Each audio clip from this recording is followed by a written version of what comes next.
Hello,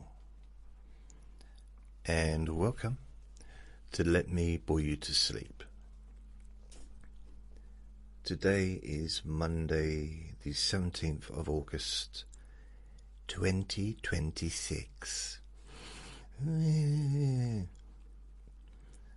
days till I'm 56 years old. 56. The only thing I'm looking forward to this month is what happens 3 days later on Saturday the 29th of August, because it's Moses Atauma is fighting Hrgovic for the, I think it's the IBF World Heavyweight title. That's what I'm looking forward to. And perhaps a bit of rain. A bit of rain. Although I don't know if I really want to be out in the rain.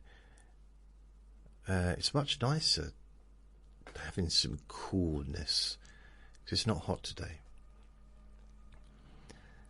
I quite like it.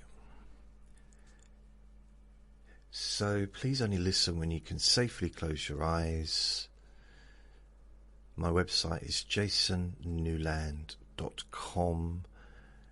You can find my recordings on all the major podcast apps such as Spotify, Apple Podcasts, etc. What's going on there? Stop it. No, the cord to the microphone was moving around. What else?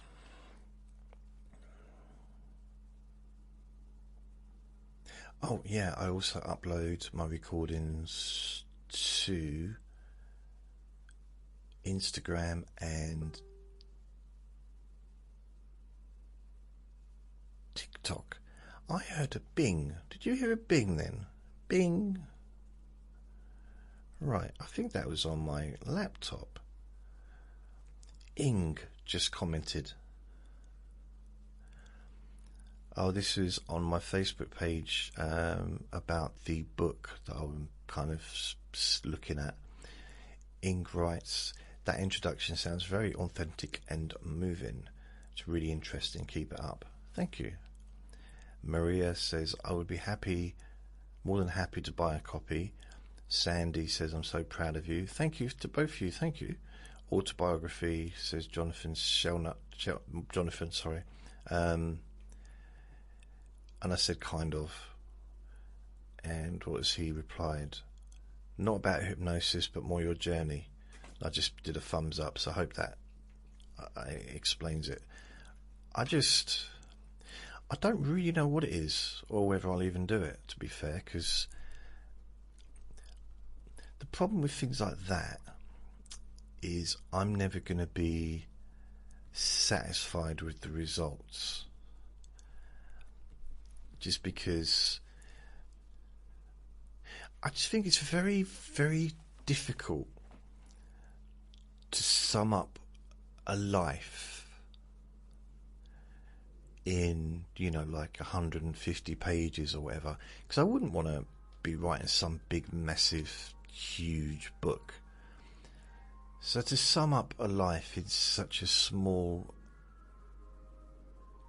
way, especially when you consider how chatty I am and how much did you hear the ice cream van? I don't even notice it anymore. Well, clearly I noticed it, otherwise I wouldn't have mentioned it, but you know what I mean, it's like background sound. Wow, I tell you what, I don't normally, I'm not showing off, but I created a hypnosis recording, a sleep hypnosis recording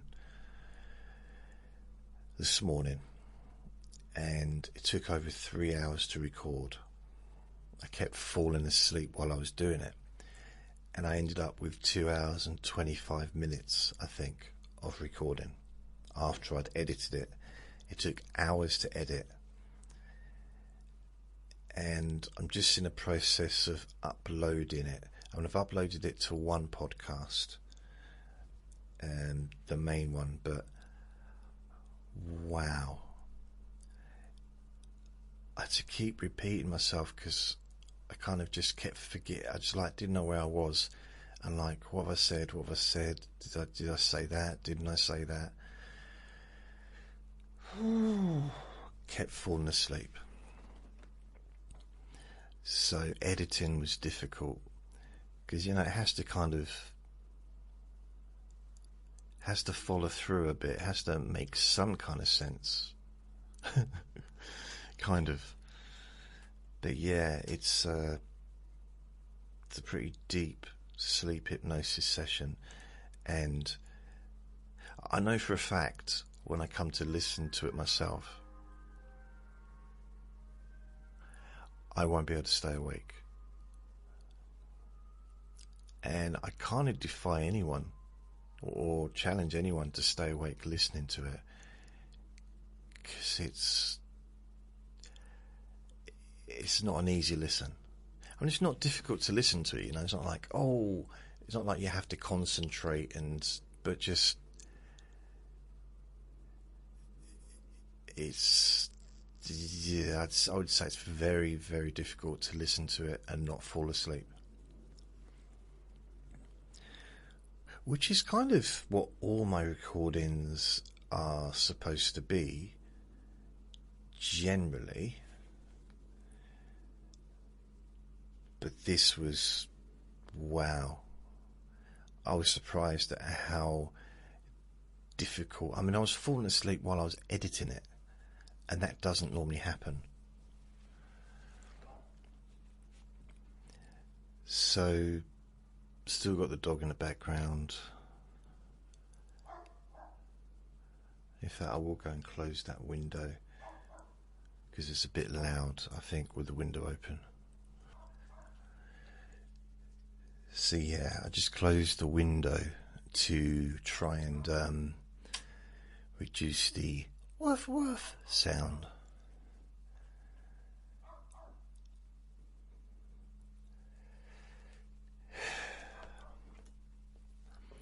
It does. Anyway, I'm not going to talk about the dog.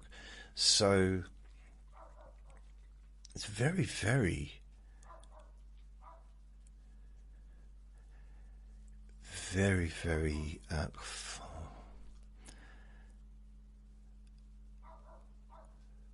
Where's that air rifle?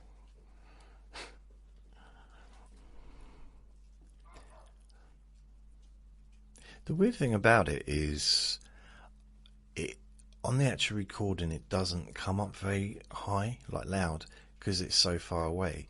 But I can hear it with my ears, and my ears are better than the microphone at picking it up, if that makes sense.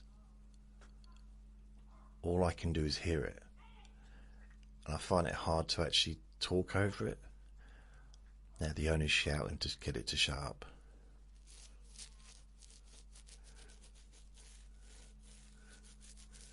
It's a lovely dog though, but I just don't want all my recordings to be focused around someone else's dog. It's supposed to be about me. Me. I don't know, when did I last do a recording? Was it Saturday? Was it Friday? I don't know. The last time I did a sleep hypnosis recording was the 8th of August. So that's a little while. 1664. So I did Let Me Bore You to Sleep number 1664 on the 14th, which was Friday. So I didn't do a new recording on the 15th, on Saturday or Sunday.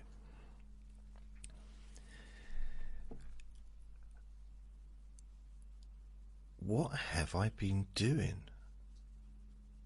So I looked into the possibility of putting together an app, and this is my idea, okay, and it would be using AI to help me to produce the app. And even after like planning it out, let's have a look. Let me see if I can get the conversation up, and I can kind of read some of it back to you, because I was doing it loud, like talking to it, and it was talking back to me. This is ChatGPT. I still can't say it. ChatGPT. Why couldn't they have given it a better name than that? Just like chatty, or I don't know, something a bit more. The GPT. Anyway, let's have a look. App plan. So I had this quite a long conversation with it about this.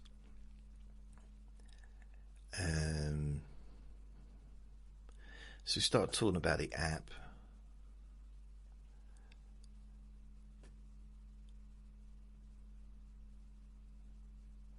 My idea is this: have an app like on, the iPhone or Android or whatever, iPad, wherever you use your apps, where you could technically listen to all my recordings. So I'd probably start off just doing the Let Me Bore You to Sleep to start with, but maybe do it so you can also listen to the hypnosis stuff as well. So if I based it just on the Let Me Bore You to Sleep, one of the problems is the amount of recordings I've got. I've got such a huge library, a back library, including all the different versions, the lengths and stuff, which makes it very complicated.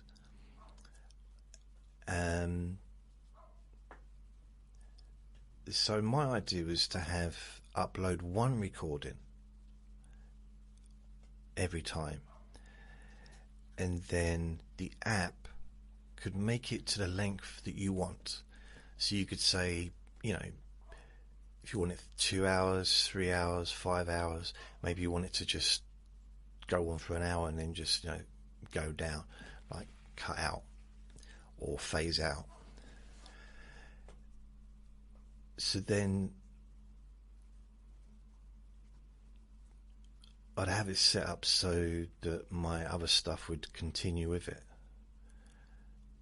to make it 10 hours. So it'd do all that for me.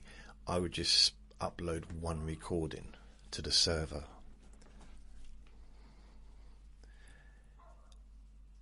And then the music, I thought it'd be good if people could choose the music they want, or AI produces the music, creates the music, the background music that is, to go with the, with the recording.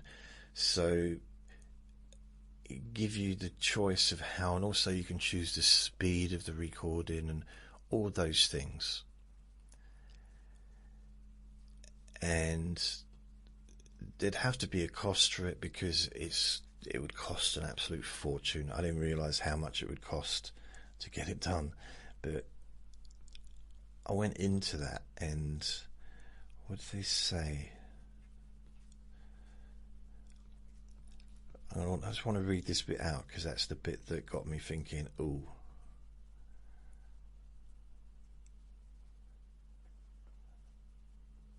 Right. So saying, it's saying to me, basically,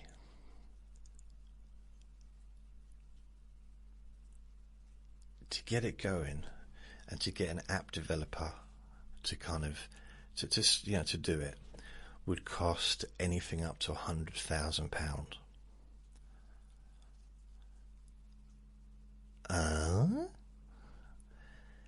So that's like, well, that's not going to happen.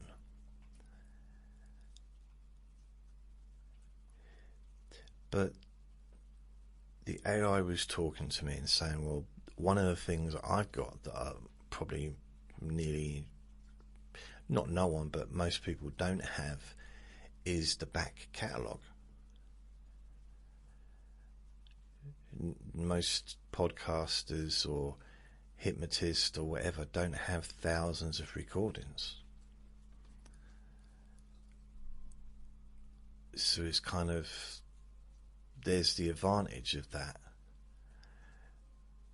But also I was thinking what I'd quite like to do is, because I've cloned my voice, and the cloning is getting better and better. I use 11 labs, so I've got my voice already done, and it can be improved. You know, they're always improving it. In a few years' time, you probably wouldn't even tell the difference between me talking and the clone. So then that gives the opportunity for people to just say, well, what do you want the recording to be? Relaxation, sleep recording. How long? 2 hours, 10 hours. With music, without music. Any particular subject, beach, rainforest, you know, whatever. And then just play around with the you know, like what kind of stuff you want to do. I don't know, I've not really thought about it too much, but you could go like level of hypnoticness or level of deepness. Do you want to include a body scan? Do you know, just click what you want, and then the AI would create that using my voice, which again would cost money every time it was used. Yeah, every time that system was used, it would cost money. I don't know how much money, and I don't even know if it's possible to do it now. It might well be, but it's out of my knowledge base. Most things are out of my knowledge base, really. That definitely is. But the idea, like using ChatGPT, I thought that they could just build it for me. Build the app. Build it. I tell you what I want, and you just build it. I genuinely thought that was what I could do. And I was a little bit wrong, because what I'm trying to put together is a very complicated thing. Even if I didn't go down a road of using my voice, you know, doing the cloned voice, although I think that would open up possibilities, tremendous possibilities in the future. But if I just stuck to my original recordings that I've already done,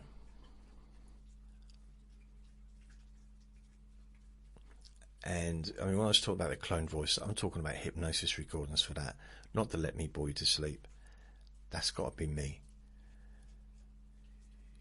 You know, that's got to come from me. Not the only time I would use AI to use my voice, clone voice, for a let me bore you to sleep, is if I didn't have my own voice anymore for whatever reason. Then I would write the script, maybe type it out, and then, you know, use my cloned voice to speak it out loud what I was thinking, if that makes sense. But outside of that, I wouldn't use my cloned voice, you know, for a let me bore you to sleep, you know, talk about a subject. I mean, I guess it could, given all the scripts and all the transcripts that I've done and uploaded. It's got 350 out of 1600 so far. It could probably put together, it's got an idea of me as a person, because I use ChatGPT every day. When it comes to medical stuff, I go on there, and I don't just go by what it says and you know, then don't go to the doctor. I still, I still go down the correct path. But, I mean, just now, a few hours ago, so my blood test results came back, and I looked at them. I don't know, I think it was Friday. And, yeah, it's Friday. And my blood sugar level was high. And it was the retake test, so because the previous one was high. So I was 54, this time I was 53, so it's a little bit lower, but it was still, I think anything above 48, I do believe, is classed as diabetic. So I'm thinking, what shall I do? What shall I do? So I phoned them up, and they said, "Oh no, don't worry about it. You're with the diabetic nurse now. They'll contact you." And I'm thinking, well, okay, isn't it? I mean, from a human perspective, medical perspective, health perspective, is it quite important that it gets looked at like quite quick? Or maybe I'm not at the level where I need to worry. I don't know.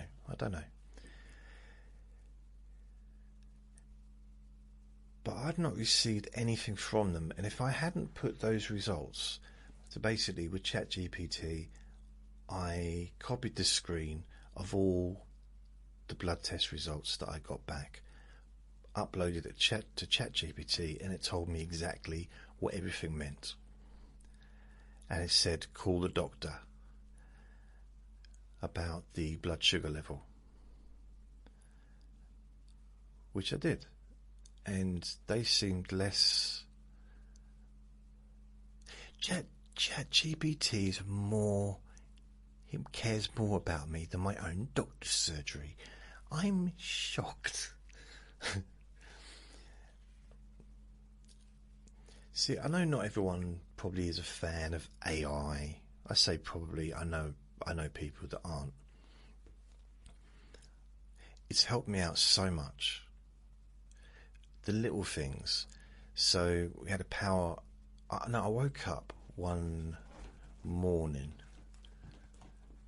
and there was no lights on. It was the middle of the night. It was like 5 or whatever. No lights on. And I'm like, oh, is it a power cut? I don't know. I don't know what's going on. So I go into the storage room. That's where the meter is, or the power thing where all the different buttons are. There's a technical term for that, but I'm not an electrician. Is it the power board or something? And there's a light in the storage room that actually works, which is weird. I don't know how that works when all the other stuff's cut off. Anyway, I discovered that about 3 years ago. So I was living here for 8 years, fiddling around in the dark with a torch, trying to figure out what's going on the power board and which switches had gone off or whatever. And all I had to do was just turn the light on. It's crazy. I just didn't know. I just figured if all the other lights are off, that's going to be off too. But it wasn't. Anyway, so what I did this time, and there's a new board up, because when they put in the new meter, I think they put a new board up. I don't know why. I think it might be to do with the solar paneling on the roof, because they came in. I think they put some new stuff up then. Anyway, I didn't know what I was looking at. So all I did, right, I took a picture of the board, with all the buttons up, down, whichever. I didn't say anything, but just uploaded it to ChatGPT. Didn't say please help, didn't say the lights are off, nothing. I just uploaded it, and it said exactly what was going on. It said whatever switch is flipped is switched, or flipped, or whatever, and it told me, and it like an arrow and everything said exactly what I had to do, which took a second to like just push one up, and the whole thing came back on. I genuinely didn't know what to do, because they changed the whole board, the whole thing. Because it used to be on the right hand side, and now it's changed, and like, oh. Because I used to have this situation where I could never seem to operate the toaster and the kettle at the same time without tripping a switch. I was like, this is ridiculous. And I didn't know which was doing what. Was it the kettle? Was it the toaster? Was it the fact that maybe it was just that plug? So I was using the two sockets. It's a two socket thing on the wall. And here's a question. Why do people in other countries still have those 2-pin sockets, like plugs, 2-pin plugs that can just fall out? I don't know if they fall out in America, but I've been to places where they just literally, they're not tight at all. Here, our plugs are tight. You push them in, they're solid. You know? But those ones, like, it just seems weird. Please sort it out, whoever you are. I wouldn't want one of them. Two thong plugs. Is it 2 plug thongs? Not a thong, you know. Vinny, can you make a bit more noise, please, licking yourself? Thank you.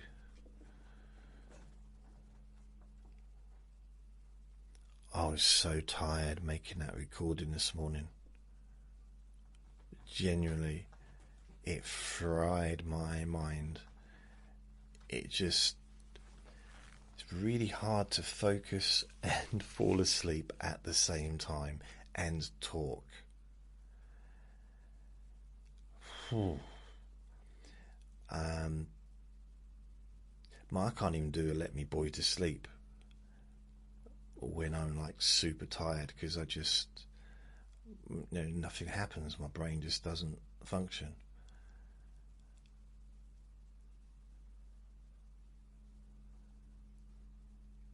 Yeah, it wasn't very interesting, was it? Some would argue, slightly boring. Slightly boring. Mama.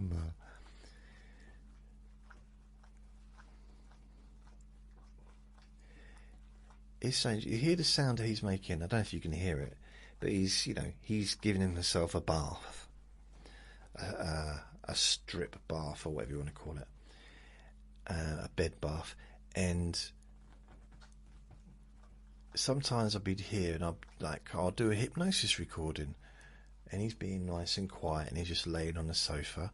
So I won't put him into the bedroom, and he starts licking himself, and regardless of whether or not you can hear him, I can hear him, and it's very distracting for me, because it's all I can hear.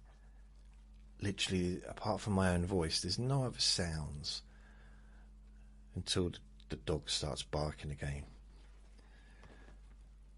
It was like, it's like, come on, man, really? And no, Vinny, I'm not jealous. No matter how many times you say it, I'm not.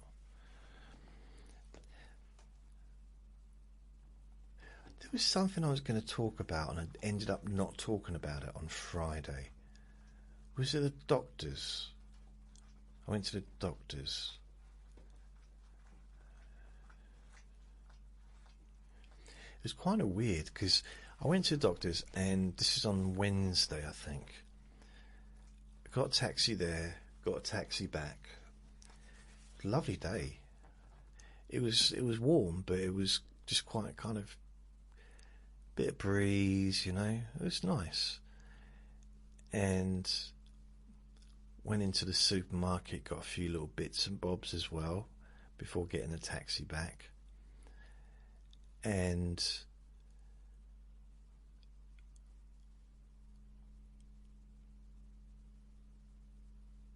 Yeah, the nurse said to me, have you been drinking, do you drink enough water? I mean, I don't know. I don't know what enough is. I said, well, I do drink water. Because she was struggling to get a vein from my left arm. And I said, well, I've not ever really had a veiny body, really. Do you know? I've never had those kind of muscles with bulging veins. Just never have. It's not the kind of body I've got. And she ended up doing it in my right arm. And it's really weird because I've got a bruise there still. What is it, Mondays? It's nearly a week. Still got a bit of a bruise. I'm realising that my skin is getting old. I'm going to be... imagine I'm going to end up like being like, I bash myself and I've got a massive bruise. Like, what? Because I've not got to that stage yet. But it looks like a hickey. It looks like someone's giving me a love bite on the inner part of the elbow. Is it the inner elbow? You know, when you close your arm, the opposite to the elbow, the inner arm.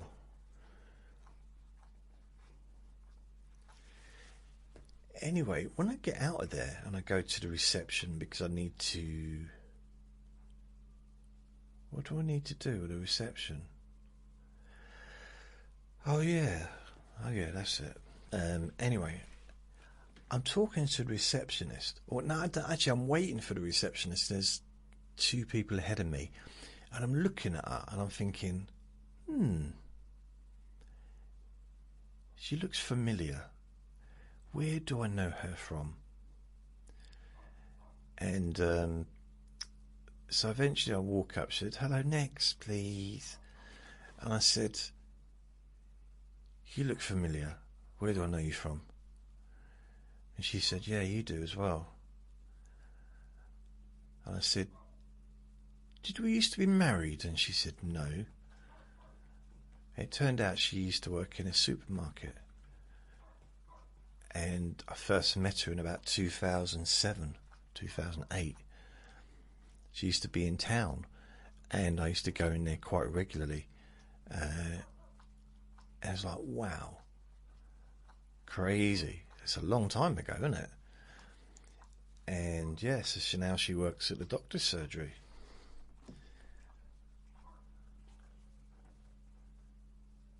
That story wasn't full of as much.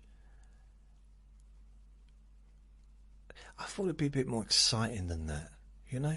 When I started out on that story, I thought, yeah, this will go somewhere nice. This'll be worth the wait. This'll be almost... This story will make the recording. In fact, I might even create the title around this particular story. But now I've told it, I don't think it deserves to be part of the title. And I think all the stuff that I remember, or that I did remember from going to the doctors, has almost kind of been forgotten now because I left it too late. I should have talked about it after it happened. I think I did mention it a little bit, but just trying to think back. I mean, Vinny was pretty good. He did howl for, I think, 10 minutes, which is 10 minutes too long, but it was more crying than howling. He just doesn't like being left alone. I'm wondering though that if I leave him in the bedroom, on the bed, he might not be that as bothered as he is me leaving him in the living room, because he loves the bed, he loves going to sleep, and he'd probably just go to sleep for 2 hours, 2 or 3 hours, and not even notice I'm not there. Because if I had that door open, he'd probably be in the bedroom now. He loves the bed. Really, really loves the bed. Really, really, really. Do he love the bed? Yeah, he do. I don't know what's going on with the internet at the moment, but it's literally taken absolutely ages to upload my recordings, my new hypnosis recording, and I'm not even sure if it's all been uploaded properly. Has it been? Nope, it hasn't. One still hasn't been uploaded there, and on the other podcast, let's have a look. One, okay, yeah. So only one hasn't uploaded, so it's gone quite well, but it took absolutely yonks and yonks and yonks. So check speed. See, do that again. I went online to try and find. Did I tell you? I'm getting like 18 megabytes. No, that's ridiculous. I phoned up my broadband provider. I think it was Friday, and it turns out that they don't even service this area. I said, what do you mean you don't service this area? I live here. You took me on as a customer like 3-4 years ago. He said, yeah, but if you came in as a new customer and wanted broadband where you live, we'd turn you down. I said, what? That doesn't even make sense. How can you charge me for my broadband? I mean, I'm getting broadband. It's just not very fast. And he said, "Oh, well, we don't have any control over the masts or whatever." So they've got no control. So it's really a case of potluck, whether or not you actually get anything, get a service. And I'm like, this is ridiculous. And he said, yeah, but good thing is, if you want, I can get you a cheaper price. I can get it for you £10 cheaper a month. I said, okay. And he said that'll be a 24-month contract. So you're telling me, because I'm out of contract now, so you're telling me that you wouldn't take new customers on, but you'll give me a new contract for a service that you can't guarantee, that isn't very good. He said, yeah, you got it in one, baby. It's like, really? It does not make any sense at all. So I started going online trying to find a broadband that I could change it. See, what I've done is I brought the broadband, the whatever you call it, the hub, instead of being on my windowsill, I've moved it right near the computer, and it seems to be working better than it did on a windowsill, which doesn't make any sense to me. I mean, maybe it's that huge tree that's blocking the signal. I don't know. All I know is when I'm watching Netflix or YouTube on television, I shouldn't ever get buffering. In fact, I would argue that nobody should ever see the buffering sign, because this isn't dial-up. You know, there was a time when getting 2 megabytes a second was exciting. to be able to, wow, you could actually download a picture in less than a minute. It was exciting stuff. Broadband was still small and very slow, but it was still brilliant compared to dial-up. Because I remember dial-up, you never would have been able to stream movies or anything like that with dial-up. Not the old dial-up anyway. Maybe dial-up still exists, so I don't know. If it does, I'm sure it's a lot better than it used to be. I remember that. Do-do-do-do, doing, doing, doing. I used to love that sound. The sound of success. That was online, and I could explore the world, because I loved the internet.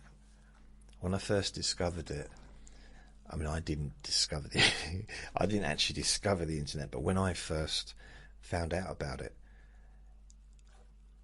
at first I thought, oh, what a pile of crap, because it just didn't interest me.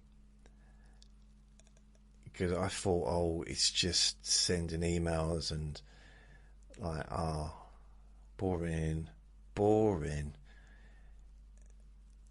And so much of it was just text on a screen. But then, I don't know, it caught me in its net. And I became fascinated by it. And then, so like 98, 99... I was watching, I was on the internet a lot, and then 2000 I started actually building websites, so I became even more obsessed. I was obsessed for a while, about a year and a half, and I loved it. And I wish, in a way, I mean, life kind of stopped it from happening, but I wish I could have pursued it maybe, because I loved it so much and I was willing to spend every minute of the day. I imagine I'd have been quite a good employee, even though I didn't have the skills necessarily. I was willing to learn the skills. And I reckon for a lot of employers that dedication is worth a lot, because I lived it. And you know what? I don't talk about this enough really, but I'm not embarrassed, but when I first started doing insurance, it was my life. It became my life, to the point where I did have a social life as well, but it was with people I worked with. But I actually got to the point where I would go into work early to get more sales. And when I wasn't at work, when I was at home, weekends, stuff like that, I'd be reading sales books, because I had a sales job. So I was reading sales books or listening to sales audio tapes, things like Zig Ziglar and Anthony Robbins, and I just really got into that. But I'd already been listening to those recordings back in the 90s. I'd already been reading sales books from the early 90s. No, in fact, the late 80s. Wow. Because I had this dream, right? I had a dream. When I was about 18, well, I was 18, not about, I was literally 18. The summer of my 18th year, I was a canvasser. So I was knocking on people's doors for a double glazing company. I was in a little team became really good friends with them, and my boss Jeff, he's long gone now, but he used to drive us around, and there was just three of us and my boss, and we would go out for, I think we'd go out about 4:30 till about 7. So we'd probably do about 3 hours, at least, at the most 3 hours a day, 2.5, 3 hours. And I think our basic, I think it was 120 a week.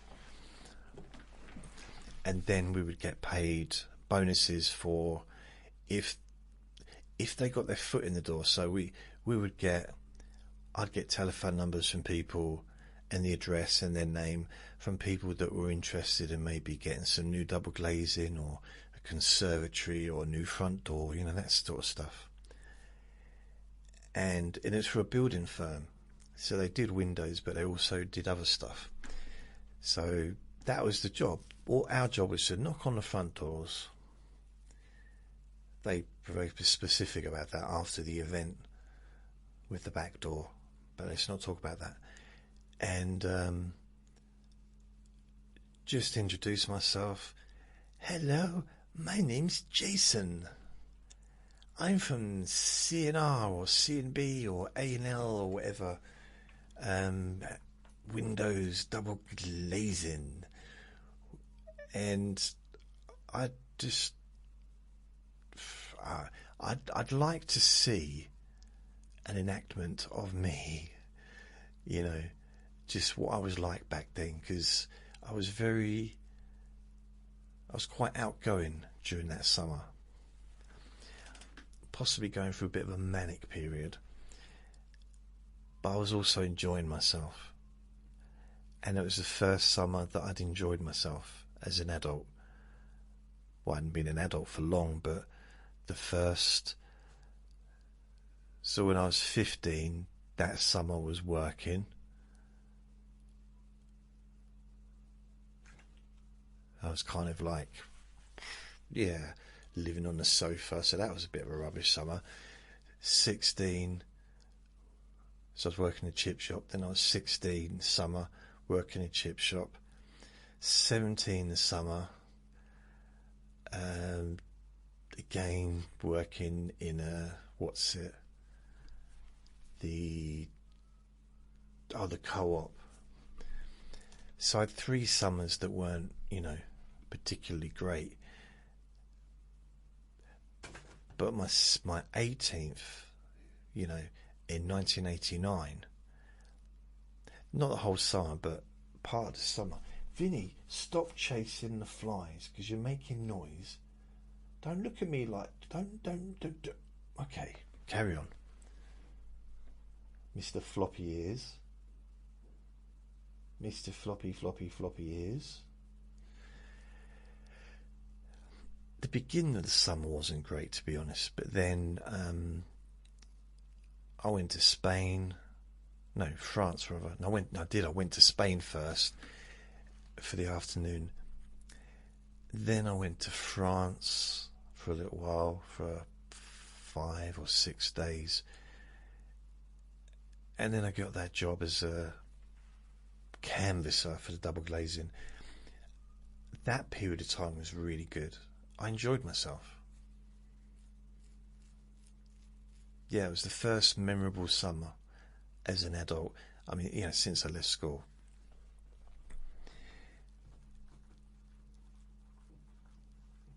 Although I actually did quite like the summer of 1990, because we all got laid off from the canvassing, in about I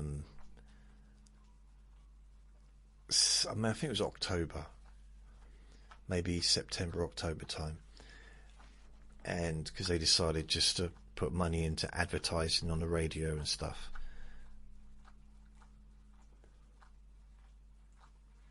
Are you enjoying that, Vinny?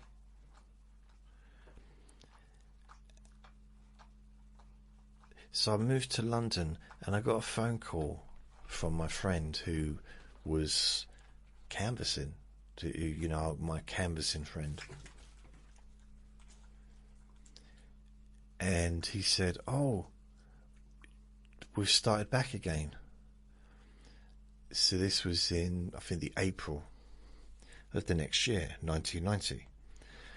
And he said, "Just call Jeff up, and because Jeff asked where you were, and you can start back." So I called Jeff up. He said, "Yeah, come back, and you can start Monday." So this was on the Friday evening. Phoned my dad up, and my dad said, "Yeah, you can stay here for a bit." So I moved, because I was earning like £100 a week in a really grotty job, 8 hours a day in a fridge, basically, big fridge. And I was going to be getting paid pretty much twice that. Because, with the bonuses and stuff, it probably would come up to nearly 200, but at least 150, 160 a week for 3 hours an evening. So 15 hours a week. So for 15 hours a week instead of 40 hours a week, I kind of like, yeah, fair enough. I realised it wasn't necessarily going to be very stable because, and it's with different companies, not the same company as before. So we were actually canvassing for 3 different companies, and we were all supposed to be out for 6 hours a day for each company. The companies didn't know about each other, if that makes sense. I found out this a bit later on. So we were getting paid for 15 hours when we should have been doing 6 hours a day, 6, 12, 18 hours. We should have been doing 18 hours a day, technically, but we were doing 3 hours a day. But we were quite good, so obviously they must be happy because they were getting sales. So we'd get a bonus if they were able to get into the house to see the potential customer, and if they sold something, then we'd get a bonus as well on top of that. So that was all right. So I enjoyed that summer. In 1990, I decided that I knew that I couldn't rely upon that because of what happened the previous year. It came to an end. No notice last time. It was literally the Friday or Thursday. Yeah, we're finished. And that was it. No more money. So I didn't want to really depend upon that. Plus, I had decided I was moving back to London to pursue comedy, even though I just moved away from London.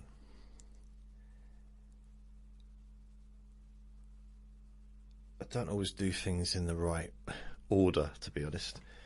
So then, what I did is I applied for a night shift job in the meter factory where I'd already worked twice before and left twice before without giving any notice, just not turned up. And they still gave me a job. It's just, I didn't think I stood a chance of getting the job. But they did. They gave me the job. And it's night shift, so I could still do the canvassing in the early evening or the late afternoon. So I was doing the canvassing from, I think it was 4 till 7. So I was getting up I was working from 10 in the evening till 6 in the morning. I'd get home 6:30, have my breakfast, go to bed about 7. Yeah, I'd get up about 2, so about 7 hours sleep, maybe 6 hours sleep, 7, and then I'd get picked up at 4 o'clock. and I'd finish at 7, and then I'd go home a couple of hours, and then I'd leave off half an hour before 9:30 to get to the place where I was working. So I did that for, I think, a couple of months, and it was very tiring. It was just work all the time. And so I quit the canvassing. I just couldn't do. I mean, technically the canvassing, I was getting more money from that, in a sense of, the small amount of hours, and what I was getting for just 3 hours a day was really good. But I actually liked the job I had in the factory, because it was night shift, which suited me really well. I liked the people I was working with. I liked the job itself, because I wasn't like lugging about and bending around putting meters in boxes anymore. I was doing more of the technical stuff, like taking meters apart and putting them together, and checking for faults and stuff like that.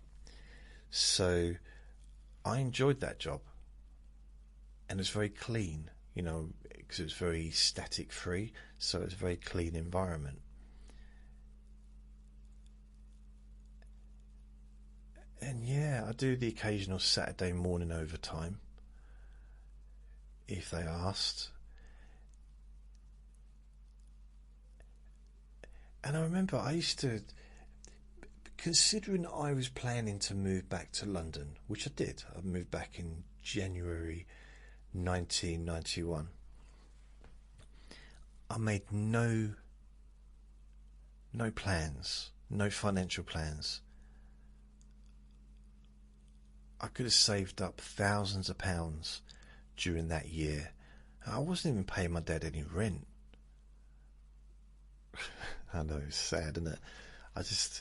I don't think I was, because he was always like, well, just we'll sort it out later, and he wasn't really bothered.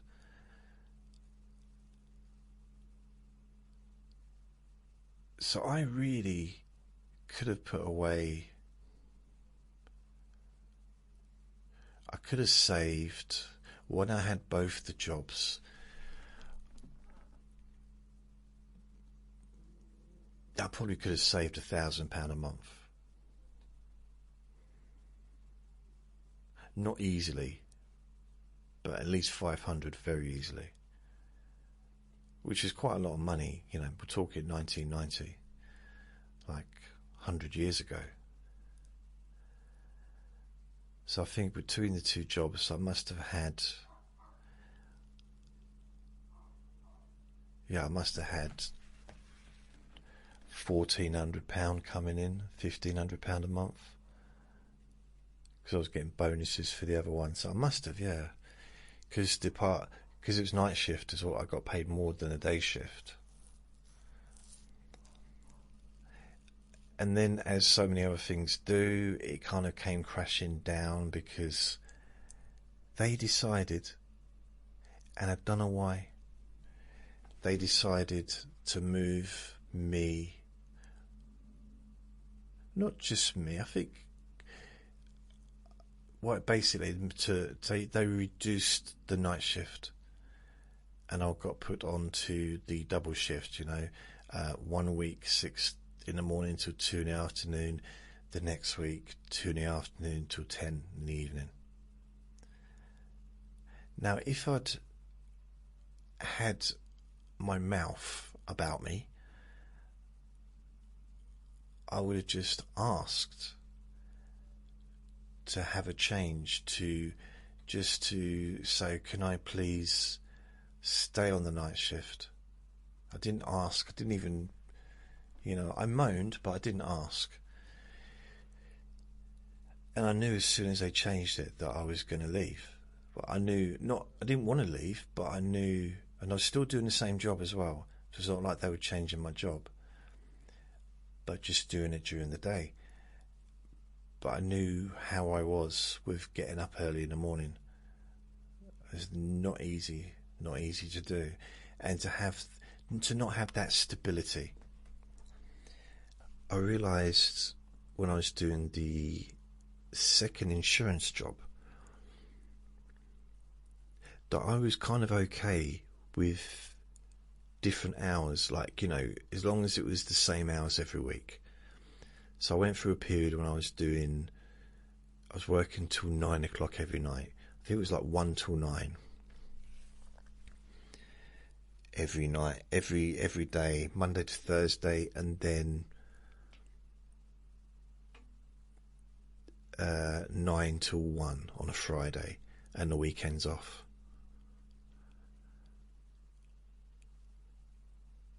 Yeah, it was all weekends off, I think it was. So for me, that was good because it was stable. I knew where I was getting up at the same time every day, and that's what I needed. In the same way, I couldn't have done night shift and then day shift, night shift then day shift. It just didn't suit me. Maybe some other people it could suit them, but I needed the same shift pattern every week. And I didn't get that with the insurance jobs either. Luckily I did because I asked to go on to that late shift, finishing at 9, or was it 10? I think it was 9. I asked, and because a lot of people didn't want to do that shift, because it was mainly young men worked there, and they wanted to go out drinking and having fun and whatever. I didn't want to do that, so I was happy to do the 9, finish it in the evening. But all 3 of the insurance jobs, although the hours weren't extremely different, like 6 till 2 and then 2 till 10, wasn't anything quite as bad as that, but it was still, 8 o'clock start and 9 o'clock finish, and various different shifts between that, which is not that different. In fact, there'd be a rota of shifts, and there'd be like 6 different shifts, and no patterns, and every week would be different for like 6 weeks, which I found very confusing. So yeah, so I left. I remember because I moved out of my dad's. Actually, my dad moved from where he was living into where he's living now. He's been for a long time.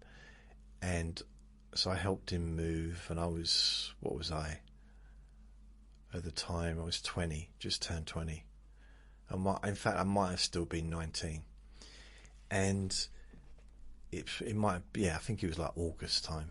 So around this time. So I lived there for a few weeks, and the plan, I didn't realise what the plan was. The plan was not for me to live there. The plan was for my dad's girlfriend to move in with her kids, which is what happened. But I decided to move anyway, because I wanted to, have my own place, have my own space and stuff. So I moved into it was like this studio apartment, but it was originally what used to be for holiday makers, people that would come on holiday to the beach, and people would stay in there, and I quite liked the room, actually. It's a room. I think it even had a chair to sit in, TV, had a bed, kitchen, bathroom. It's well. In a way, it looked like the inside of a caravan, like one of the nice caravans. But it was upstairs in a building, and I was living there. And a couple of things happened while I was there that kind of yeah, put me off living there. The first thing is I came home from work one day. At this point, I was still doing night shift. And my landlord was all huffy and puffy and overexcited. It's like, what's wrong? He said, I was in bed. So I must have, oh yeah, because I did night shift. So I come home, like, I got home probably 6:30. I think he was waiting for me. And I said, what? He said, I was in bed last night with my wife. About 2 o'clock in the morning, the ceiling caved in on us. And we got soaking wet. And all the plaster came off the ceiling. And I said, yeah, what are you telling me? I didn't say what are you telling me, but I'm thinking like, well, yes, that's nice, but, you know, I've got to go and have some breakfast. And he said, it's your fault. I said, what do you mean it's my fault? He said, your tap was running. She'd been in the flat and the tap was running. I said, yeah, but I turned the tap off. If there's a faulty tap, then it's not my fault. So the tap overflowed, and he was going on about suing me, which made me giggle. I mean, how are you going to sue? How are you going to sue me? How's that even? I mean, I was a teenager. I had nothing. Literally, I didn't have any belongings. I had a few clothes. And he was talking about suing me for something that I hadn't done. So he didn't seem to like me anymore after that.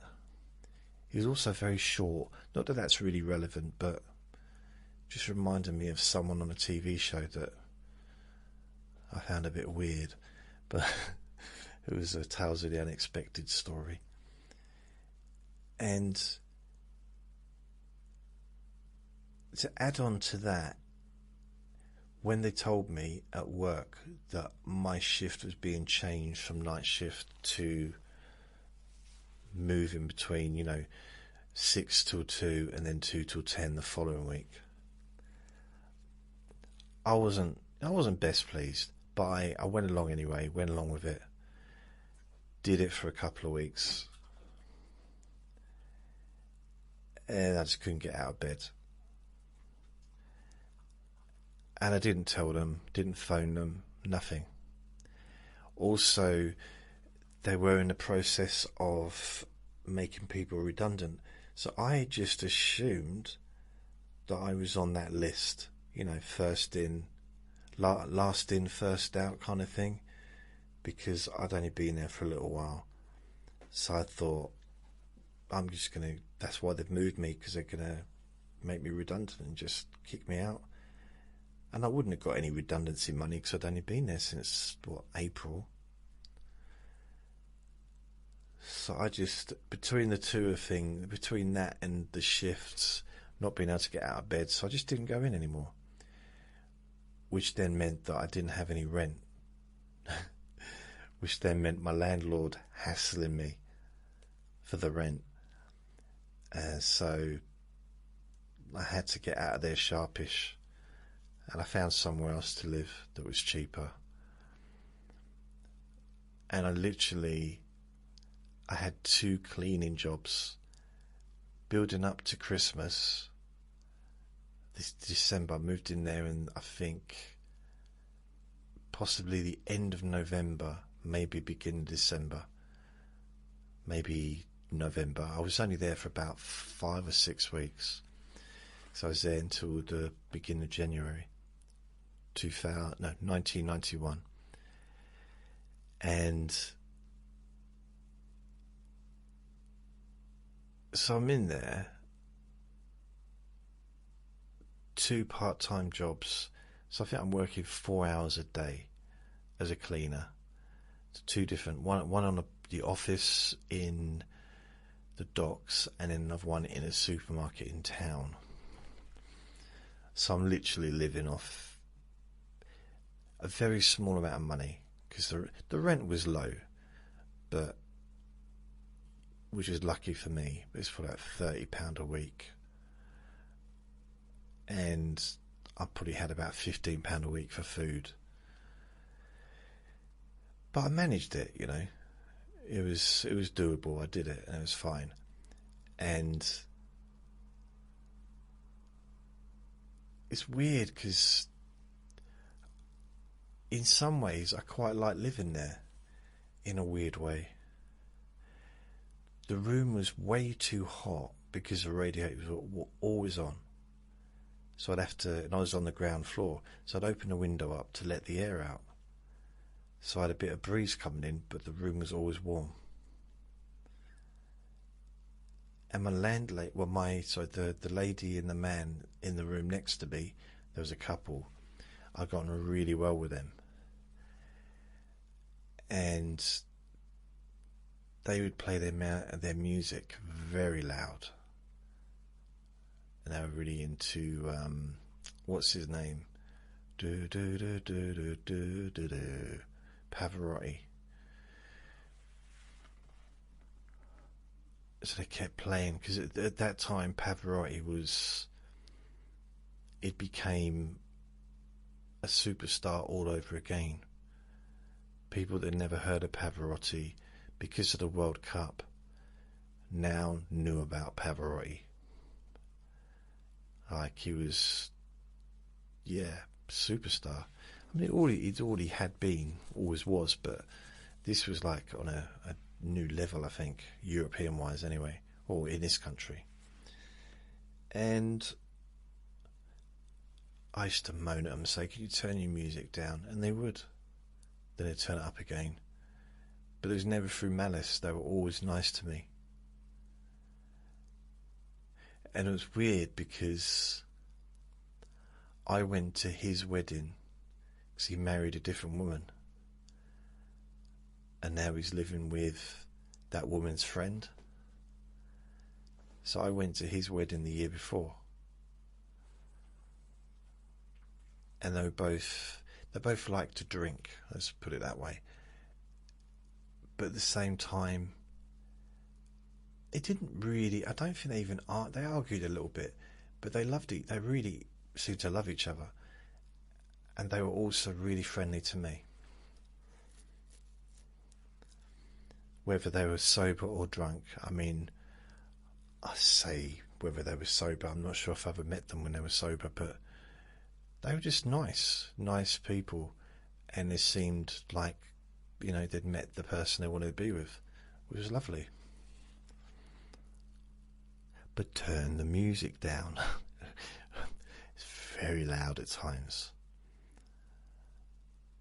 But I used to be super sensitive with my old hearing. Any doors slamming, clicking, anything like that used to just, wherever I lived, I used to get a little bit sensitive. I'm not so much now. I mean, not anywhere like I used to be. No. You may not believe me, but it's true. I'm not. I'm much more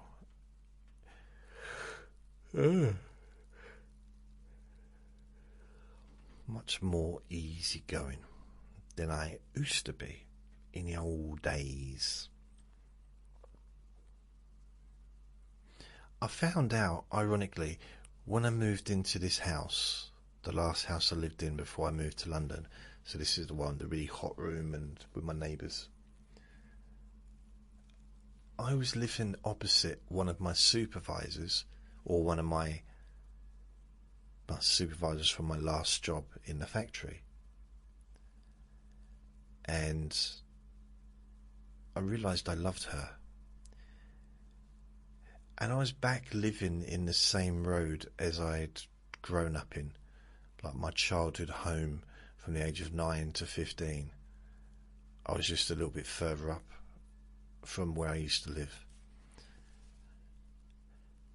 And I realised afterwards that she was my friend's sister. So I dated a girl, but it was like friend date, girlfriend, then friend. It's not really. I was at school, but her sister was a fair bit older than her, and me as well. So, but not at that age, a lot older. But by the time I was 19, or I was 20 at this point, she was probably about 24, 25, and not a lot in it really anymore. And she was there with, I went into her house because she had a kid. So I went to her flat upstairs. I realised afterwards that she's still in the same house as she was before. But she's clearly taken it over. It's hers now. She lives there. And I don't know who lives downstairs. Maybe her parents live downstairs. I don't know. So I was up there, and the other supervisor. So basically, there was two supervisors on night shift. Them two ladies. And they were saying, "What happened to you?" I said, "Whoa, well." I figured I was going to get made redundant, so I just didn't come in anymore. And they both said, "No, you weren't." I mean, one of them had been there for a long time. She was like much more senior than the one that I was talking about earlier. And she said, "No, you weren't going to get redundant. We were going to get rid of the old wood, the people that they just turn up and they don't do anything. People that have been there for 20, 30 years. Some of those people will looking to kind of, say goodbye to them." And she was saying, "Oh, but everyone gets on with you. You're well liked and you're cheeky, but we all like you there. So we were surprised when you left." I was like, I didn't ask if I could go back because I thought, you know what? I've been there 3 times. I'd worked 3 times and left 3 times without even telling them. I was lucky to get, the only reason I got back the 2 times after I left was because I was friends. Well, no, the second time I got back. So basically, I started working there in September 1988. Yeah, 1988. That's it, 1988. So I worked, there was 2 factories. I worked in the old factory, but there was a bloke that did the same thing in the new factory, but they did a similar thing to what we were doing. And he was from Liverpool, and he used to come over with another bloke that worked there, and we'd all have a chat. And I got on really well with him. And I think I did overtime a couple of times, and I worked over there with him. So I left there. I don't even remember. Oh, yeah.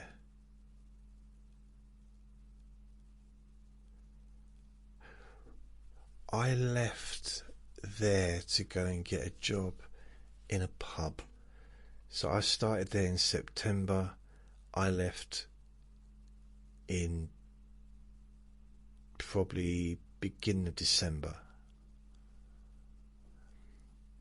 Which, although it was 3 months, that's a heck of a long time for me at the time. 3 months was a long time. So I left when I just needed to do something different. I was bored just putting meters into boxes, electric meters. So it's it was a bit just boring, and I suppose I didn't have a lifestyle outside of work. I didn't have my own flat. I was just living in a little room, and I had no aspirations at all in life. Just no motivation, nothing that I was looking forward to. So I was just working. I'd do loads of overtime. There'd even be a point, which is ironic because a year earlier I was absolutely skint, but there'd be periods that I would have money because I was doing so much overtime. I was getting a nice packet of money at the end of the month, and I didn't know what to do with it. I didn't think to myself, oh, okay, I'll put this as a deposit on a flat and rent a flat somewhere and start building a life. Never even entered my mind to do anything like that. I was just looking around. I went to antique shops thinking, get an old gun or not just something. I didn't know what. I wanted something, but I didn't know what to spend the money on. And because I was living in these tiny little rooms, I couldn't really collect anything. There was no room to put anything. There was a bed, a wardrobe, maybe a chair, and somewhere to put a television. Quite often that would be on the set of drawers, and that'd be it. There'd be no room for books, no room to be collecting albums or anything really. I mean, in reality, I could have got driving lessons, got myself a car, a motorbike. I could have done all that stuff, but didn't even consider it. Didn't even think about it. It was one day at a time. I mean, what I could have done, thinking about it, if I wanted to. Actually, I didn't want to live a life where I just kept leaving my jobs. It just happened to be how things were. But I could have put money aside for those times, so I could just work for 3 months and then have the rest of the year off, or have 6 months off and then get another job, which was usually quite easy back then. So I left the job the first time in the meter factory. I got a job in a chip shop. That really didn't work out very well. And then I left there in a pub. No, did I say chip shop, man? Blimey. I got a job in a pub. I chose to work in a pub. I'd never done it before. I thought it would be fun. I'd meet people, have a social life, maybe get married, None of those things happened. I did meet a future landlord and landlady, so I guess something good came out of it from that aspect. But, I did that job, started it probably beginning of December, end of November, and I finished it on New Year's Eve. I left, and I never went back because they were trying to retrain me.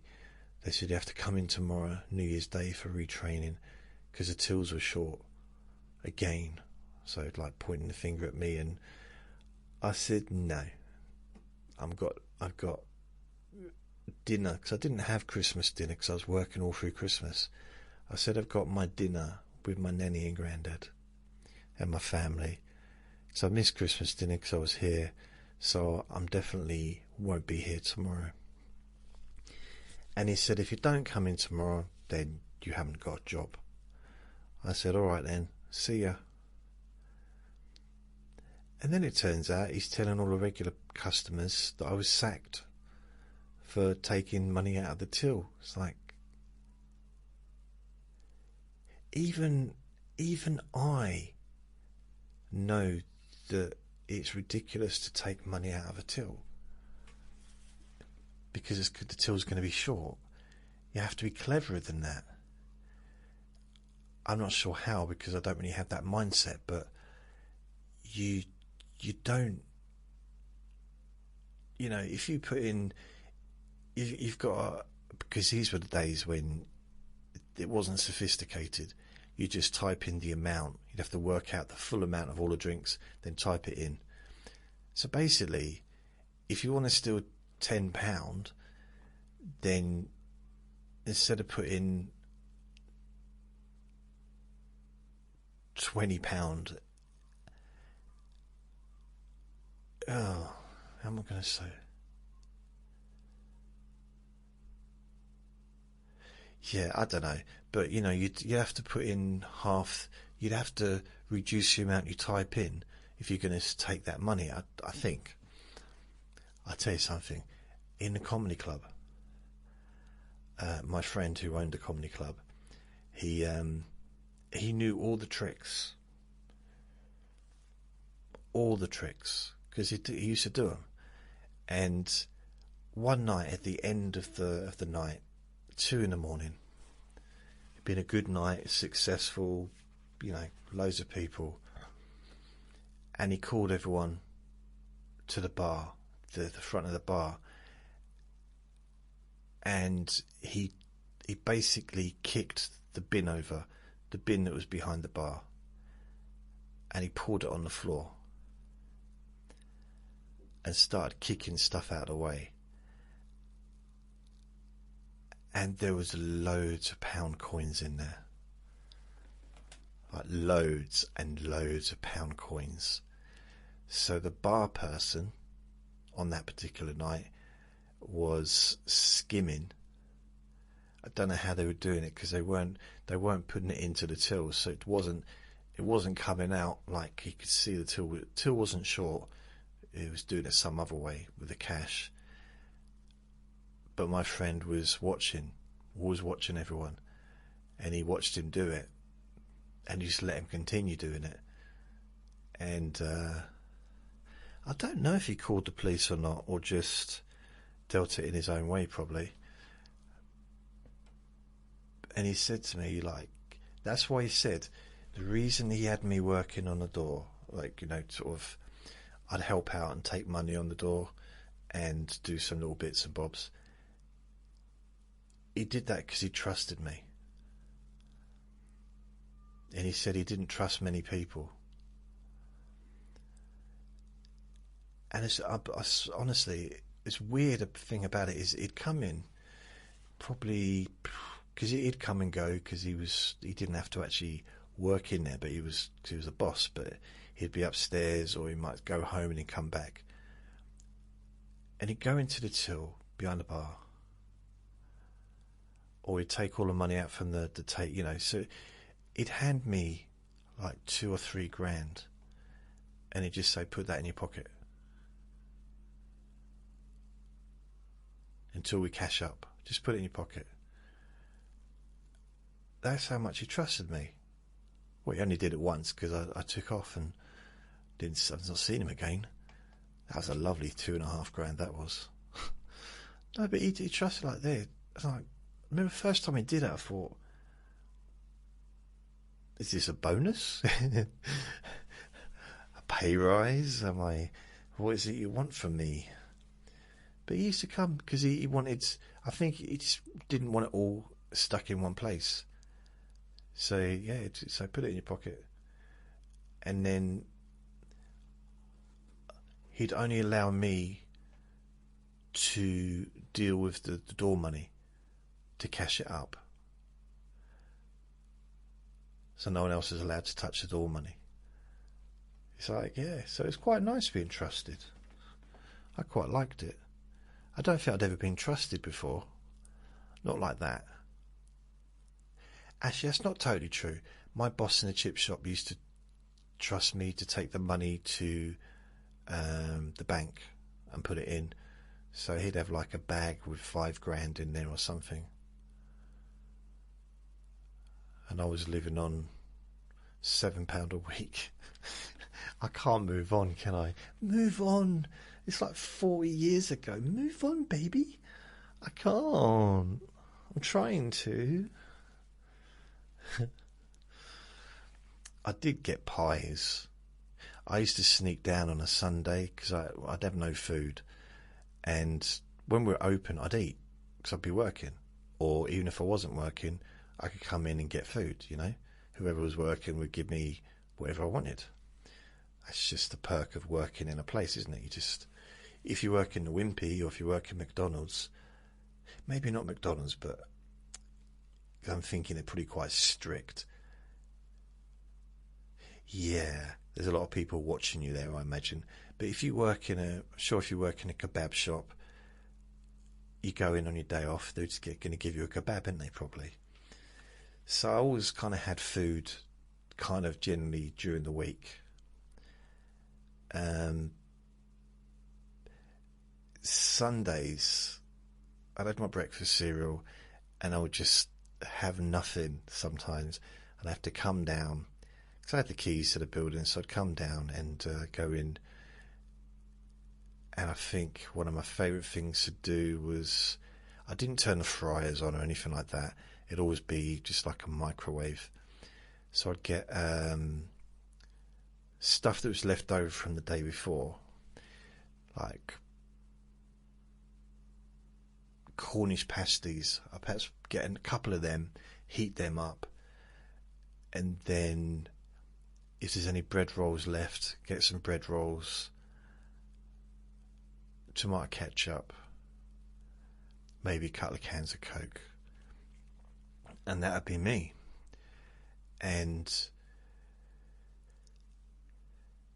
it's, yeah, I mean, it's probably a little bit sneaky, but I needed to eat. And the thing is, I was really good. I know I do probably, maybe I moan a bit too much about the place, and I perhaps don't give it, it doesn't sound like it's a good memory or whatever. But the thing I did like about it, first of all, my boss was a nice bloke. I'm kind of starting to see outside of my own resentment these days. Actually, he was a good person. And he kind of took me under his wing, in a sense. If you think about it, I was left on my own. And he gave me somewhere to live upstairs. I know he was getting 40 quid a week. But then he was probably having to pay out that much anyway. It's probably, you know, because he was renting the shop and renting the flat upstairs. So I was probably just covering the cost of the flat, because he could have rented it out for a lot more than £40 a week.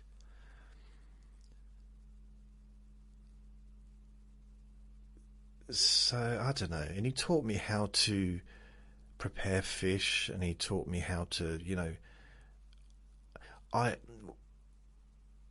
would say, in my opinion, but we were the best chip shop in town.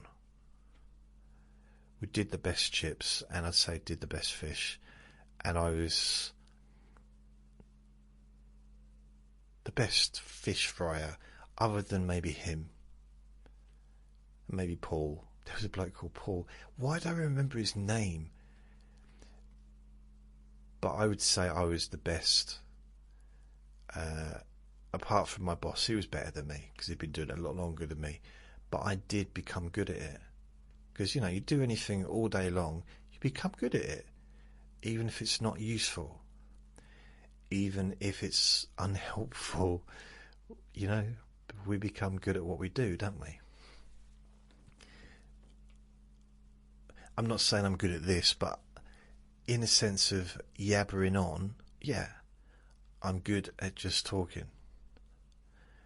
Doesn't mean that what I'm saying is of any use, but it's, you know what I mean.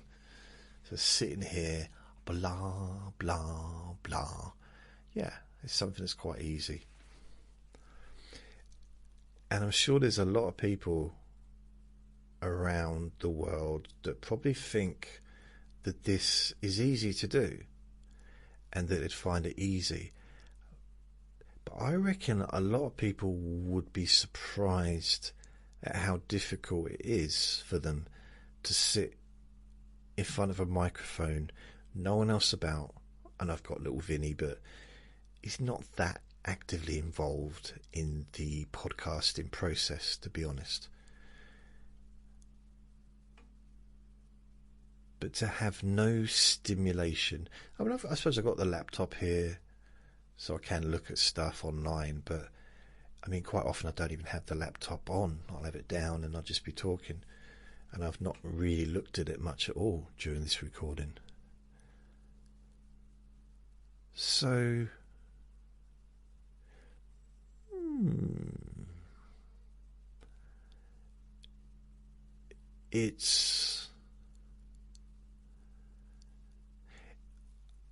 I'd be interested to find out, but I imagine a lot of people would be surprised that it's not as easy as perhaps it sounds or it seems.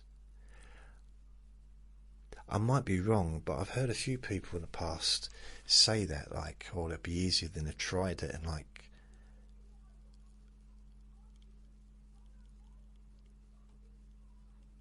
they just stopped. Anyway, I'm gonna go. Go. So I'm gonna go get ready, take Vinny out for a bit. Then I'm gonna have my din-dins, watch a bit of telly. The dog's barking to say goodbye. Bye everybody. Bye bye. Hope you like the fact that I've been fairly quiet during the recording. Bye. And I'll be back again tomorrow. So take care. Remember to be kind to yourself, because you do deserve to be happy. And be gentle with yourself. You deserve to feel safe. Lots of love. Even Vinny's flapping his ears to say goodbye. See ya. Bye.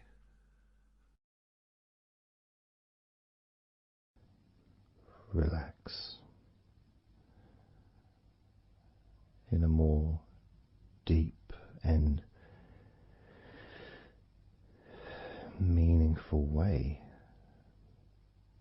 Maybe in a way that can not just allow you to feel calmer now and throughout the time we spend together here, not just relaxed at the end of the recording when it's finished and you can enjoy that sense of comfort and peace,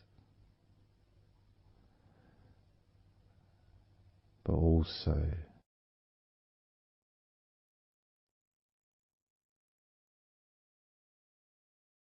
I think it would be nice to have those feelings of relaxation continue for longer after the recording is ended,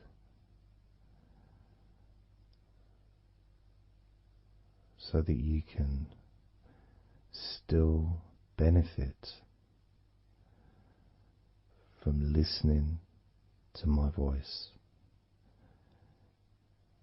maybe in a few hours' time, perhaps tomorrow.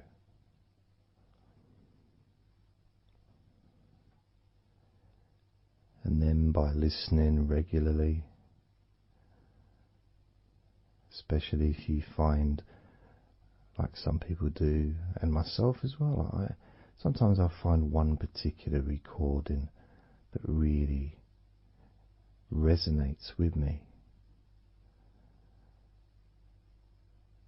and I just listen to it over and over again, like every morning, every evening.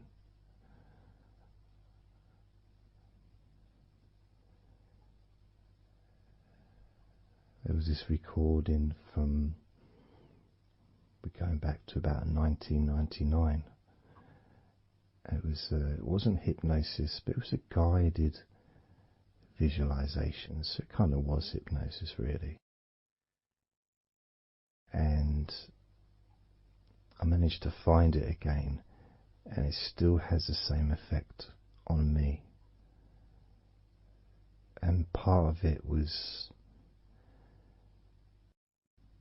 the person's voice relaxed me. Just felt so peaceful, and I'd look forward to listening to her in the morning and in the evening,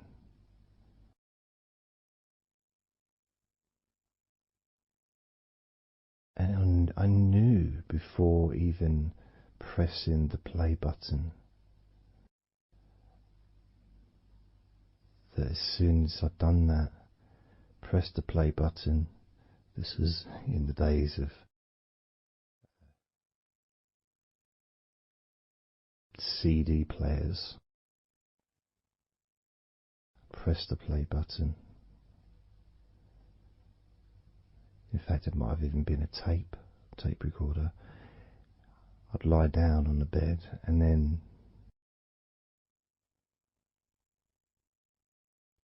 even without necessarily listening to her words, because I had them memorized really. It was as if my body knew exactly what to do. And the muscles just almost went into automatic relaxation.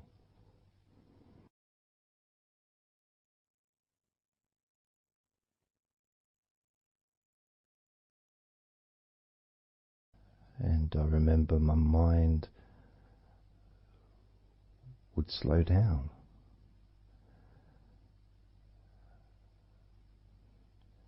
Now, I was listening to this recording in the early days of learning hypnosis, and long before I ever made any videos or audio recordings myself, because I didn't start doing that till 2006.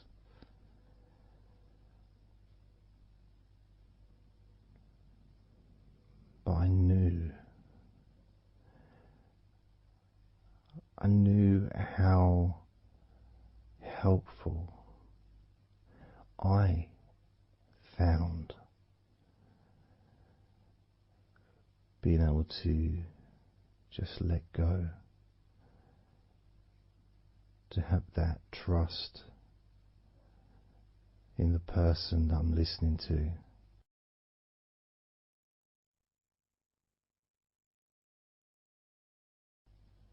Knowing that it's going to be just as relaxing, if not more so, each time you hear my voice. You may feel the same.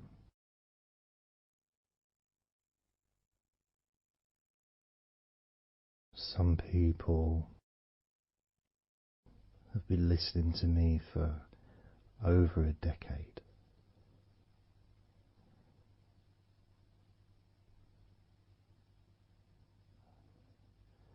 Maybe not solidly, obviously not 24 hours a day, but maybe people come back.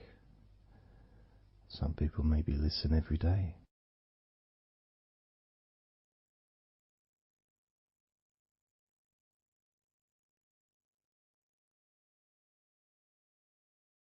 And something that I do, which you may not realize by listening, is when I record these recordings,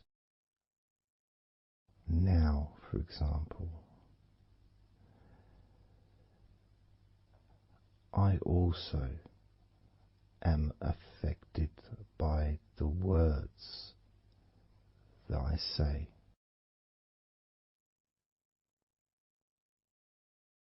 So if I said to you, focus on your feet, notice your feet relaxing, I will be focusing on my feet.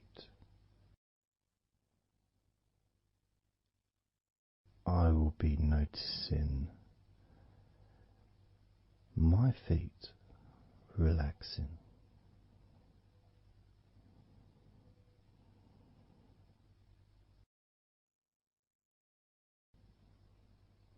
If I said focus on your hands,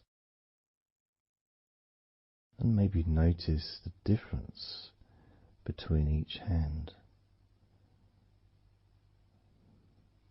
Perhaps notice the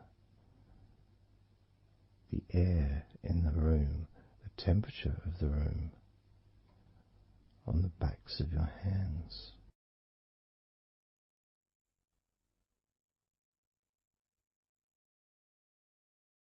You may start to notice what almost feels like a very light breeze, even though there may not be any type of breeze at all where you are right now.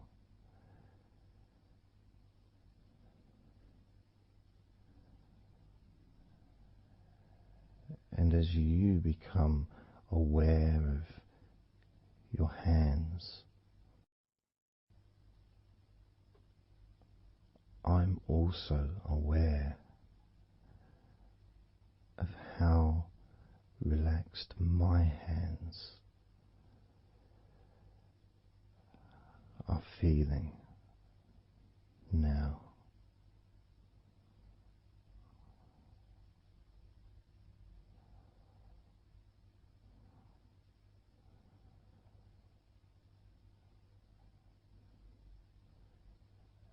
And when it comes to potentially drifting off to sleep, which may be the reason you're listening,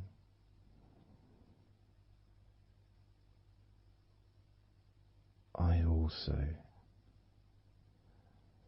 feel drowsy when I make these recordings. I also notice my mind drifting.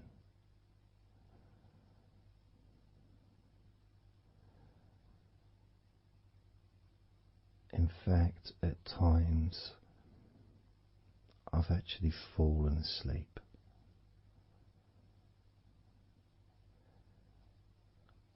without even noticing. And then I carry on talking.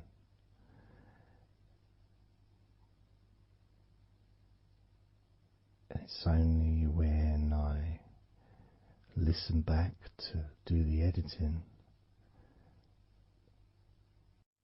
I hear snoring. And I think, I don't remember snoring. I remember talking. Is it snoring or is a pig turned up? That's what I sound like when I snore.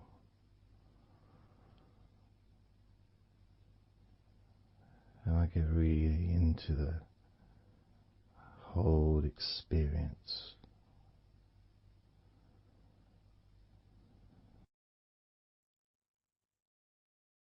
I don't know how you feel.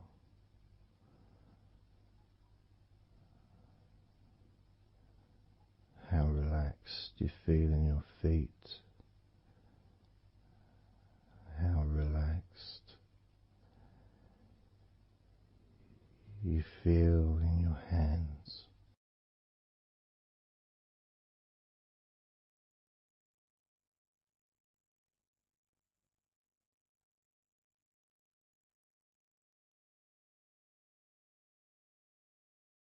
I have noticed more and more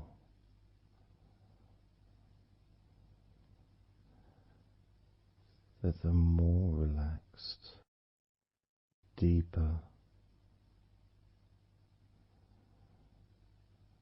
level of comfort you feel, the easier your breathing becomes.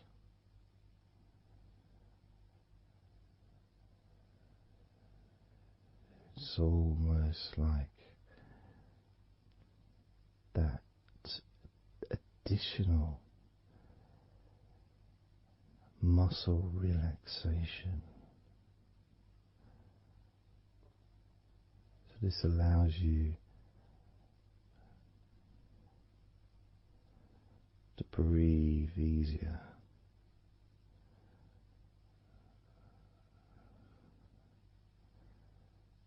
without necessarily focusing on your breath.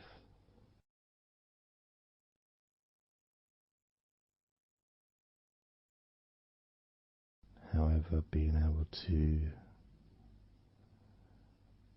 notice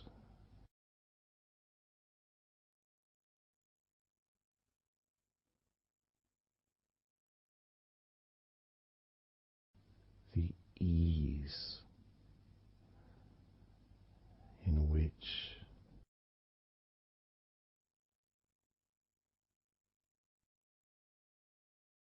you breathe so naturally.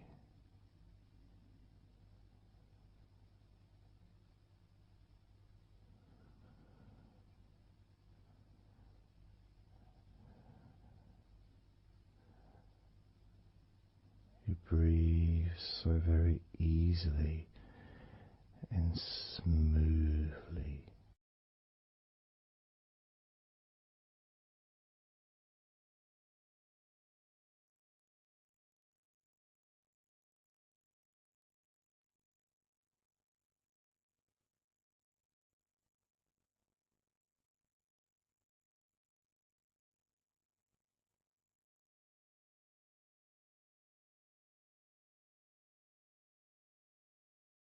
Whenever I imagine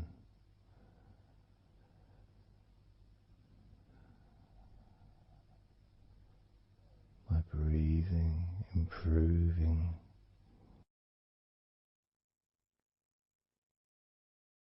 when I've got my eyes closed,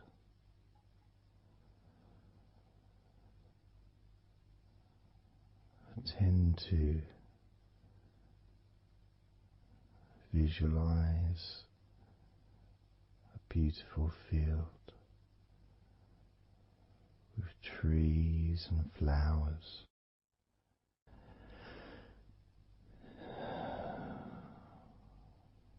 producing all that life-giving oxygen.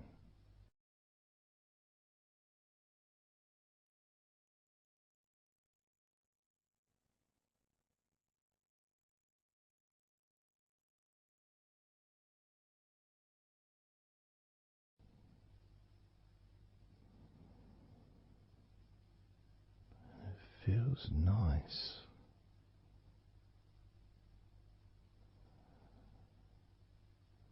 to, if nothing else, just taking some time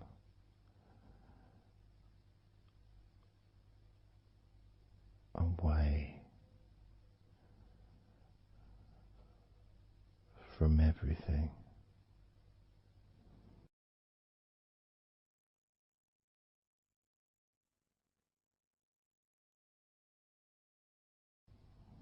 Enjoying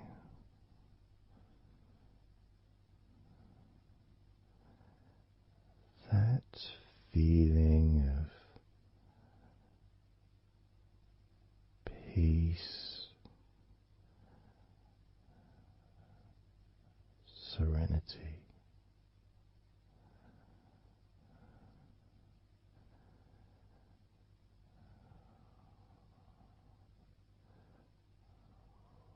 with a joyful heart.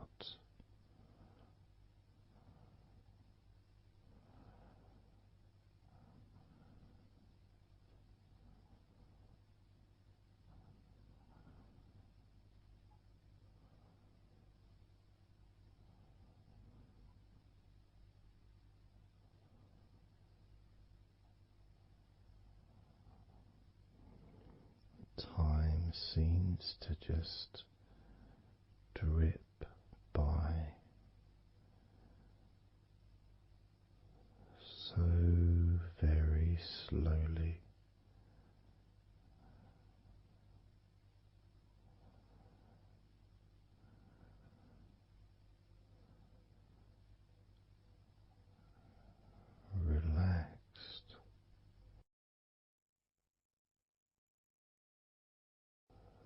so deeply peaceful,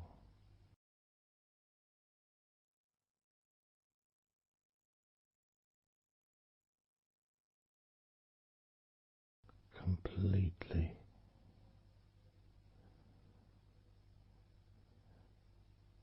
unattached to any thoughts whatsoever in this moment.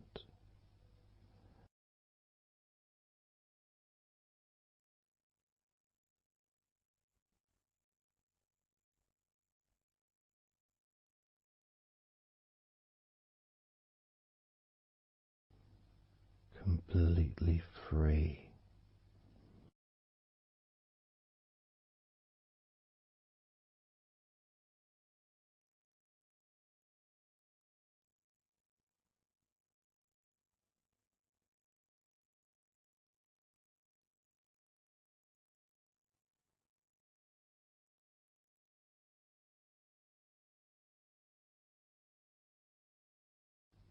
Noticing that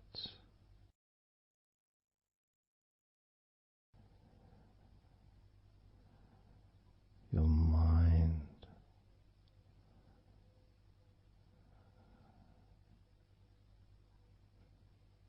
has slowed down,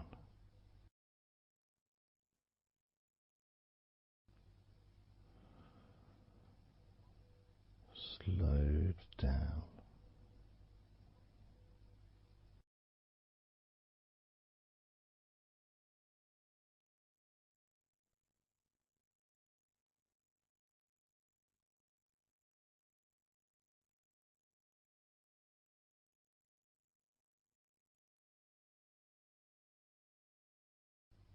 because nothing really requires your attention.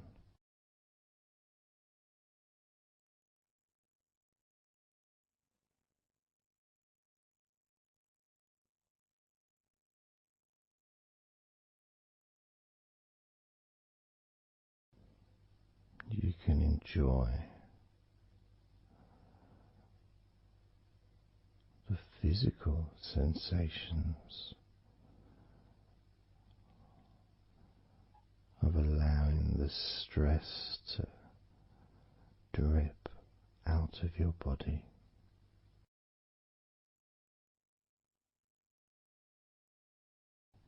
dripping out of every part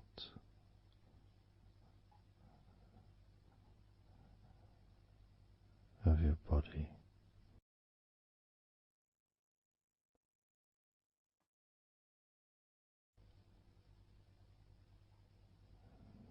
And being released from your brain and your mind.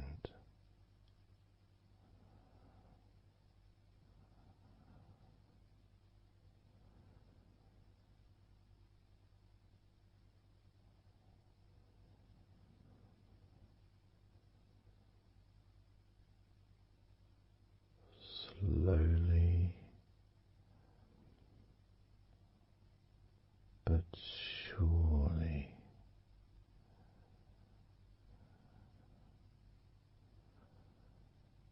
the muscles in your legs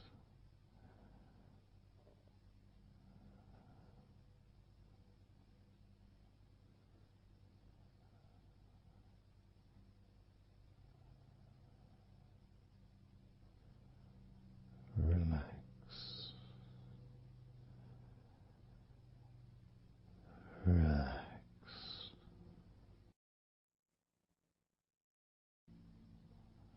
relax.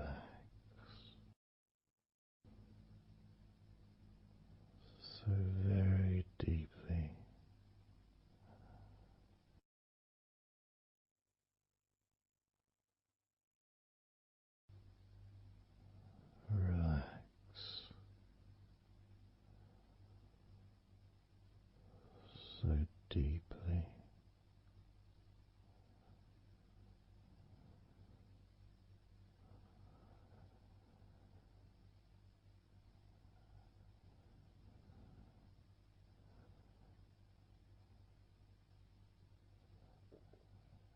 And the feelings, the pleasant feelings in your arms and shoulders,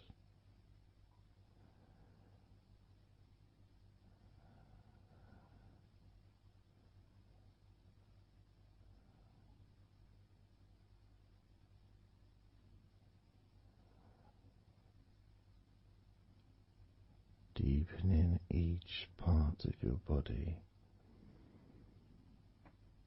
further and deeper,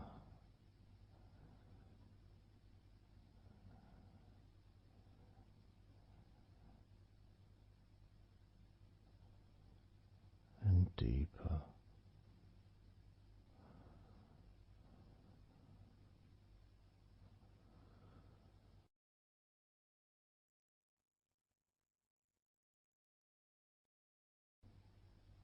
Noticing the feelings in the back of your neck,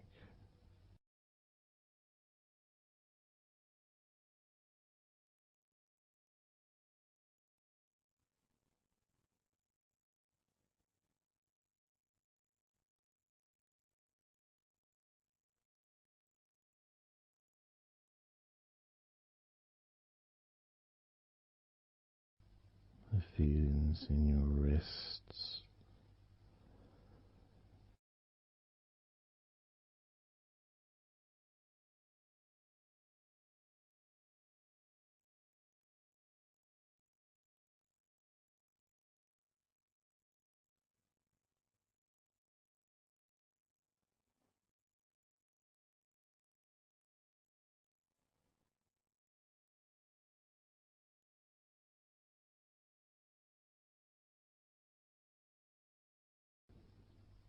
the muscles in the front of your body,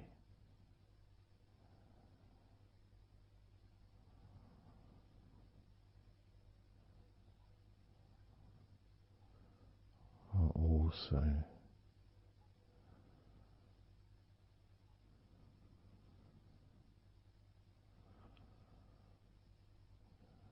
feeling peaceful,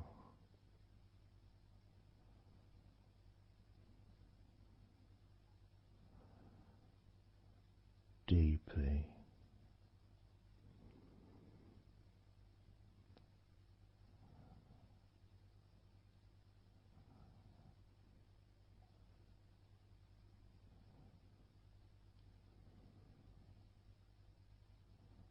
as a sense of peace spreads through your very core.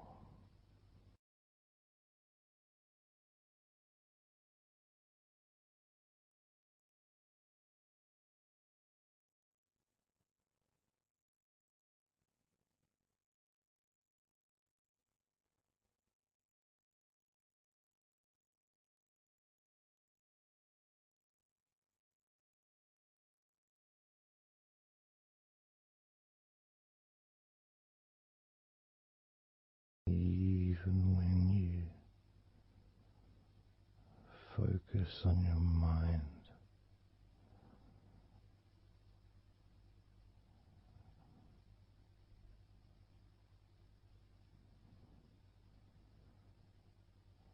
your mind becomes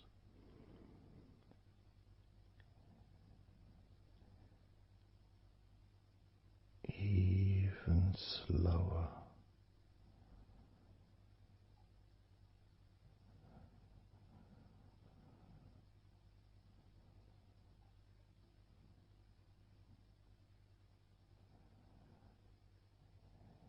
even deeper,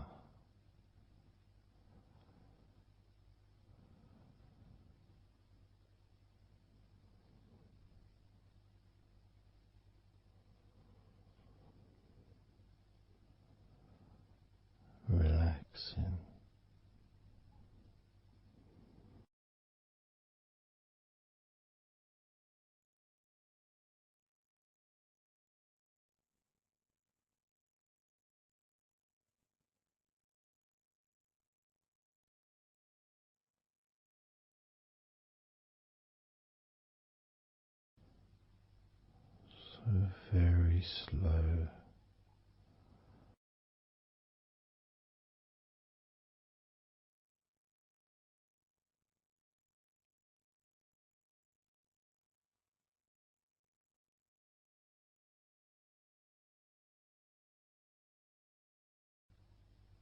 Your stomach,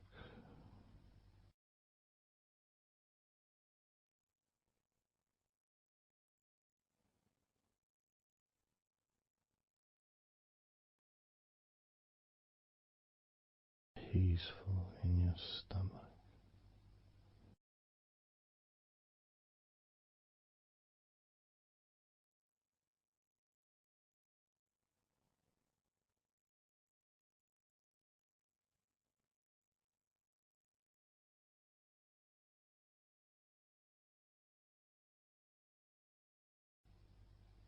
Your back,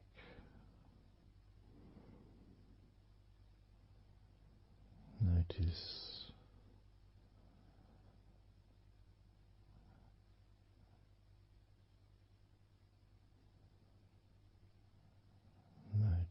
how relaxed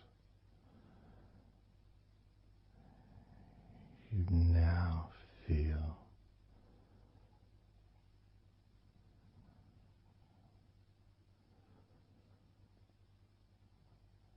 in the whole of your back.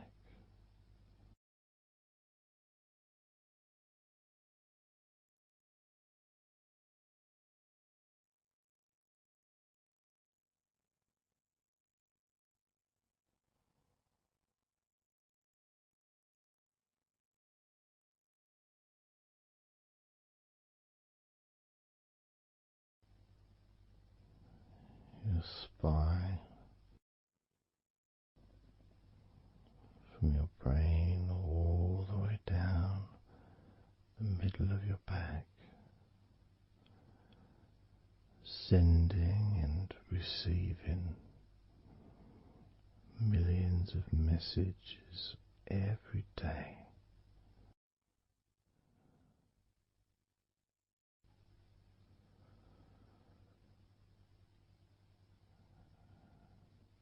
Deep comfort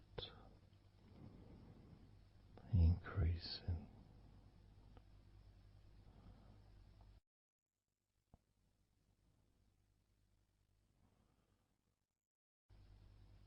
Deeply relaxed.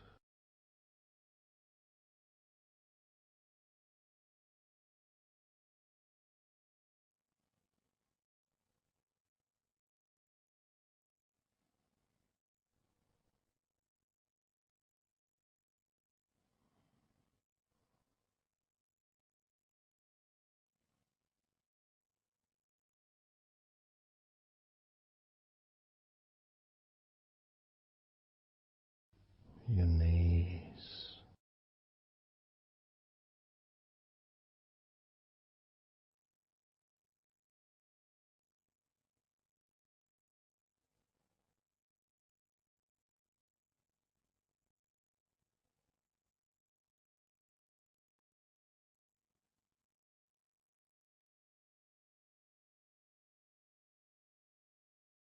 relax,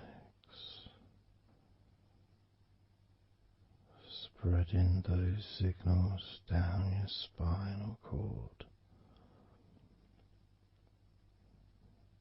into every part of your body.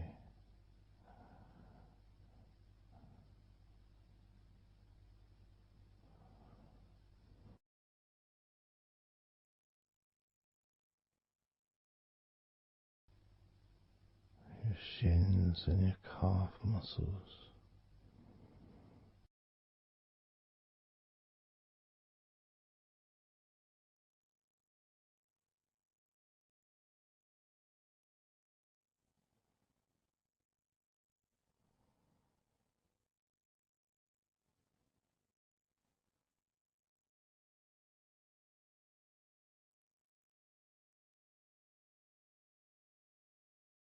your elbows,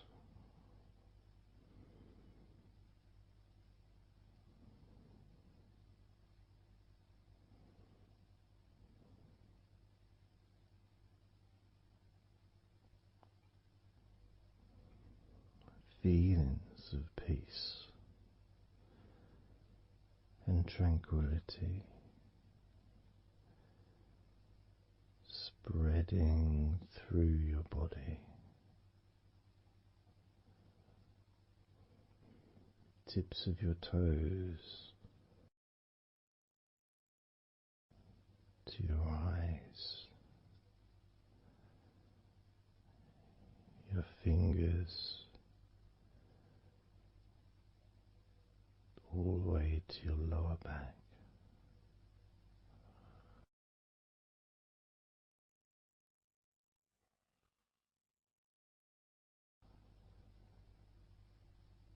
And letting go, really letting go.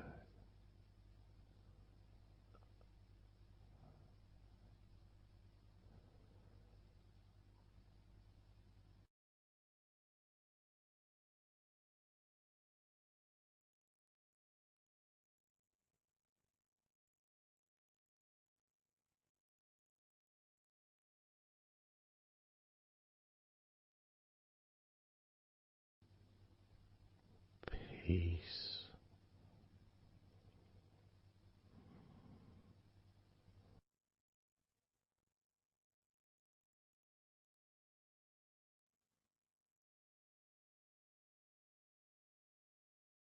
Drifting.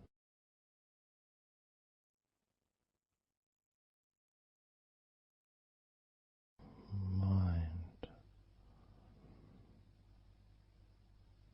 just wandering away.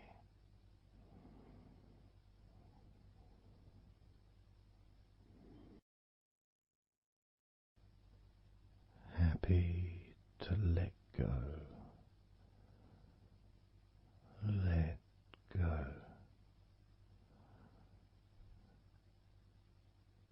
Completely let go.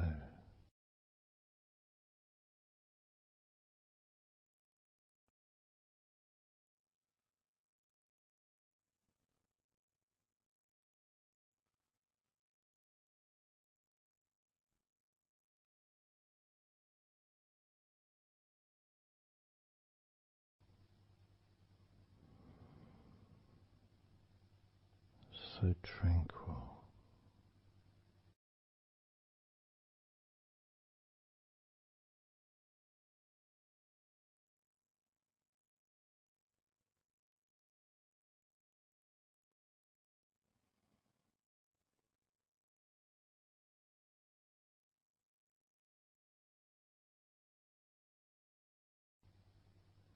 Your whole body enjoying a sense of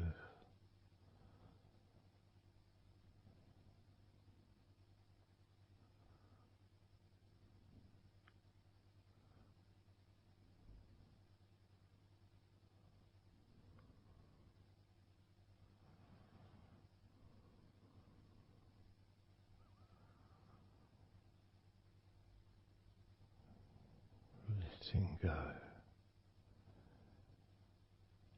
even more.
Peaceful.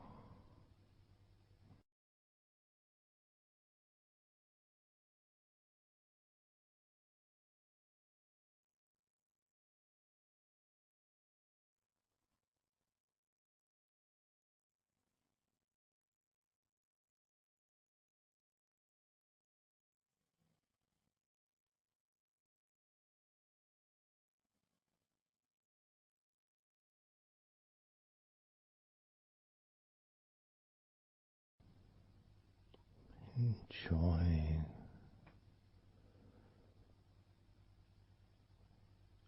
the space, this space of peace and safety.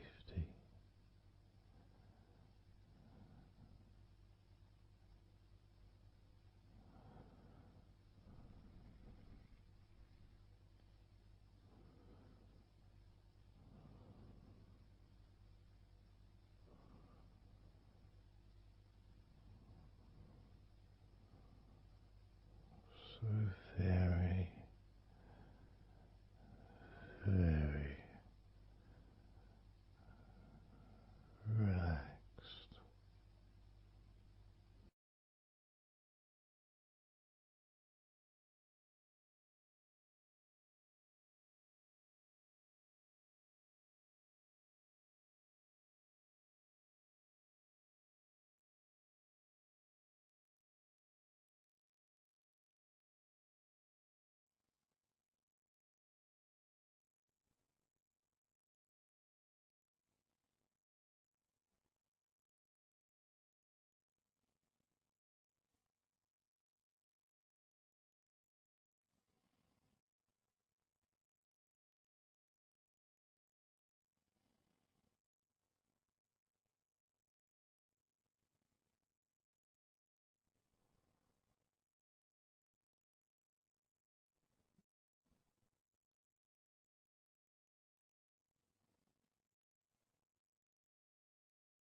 Letting go.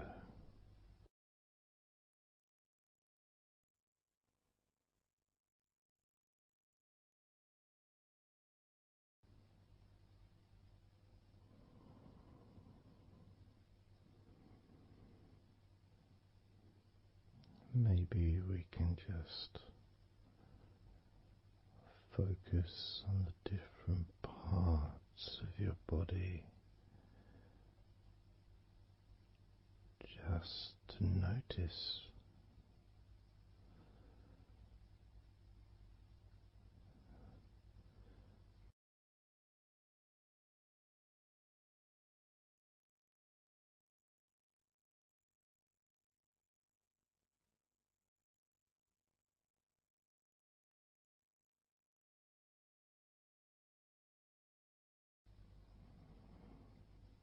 your forehead and your eyes.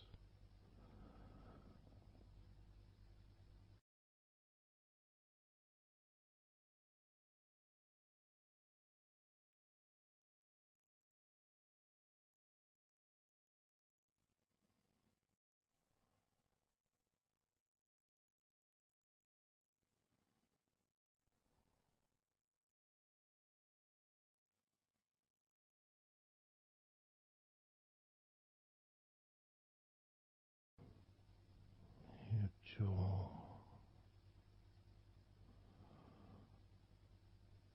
so loose,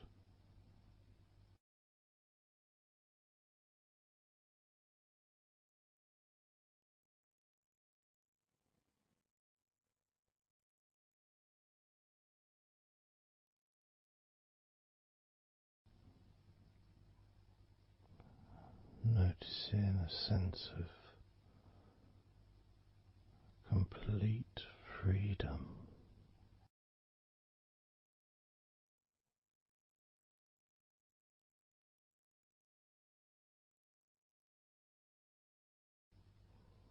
Absolute freedom.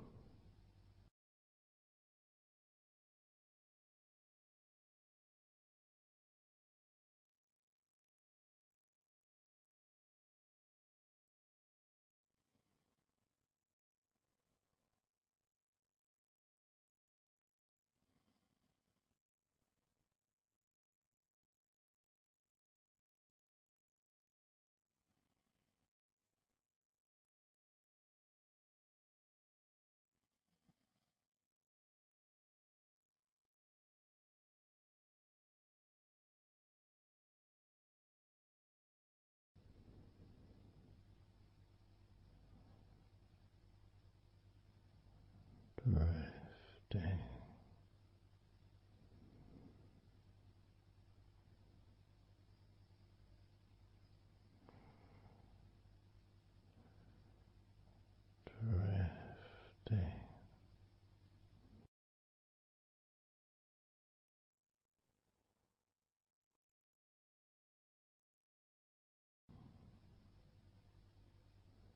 peaceful energy.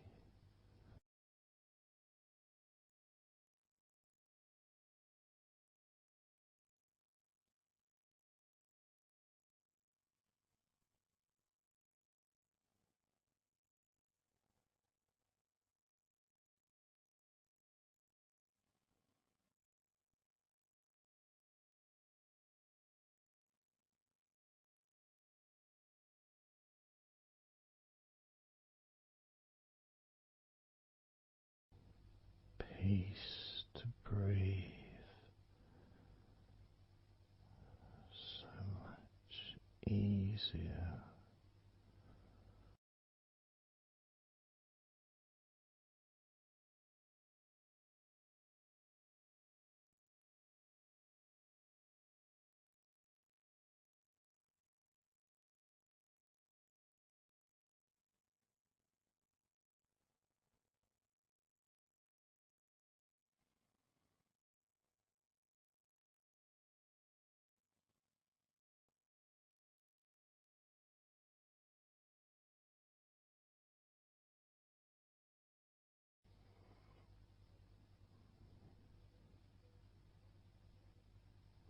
Loose,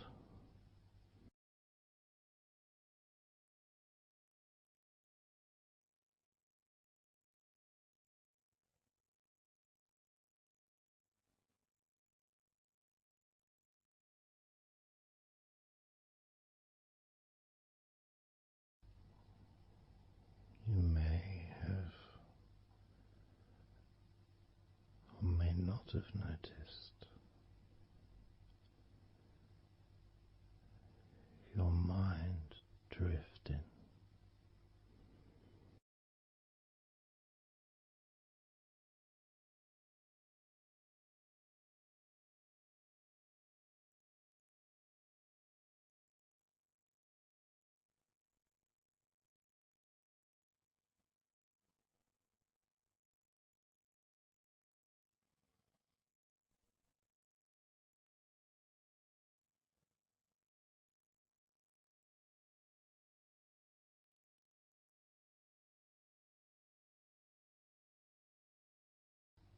Peaceful,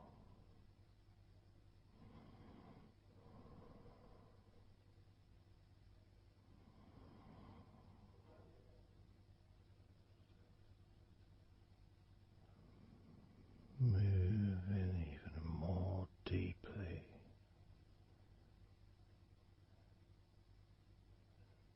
in the direction of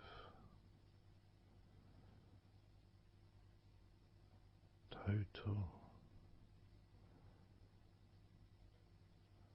blissful peace,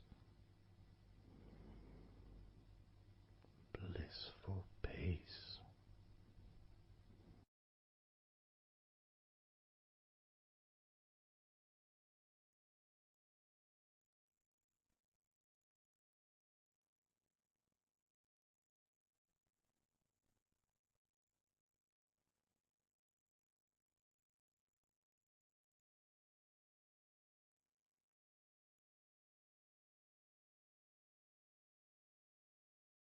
Drifting,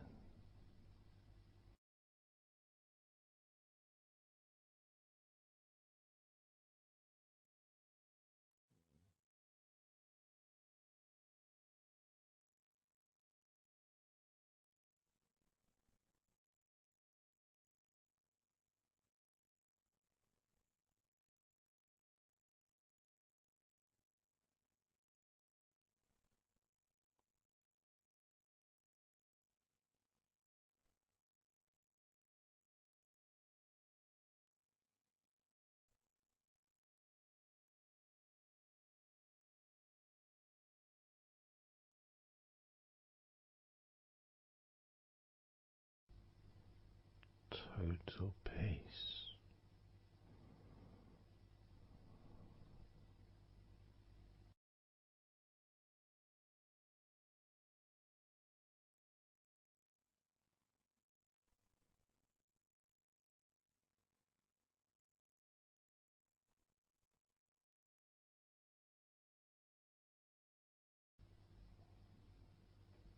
Calm, so calm,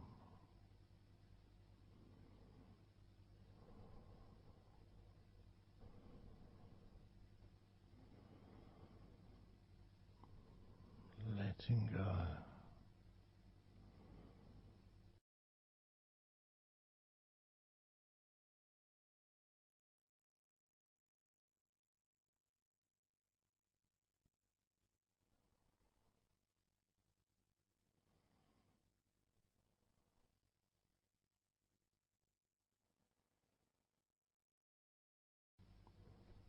Peace of mind,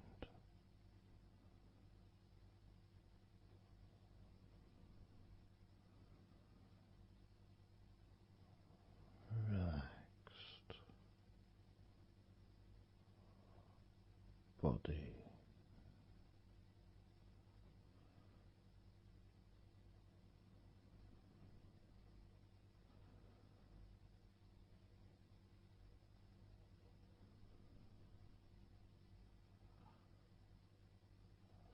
so relaxed,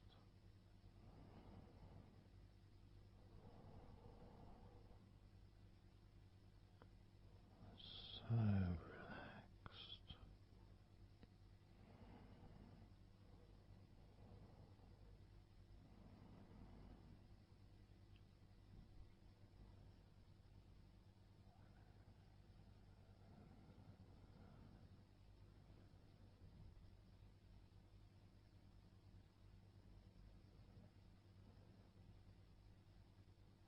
your body feels almost invisible.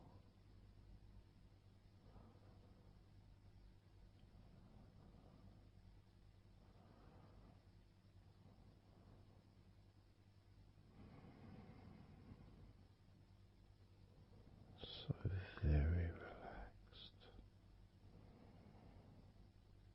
and peaceful.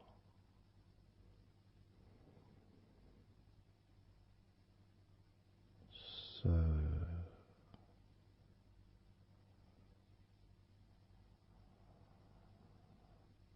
peaceful.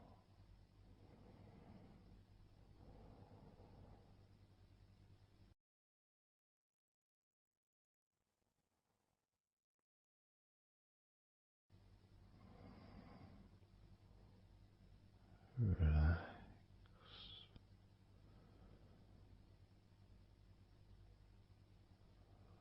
let go.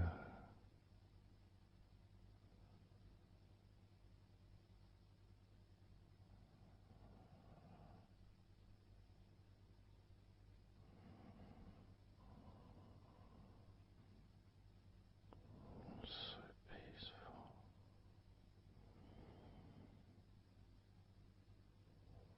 So very,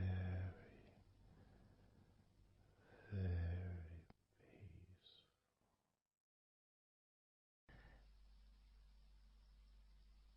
And you could start to notice that you are feeling more relaxed. Even though I've not purposely focused your mind upon that sense of physical comfort that is growing within you throughout your body, and your mind starts to slow down. And that could be almost in recognition of, I guess, my speech not being particularly fast.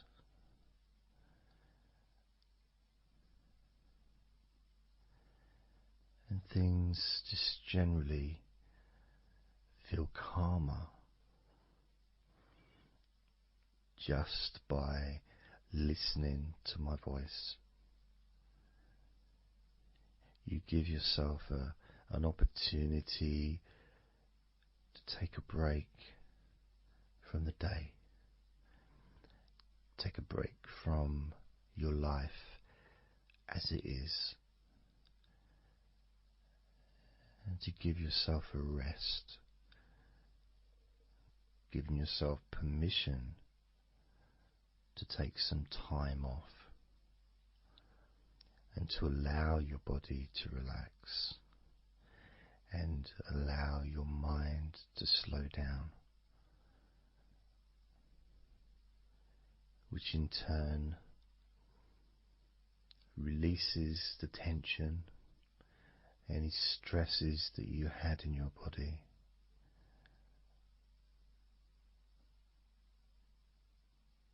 It's almost as if the parts of your body just open up, allowing the negativity out.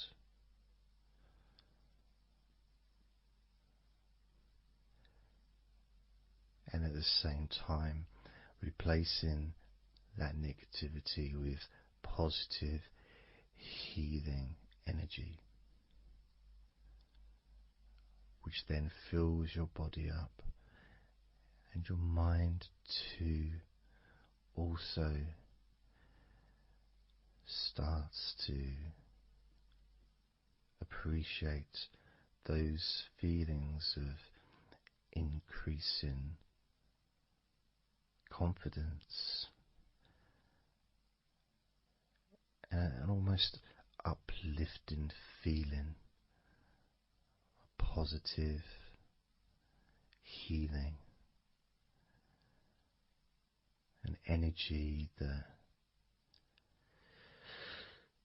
spreads through your body like a wave of comfort. And all this comes from just allowing yourself a few minutes, maybe half an hour, however long you want it to be, to just rest.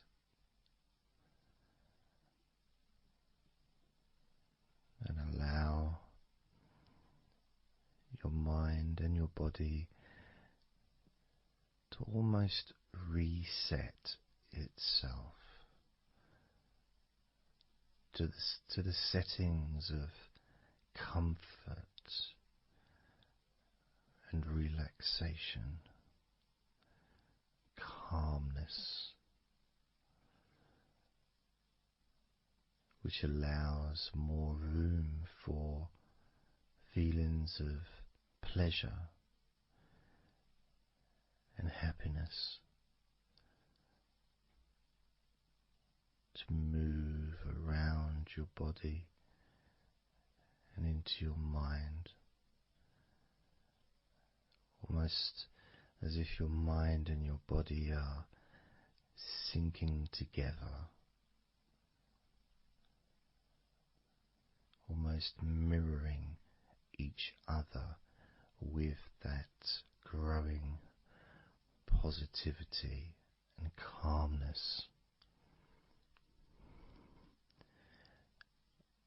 And it feels nice. It really does feel nice to know that you are the one that has allowed yourself to feel more comfort and to experience more of this deep relaxation spreading throughout your body.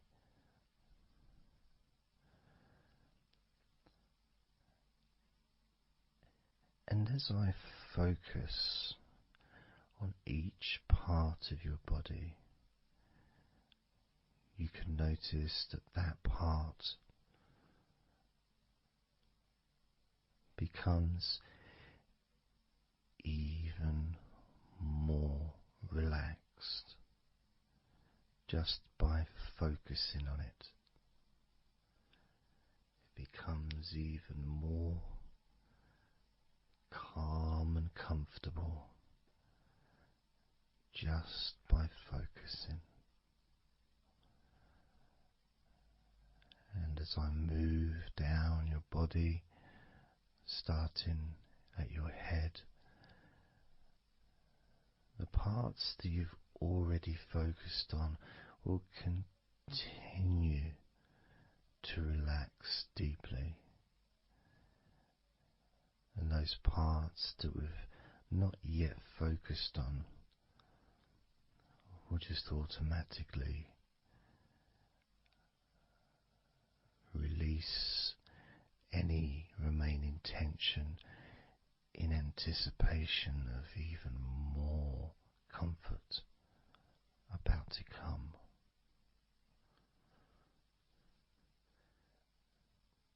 Now, I'm going to start by focusing on your forehead. Just being aware of the feelings of your forehead. And any background sounds, like Mr. Herbert the pigeon, can just allow you to feel even more relaxed. It just means you're in the moment. This isn't a sterile environment. This is the world. I live in the countryside, so there's lots of nature sounds around.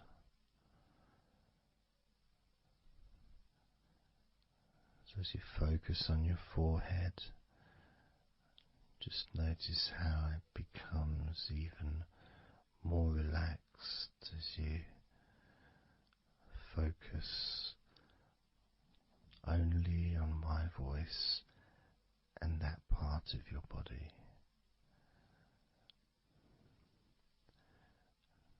Moving down to your eyes, focusing on your eyes, noticing how your eyelids feel so heavy, yet so light at the same time. And all the muscles around your eyes relaxing completely. Moving your focus down to your mouth, your lips, your tongue, your teeth and your gums, and the whole of your mouth relaxing, calm and loose. As you focus now on your jaw,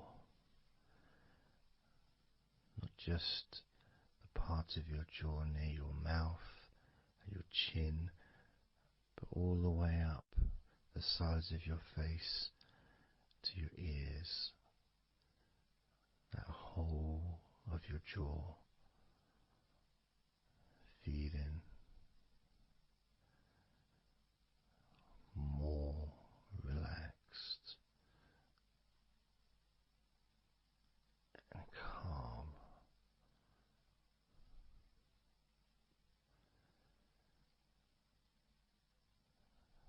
Focusing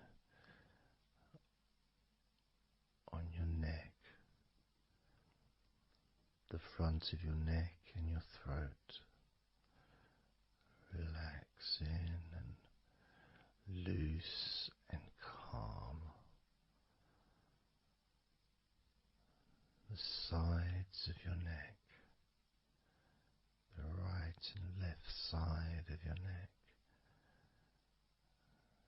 relaxed and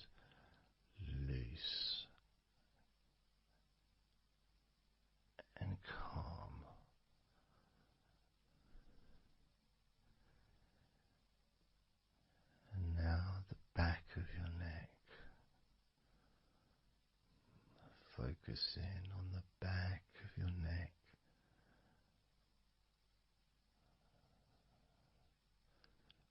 letting go of any tension that may have been there before, and enjoying that sense of increasing comfort and release that you can experience in the back of your neck.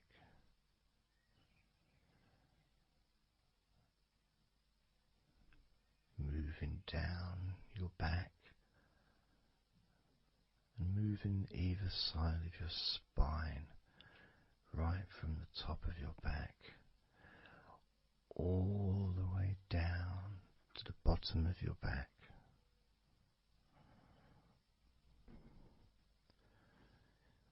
Down to your lower back.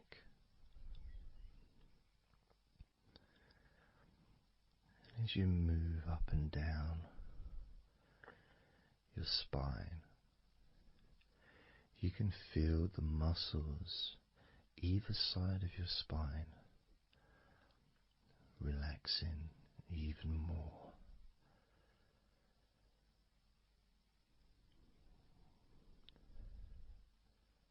And as those muscles relax, that sense of comfort starts to spread outwards from your spine into both sides of your back. The top of your back, the middle and your lower back. And as you scan gently and slowly up and down your back, as the muscles in the top of your back relax and become looser, the muscles in the middle of your back also seem to just almost divide from each other, separating and almost melting.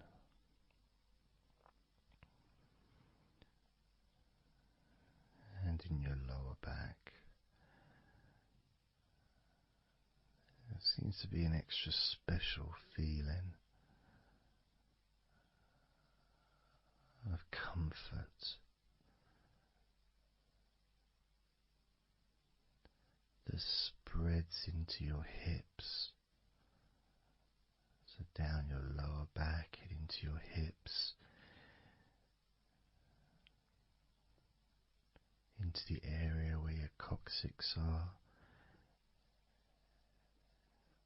and into your buttocks, and all those muscles that spread from your lower back into your hip area start to melt, start to really let go.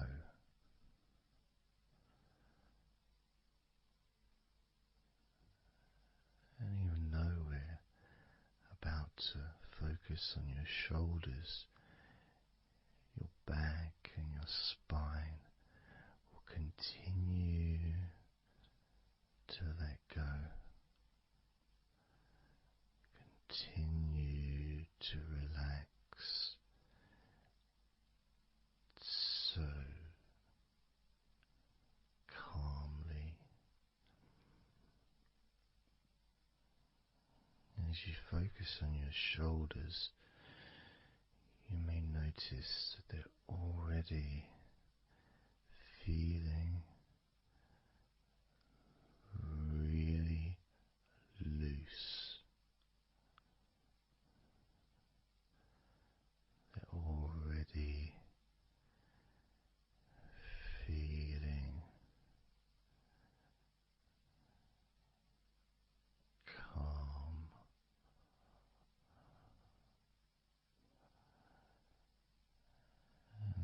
feeling of those muscles that move from your neck into your shoulders.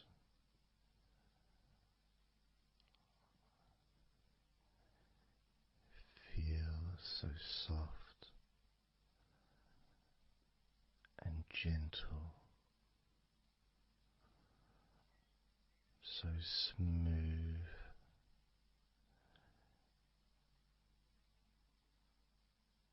and calm.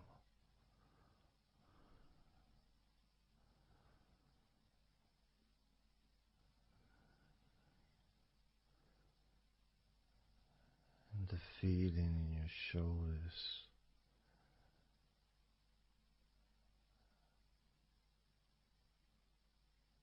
seems to spread deep into your shoulders. That sense of relaxation, not just traveling deeply into your muscles, but also relaxing the bones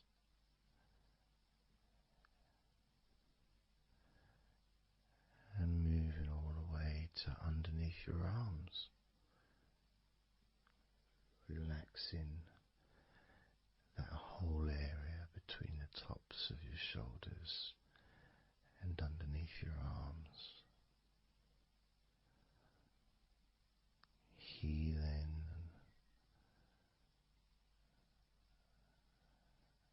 You feel so relaxed and comfortable in your shoulders,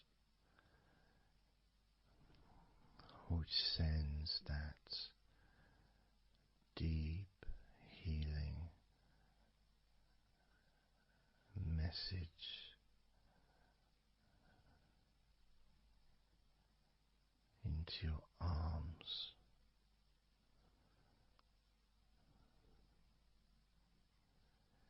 And you may feel almost as if your arms are not even there because they're so relaxed,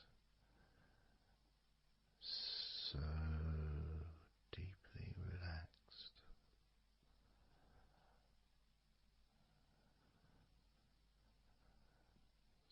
So,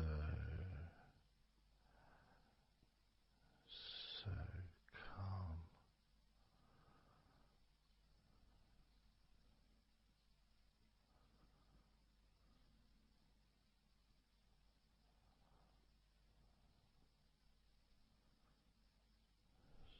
So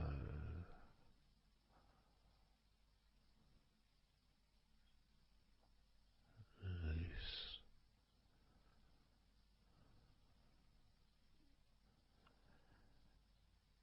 That feeling spreading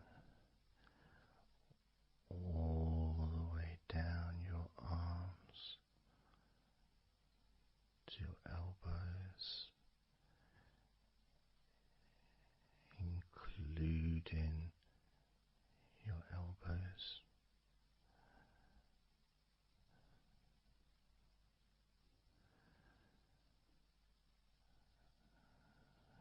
Circumference spreads all the way into your wrists, your forearms and your wrists,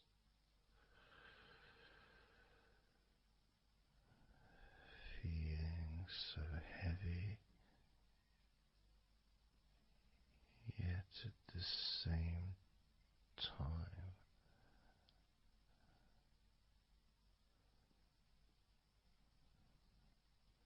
so light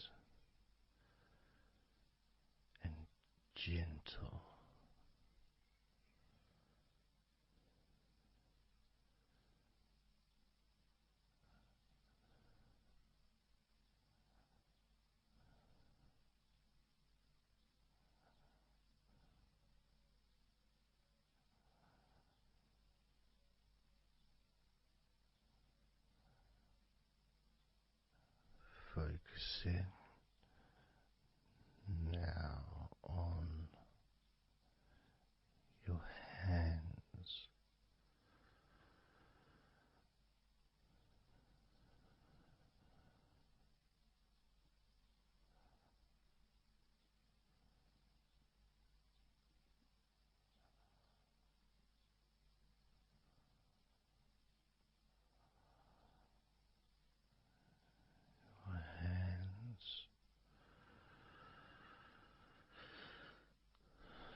a sense of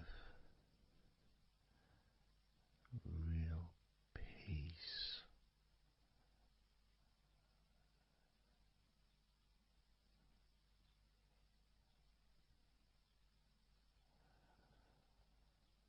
It just seems to feel so familiar when your hands relax deeply.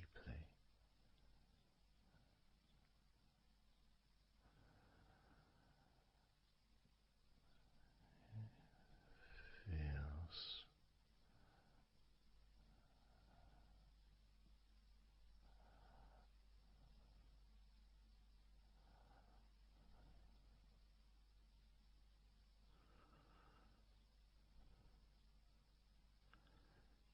your fingers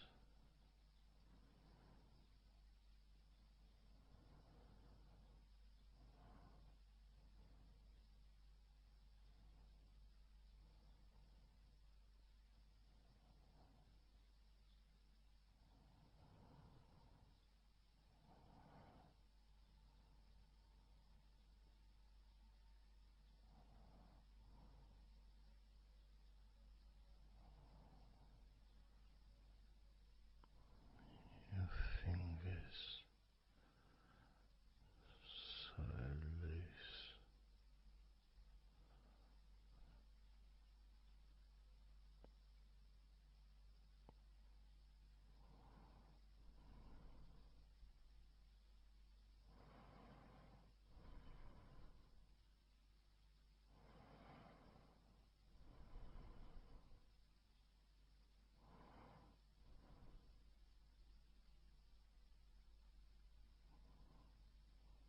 your fingertips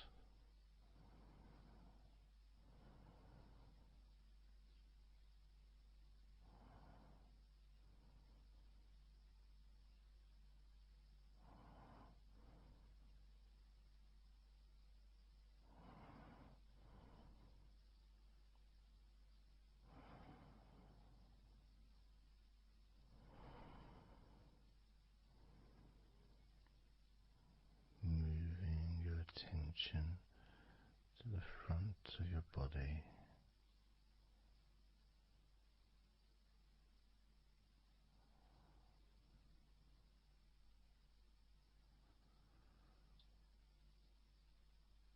so comfortable.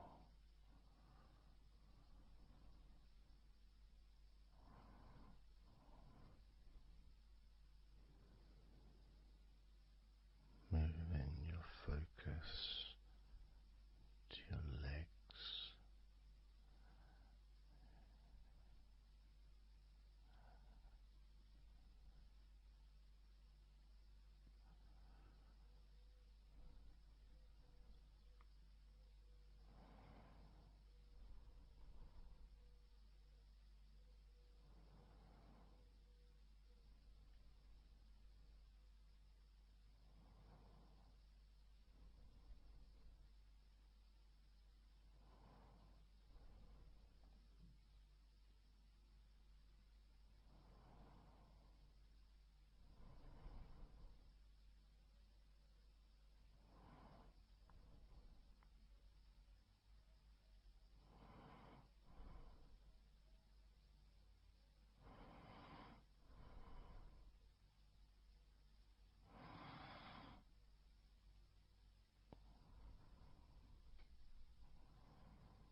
all those muscles in your thighs,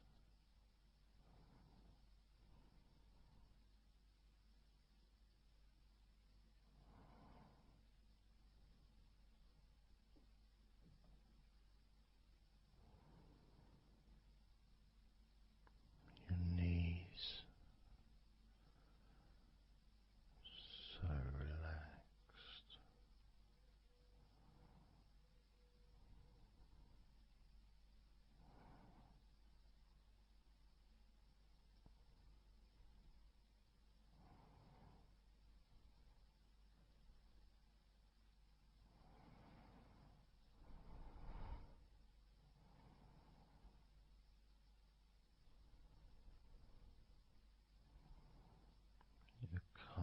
muscles and your shins completely relaxed.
And the feeling in your feet,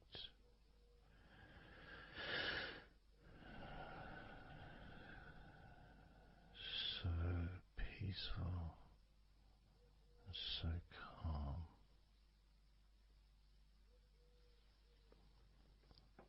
so peaceful,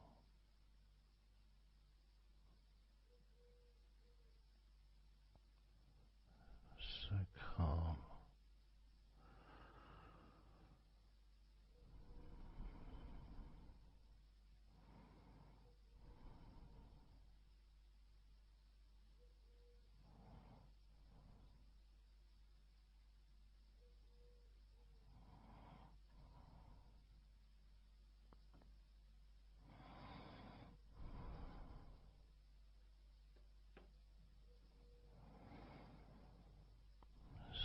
So peaceful, so calm, so peaceful,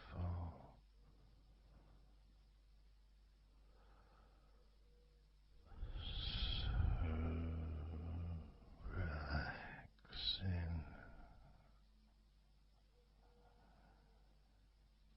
peaceful, so calm.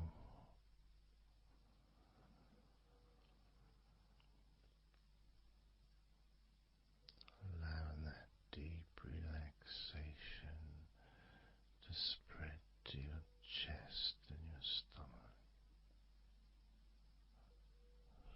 So relaxed.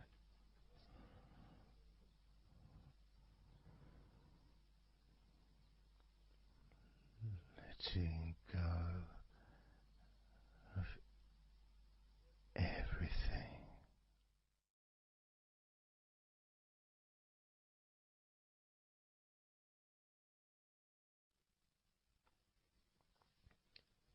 So I'm going to start counting down now from 20 down to 1.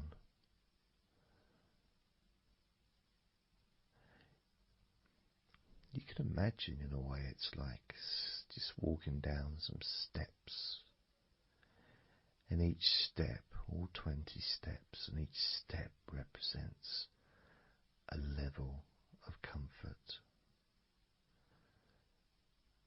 Each step represents a deepening of that comfort.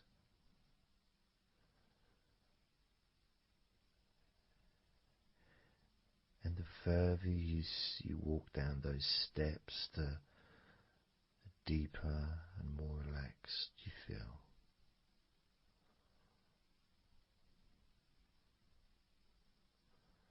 So, starting with number 20.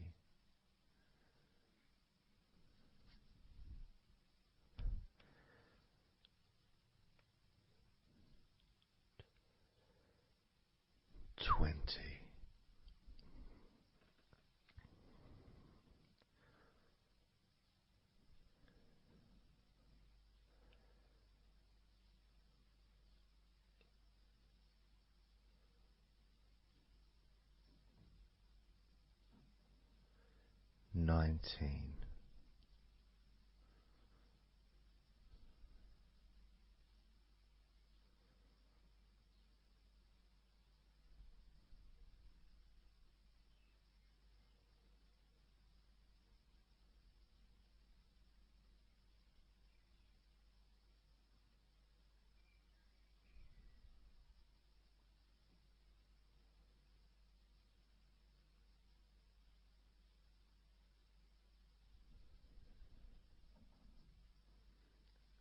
$18.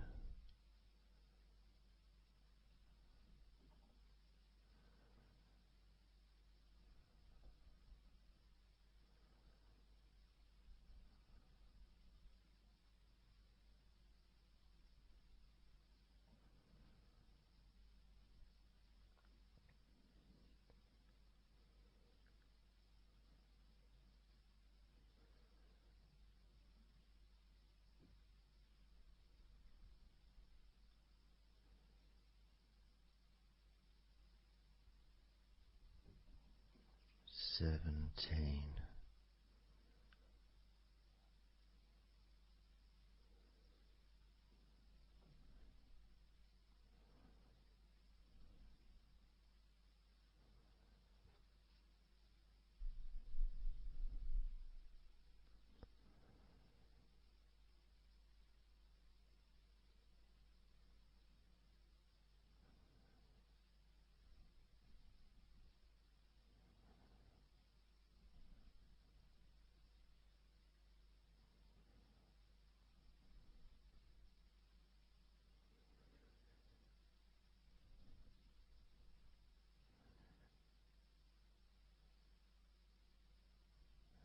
$16.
$15.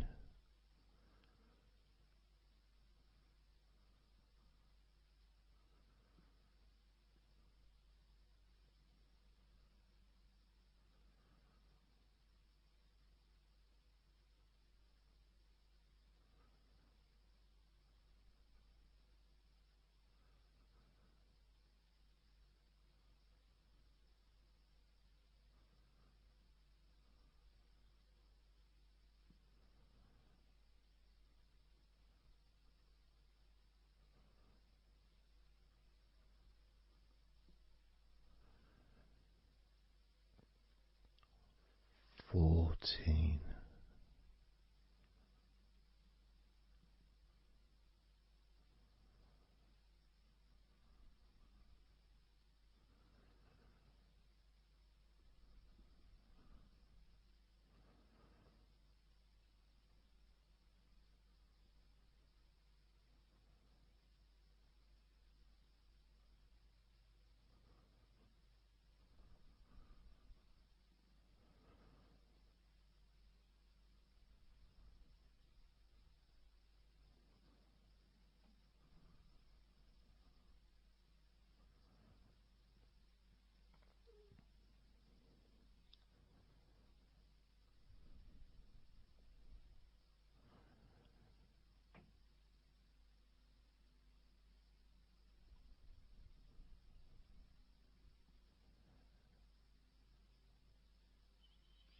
13.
12.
8.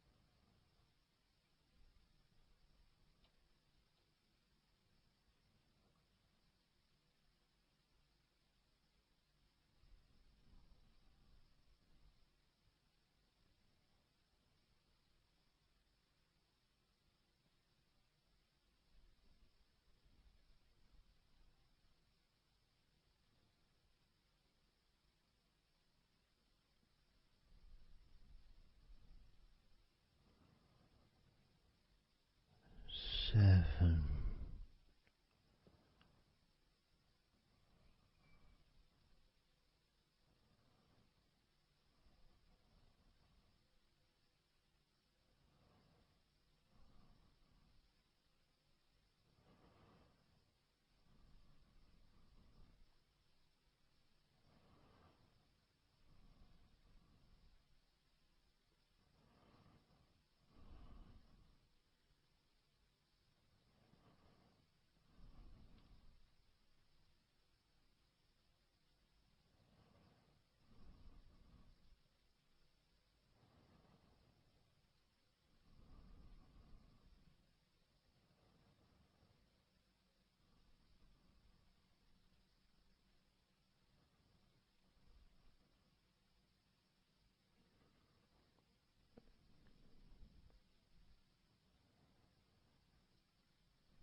6.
4.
And now,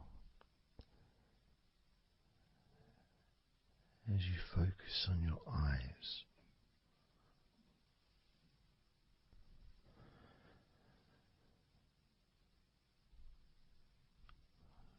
we're going to count down from 10 down to 1.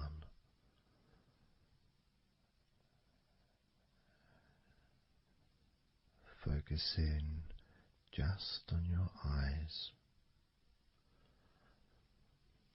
your eyelids, the muscles around your eyes, your eyeballs themselves, that whole area that makes up your eye.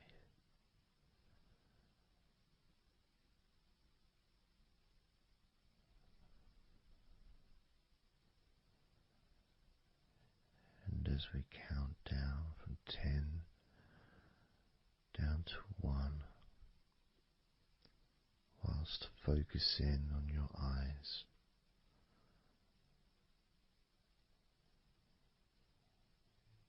you will become twice as relaxed with each number counting down. And you may find that all you want to do is just drift off to sleep. And if that's what you want, then just allow yourself to do that.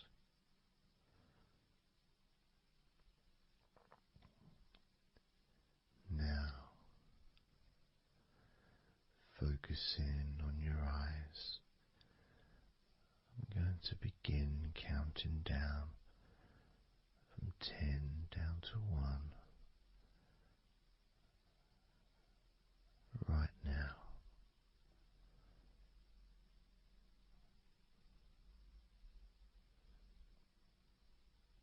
10.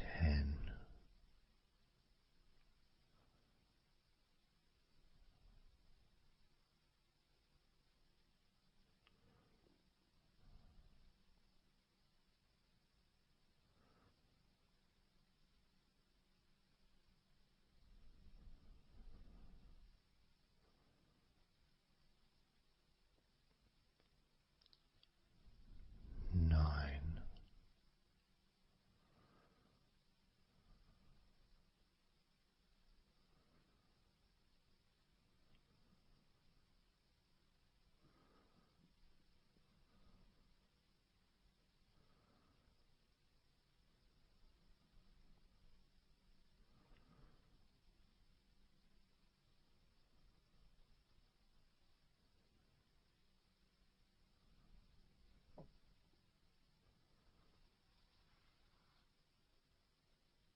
4.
Two.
One.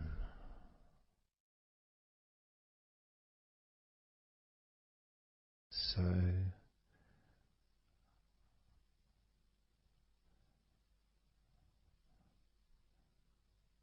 counting down from 10 to 1. 10, 9, 8, 7, 6, 5, 4, 3, 2, 1.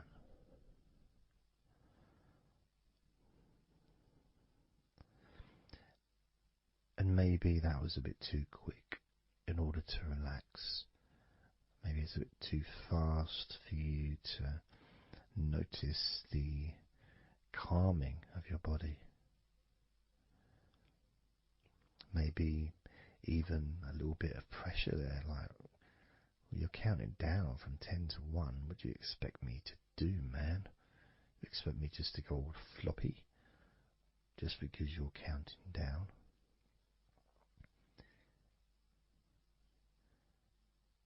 We could try again, but this time I'll go a bit slower.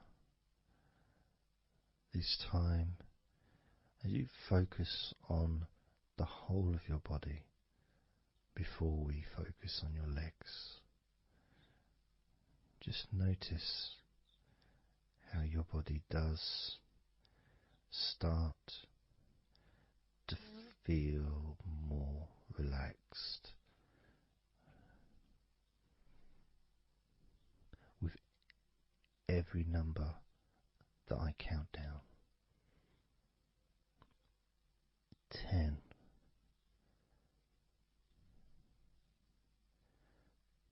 9.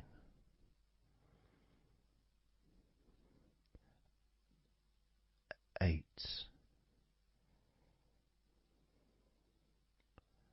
7.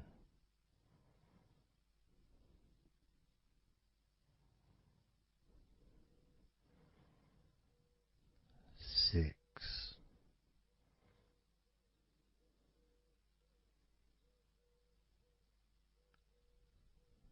5.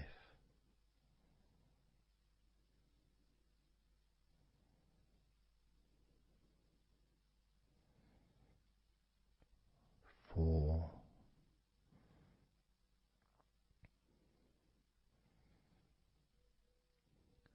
3.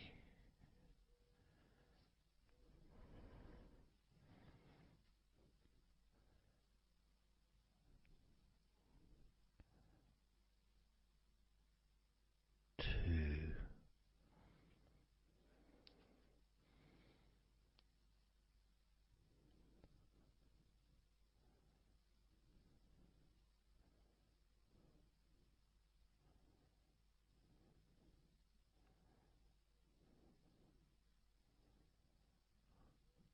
1.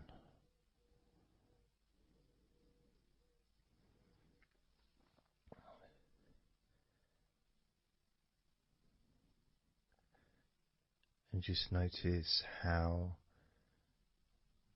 you feel generally, how your body feels.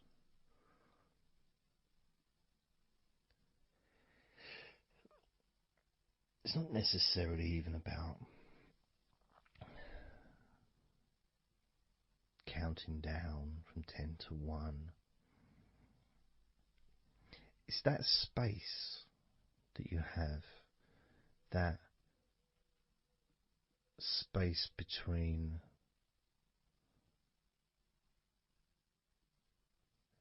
being active physically or mentally to just sitting or lying down, just being there, not doing anything, not saying anything, not needing to think about anything. So it opens up a space, a bit of a space, a gap.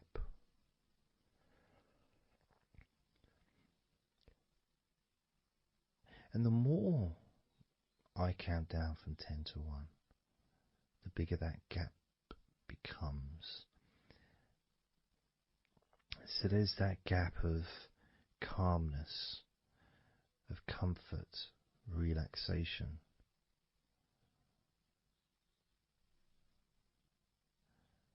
It's a nice feeling.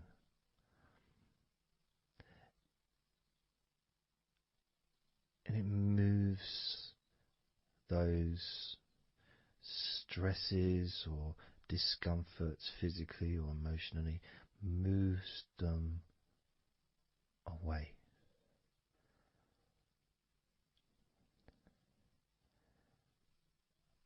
Allows you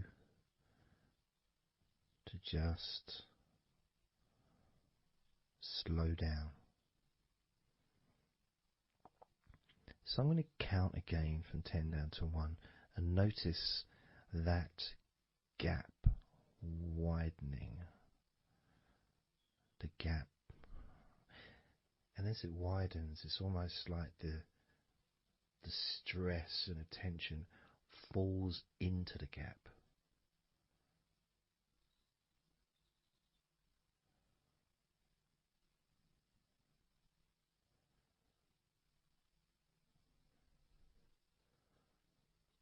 And gives you that distance, that space.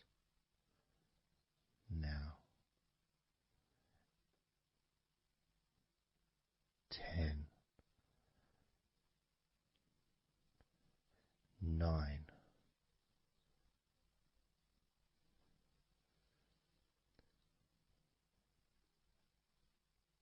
8,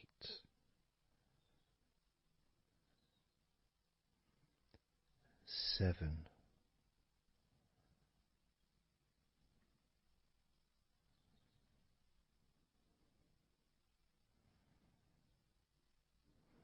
6,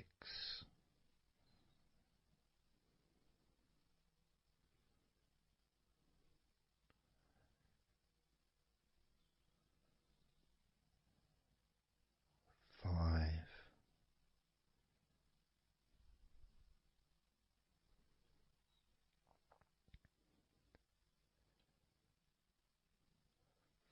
4,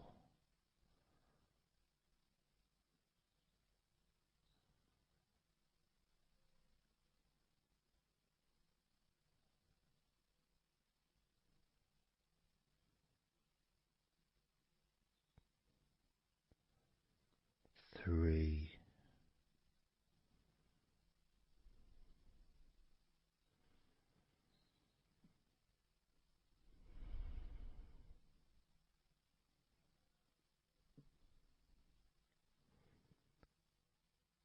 2,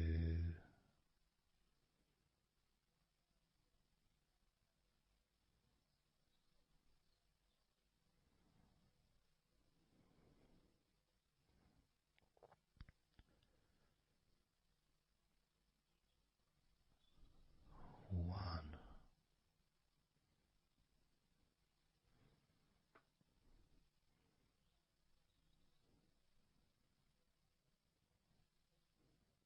And how does your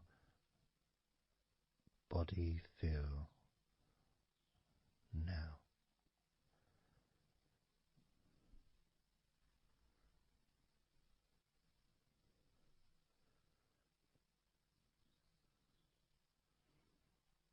Can you notice that you're feeling calmer?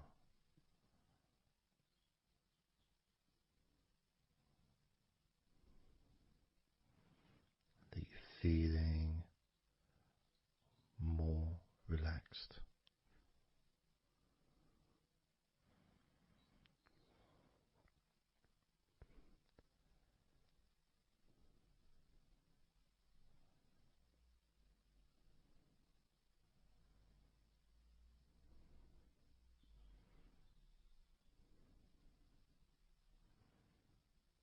As we now focus on your legs, just your legs.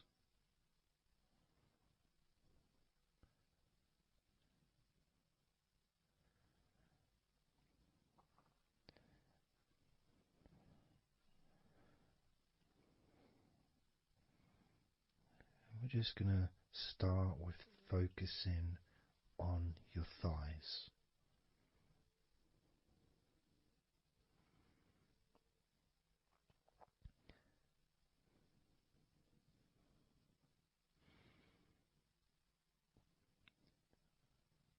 Of course, it's not the most exciting thing to be doing because I'm sure, like most of your body, there's not a lot going on right now.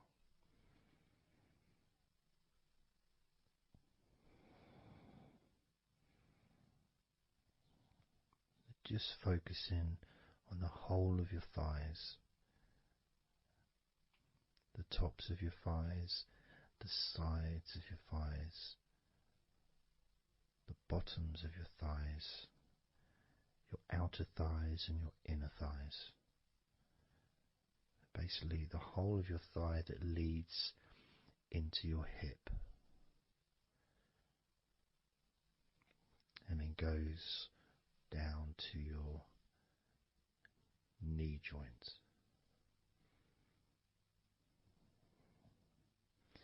Now, this is a big area. It's a very heavy area. It's very strong. Probably the strongest muscles in your body are in your thighs.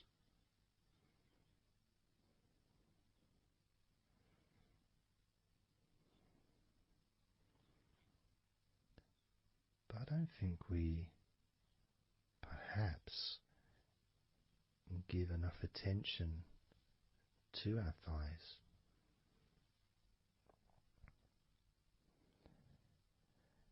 Perhaps we don't acknowledge how important our thighs are to our lives.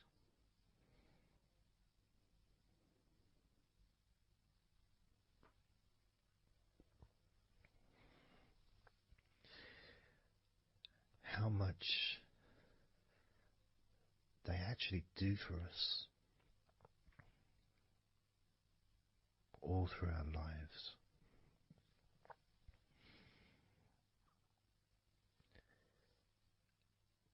And it may sound really weird, but I think that all of our body parts, especially our thighs, need some TLC. A bit of love shown, a bit of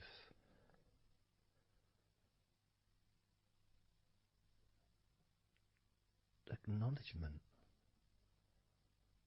a thank you, gratitude for what our thighs do for us.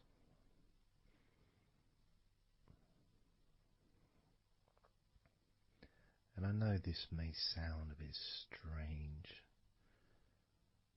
Maybe you think, why am I? Surely I should be out in the garden hugging a tree or something. Well, it's hard to set a microphone up on a tree. That's why I'm doing this indoors. Otherwise I would be outside hugging a tree. No, I can't see the television from the tree.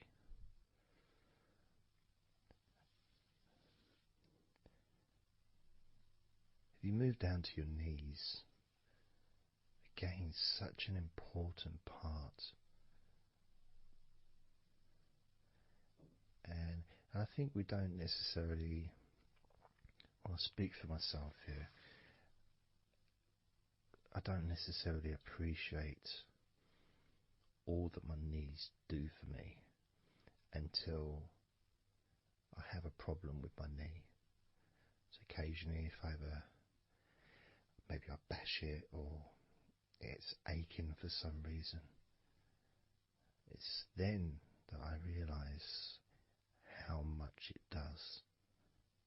You know, the benefit of being able to use my legs without any kind of physical discomfort is a beautiful thing that's possibly not appreciated until it's temporarily removed, you know, that comfort. But as you focus on your knees, regardless of how your knees feel, you can have that sense of gratitude and love to your knees for all that they do for you.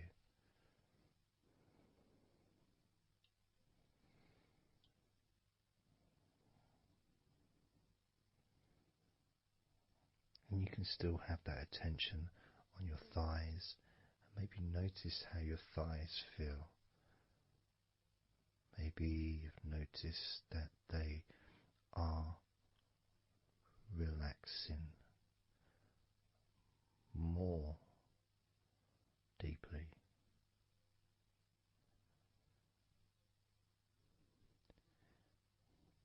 As you focus now on the bottoms of your legs, your shins, and your calf muscles, and the bones between your knees and your feet, incorporating, of course, your ankles.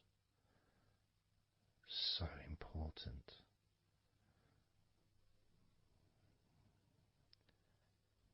Anyone that's had even like the slightest sprain of an ankle knows how much we take our ankles for granted.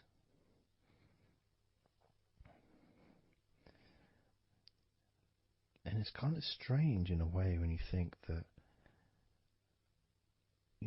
logically our wrists are a lot thinner than the rest of our arms, which is okay. Can't see any problem with that because we're just picking stuff up. But our ankles are so much thinner than the rest of our legs.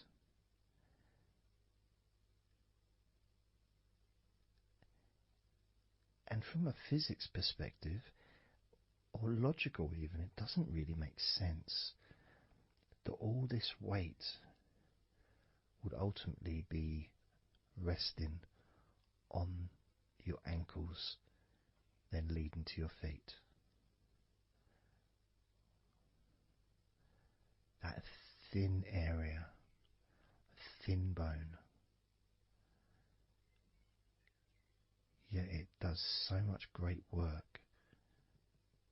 Supports us, supports our body for a lifetime. Helps us to balance, helps you to get around and be mobile.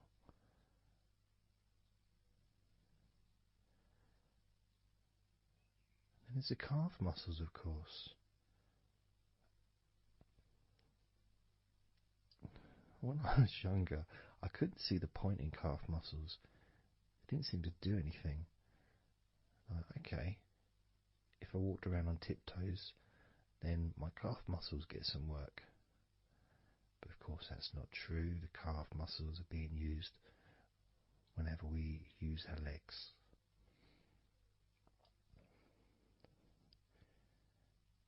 And your shins, there to protect your lower legs, shaped in a way almost as a protector for the bone.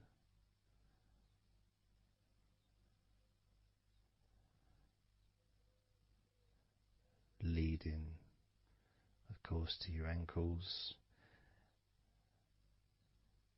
and your feet. But we're not going to focus on your feet, we're just going to focus on the legs. I realise that now that I've mentioned your feet, you're probably focusing on them anyway, so maybe I should focus on your feet a little bit. You can have them in your awareness, the same as you have your thighs in your awareness, even though we haven't been focusing on your thighs for a few minutes. We've been focusing on your ankles,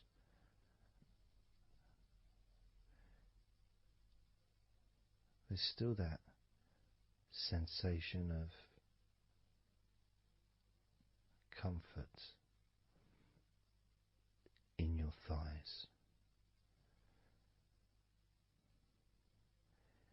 And there's that movement of energy, because the thighs hold lots of different sensations.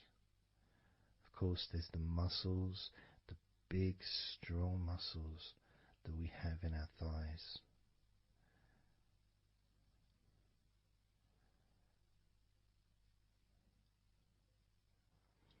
But the skin on the outside of the thighs, as in the outside of all of our body, can be very sensitive. sensitive to the touch, sensitive to temperature.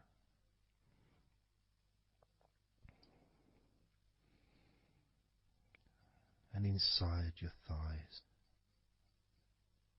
the bones, there's the muscle, there's the blood vessels, the arteries. So all this stuff, it's inside your thighs.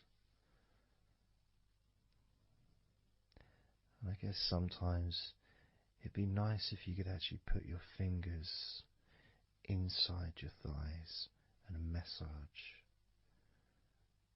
So you can massage on the outside, of course, but to be able to get deep into the muscles, and to be able to just massage inside your thighs, massaging the bones of your leg, massaging all the veins, and just gently healing your thighs.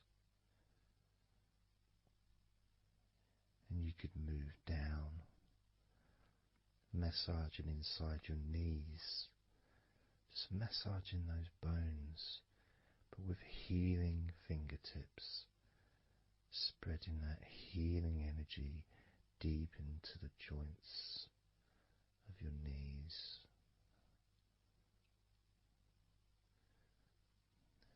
Of course, there's the back of your knee, you know, the inside crease where your knee is.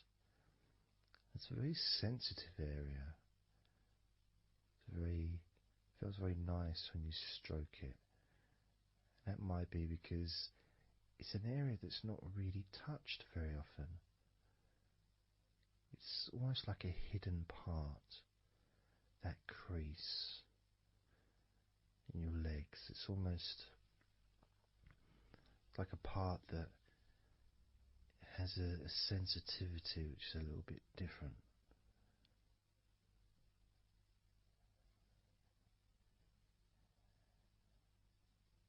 Of course, it's protected by your legs.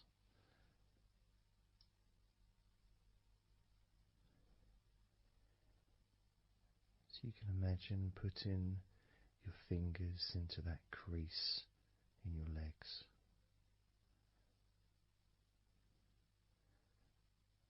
That fold in between your legs, you can just massage with your fingertips.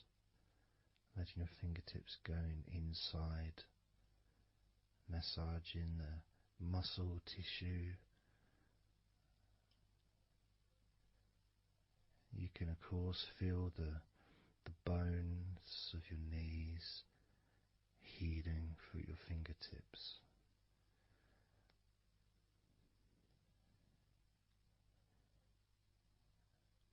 And then as you go down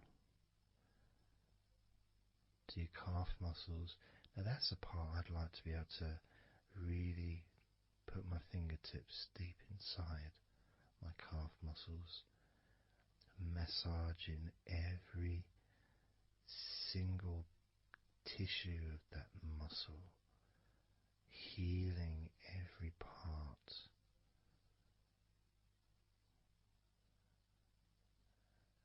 And then doing the same for my shins, massaging and gently stroking the bones, gently stroking them, healing in a loving way, because they deserve to be treated as the precious bones that they are, because our legs are so precious, as in all the other parts of our body. They're more precious than any jewel on the planet.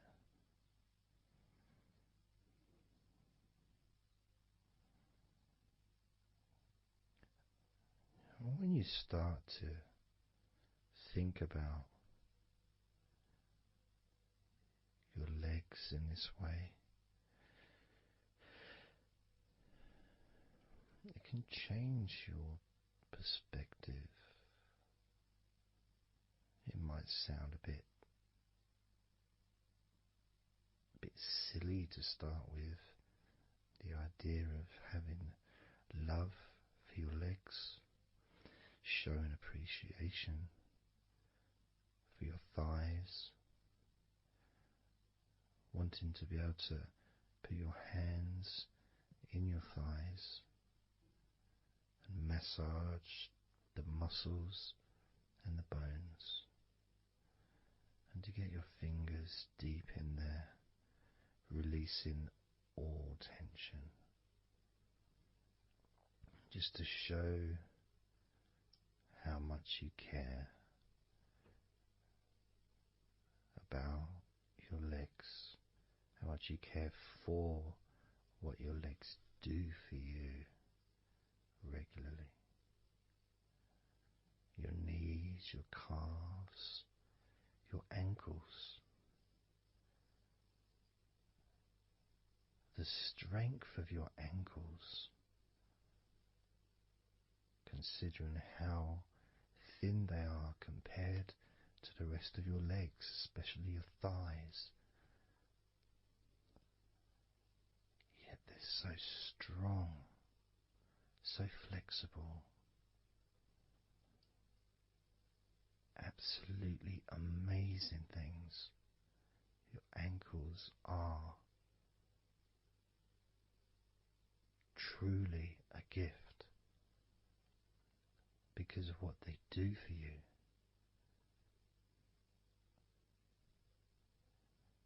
Supporting all that weight, regardless of what weight you are, even if you're only 8 stone, it's still a lot of weight for these little ankles. Now I'm a lot heavier than 8 stone, double that. Yet my ankles support my body all the time. Although they do give off a sigh of relief when I sit down.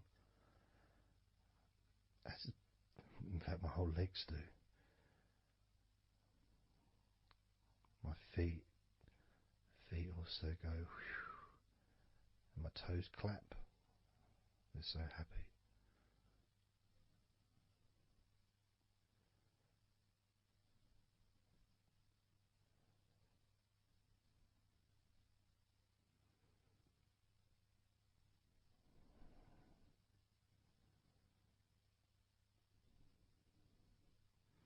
Your legs really are amazing.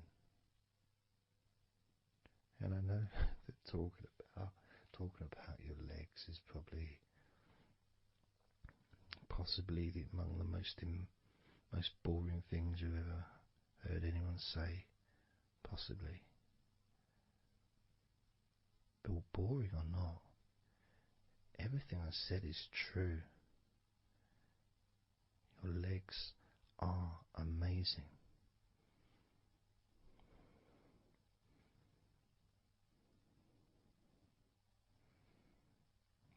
Your legs deserve not just respect,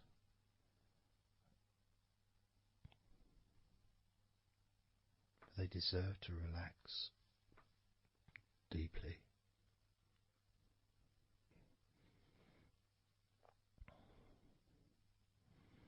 They deserve to take some time out of the day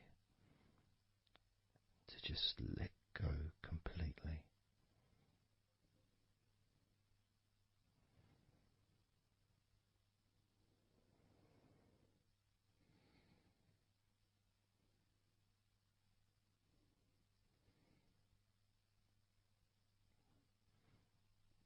Your legs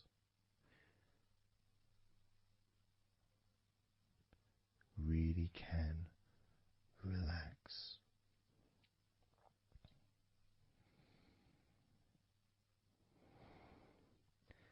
And because the legs are such a very important part of your body, when you relax your legs, the rest of your body also naturally follows in that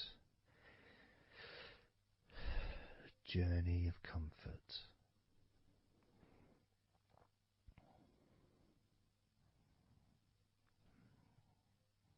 I can feel it in my hips. My hips feel really loose. And also in my lower back as well. My lower back really feels stretched, even though I'm just sitting in a chair and there's no stretching as far as I'm aware that I'm doing. But it's almost as if the muscles are just relaxed so much that there is a natural stretch as the tension has reduced a lot.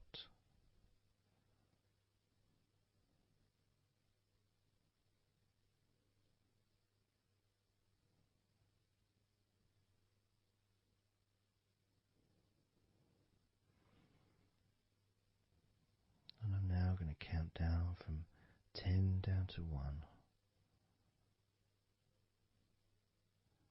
And you can continue to feel wonderfully relaxed. 10,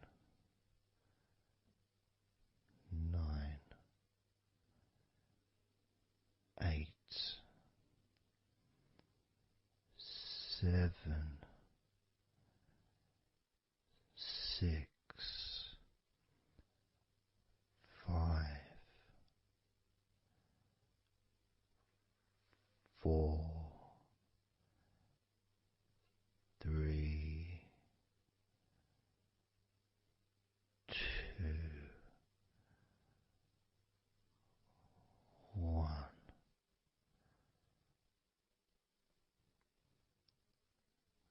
Relax.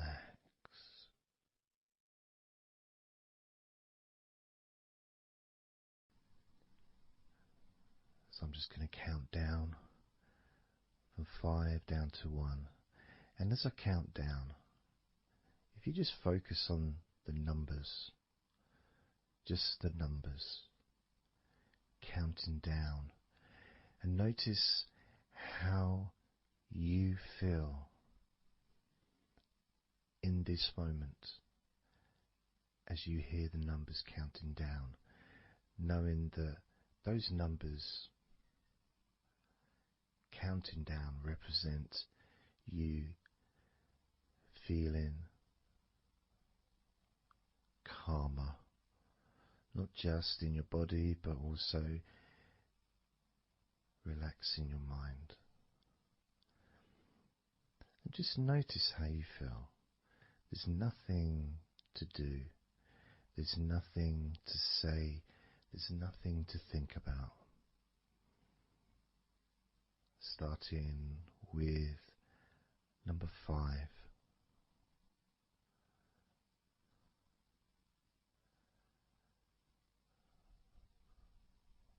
4.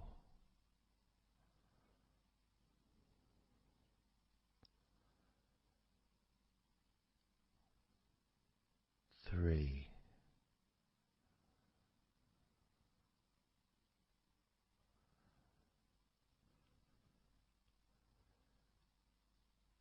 2.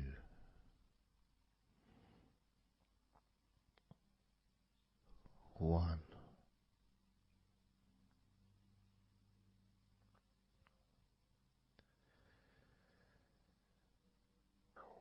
As you notice the gradual letting go of the tension in your body, you may also begin to notice and be aware of how your mind is starting to slow down. This is just a natural thing that happens. It's not really a special procedure. It's just natural because as your body relaxes, your mind also starts to relax. And the more your mind relaxes, the more your body relaxes. It's just a continuous circle of relaxation.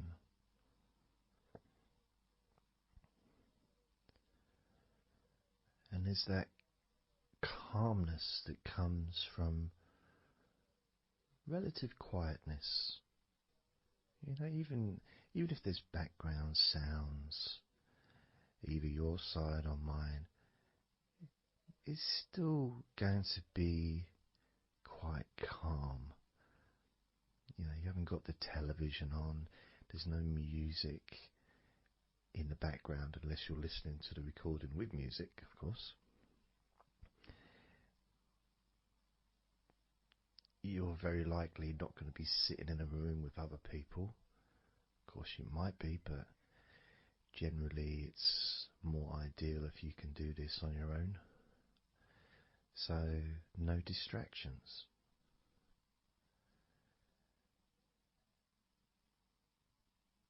And when you stop thinking about stuff,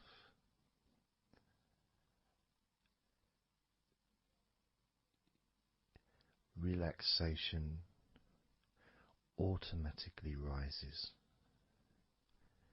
A sense of comfort starts to grow. And without trying to build it up into something fantastical or something magical, this is just a natural process, something that's easy to accomplish. In fact, it's almost, the sense of relaxing completely happens really when you put no effort into it. It's not something that you can really force. It's something that happens naturally. And part of the process of this recording and others is simply to allow you to take advantage of this space, this time, to just let go, to just be here, to be in tune with how you feel.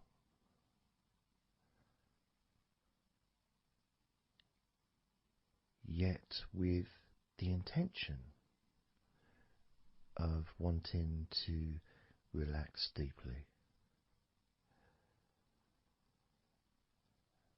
And maybe even to fall asleep, depending on what it is that you wish for yourself in this moment.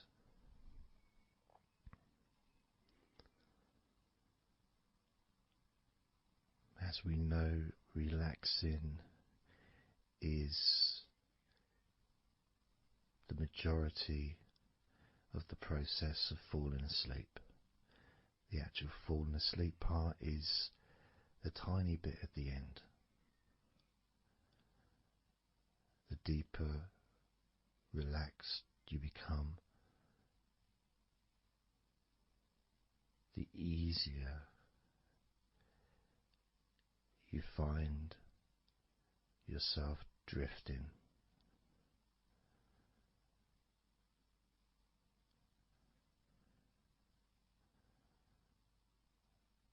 You can also, if you choose, stay focused on my voice and really enjoy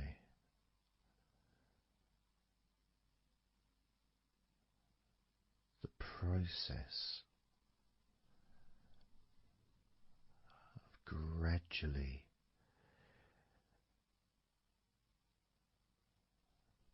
relaxing each muscle in your body effortlessly,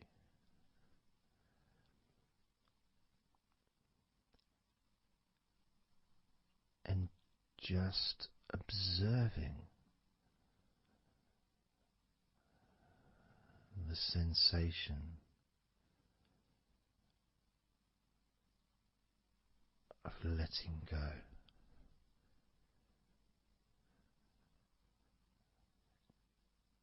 Completely.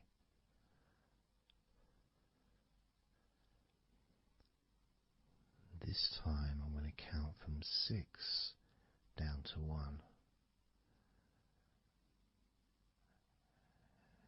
and you can notice your mind calming down more with each number that you hear me say. Naturally feeling calm and slow and peaceful.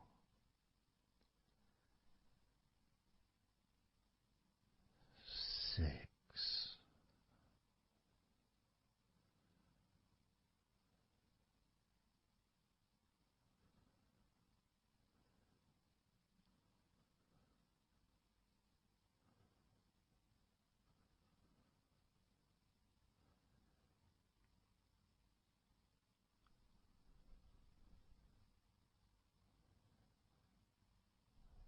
5.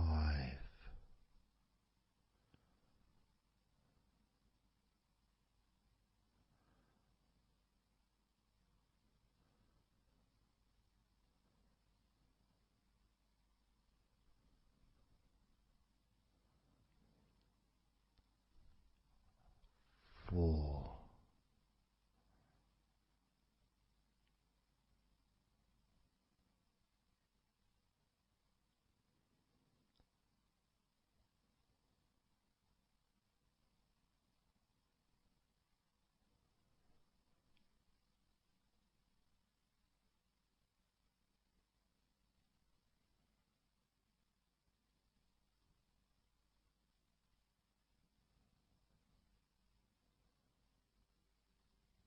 3.2.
One.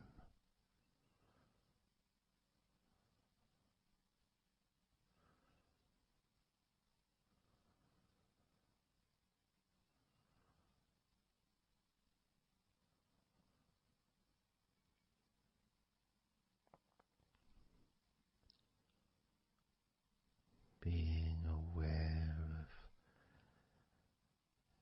how your mind has slowed right down, sinking deeply into relaxation.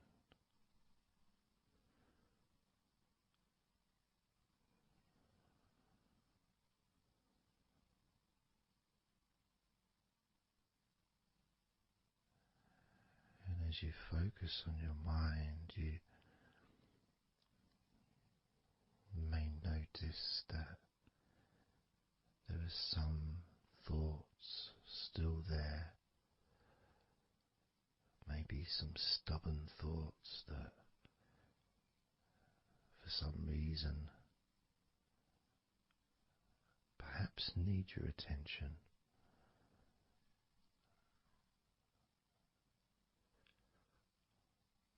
So what you can do is send love to those thoughts. Sprinkle those thoughts with love, like little petals from a flower. Just sprinkle it over them. Petals filled with love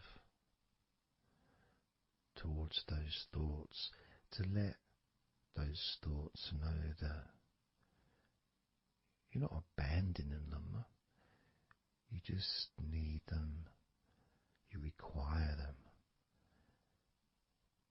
to just calm down, slow down, quiet down for now.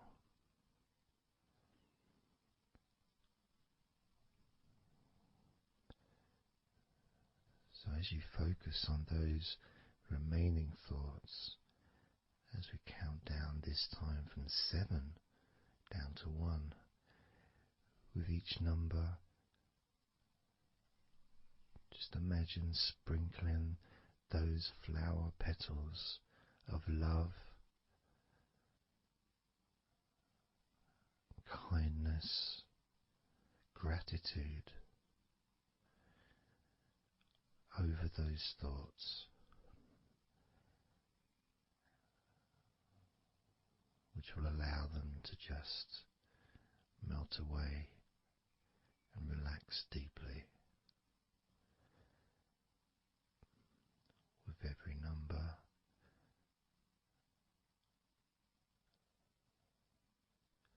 those thoughts will become more and more relaxed.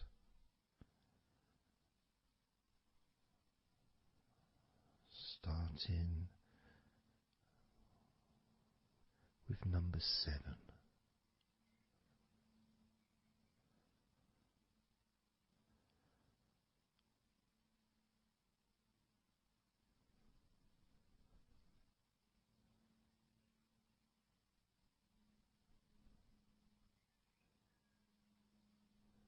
6. 5.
as you now notice how relaxed you're feeling in your body.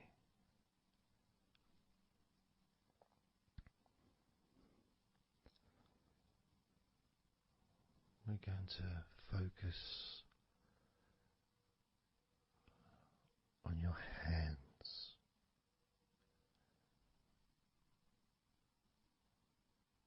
Because the more relaxed your hands are,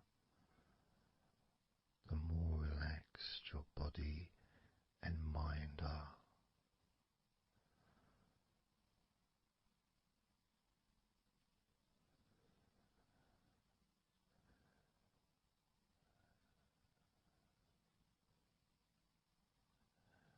And as you focus on your hands and your fingers,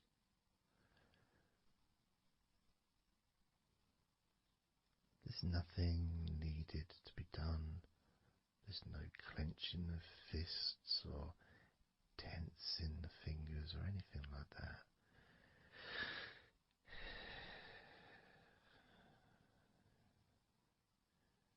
It's just noticing and focusing on your hands.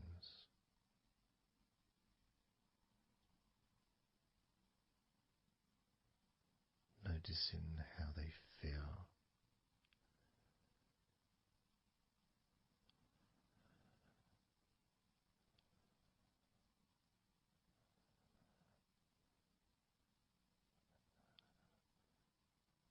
Because the more relaxed your hands feel, the calmer your mind feels, and the more comfort you feel throughout your body.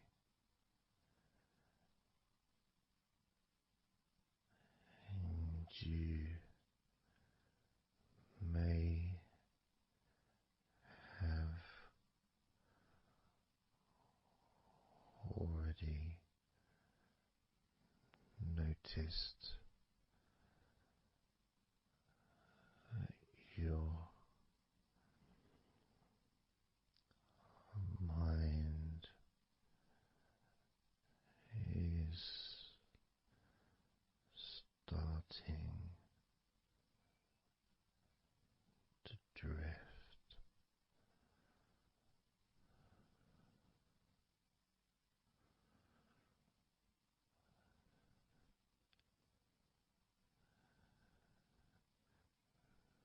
Focusing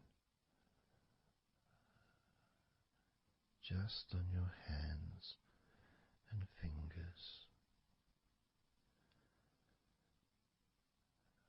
allowing them to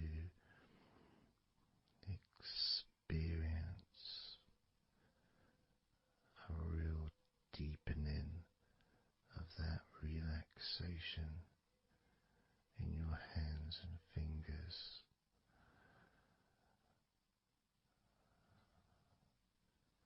More and more relaxed with each number.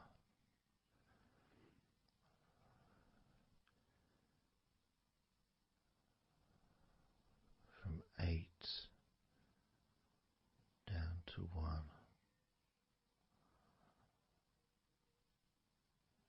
You can almost feel that healing and relaxing energy spreading into your hands and fingers, becoming even more relaxing with each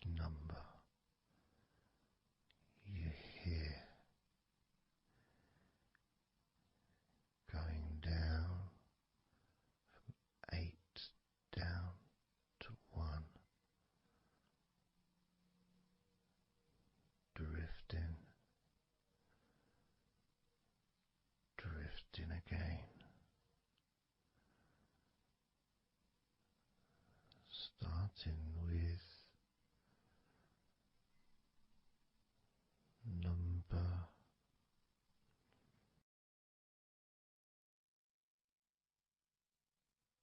8.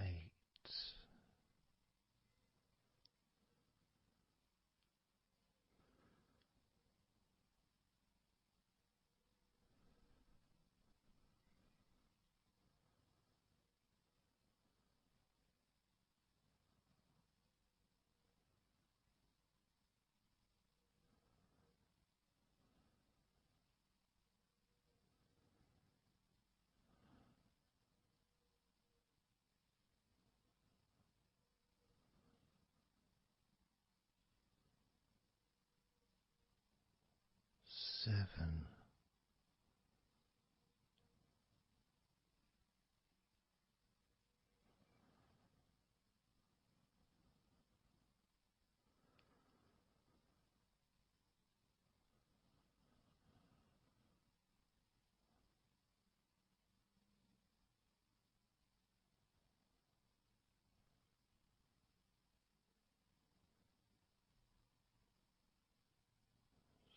6.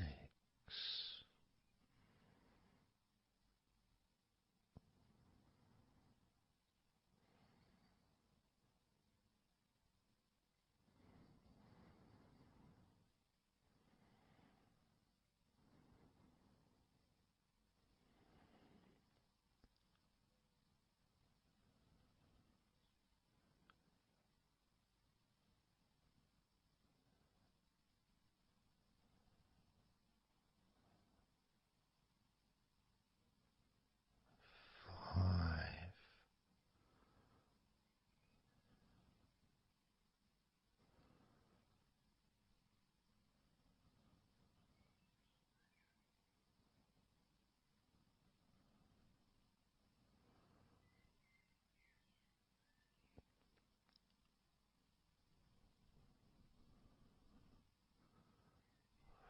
4.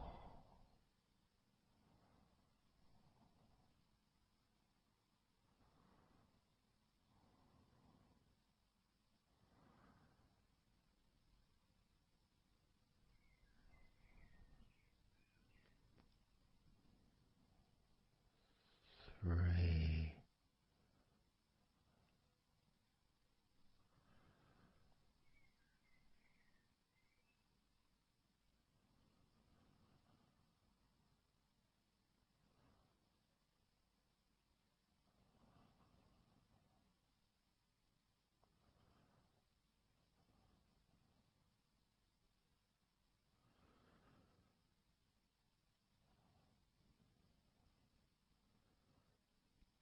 2. 1.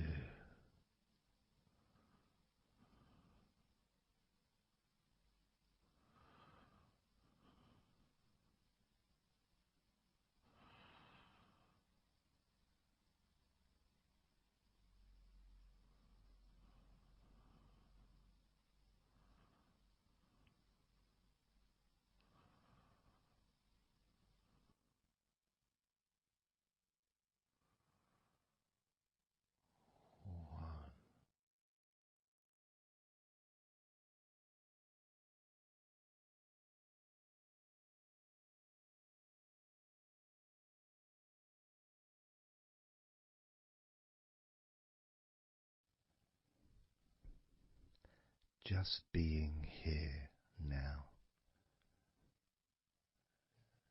Nothing to think about, nothing to do, nothing to say, and everything just feels calmer. And this is your natural state of being. This is how you just normally feel when you take away all of that other stuff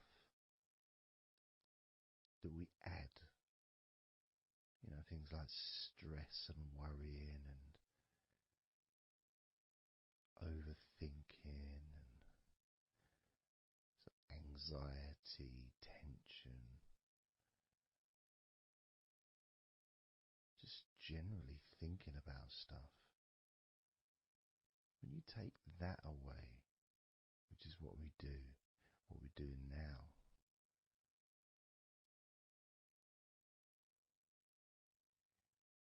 you're left with a real sense of peacefulness, which comes to you very quickly. Because ultimately, it's just a feeling. A feeling of comfort. It's almost as if you've gone inside yourself and you've found a special place where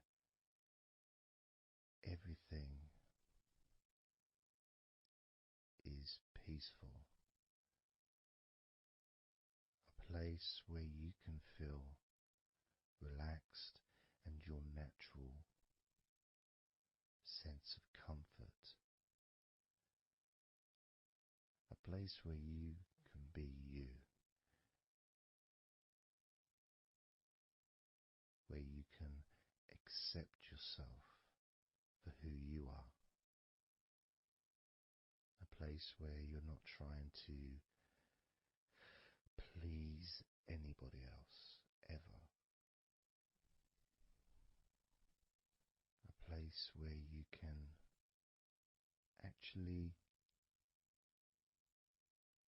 not just love yourself, but in some ways, more importantly, you can like yourself. Appreciate who you are.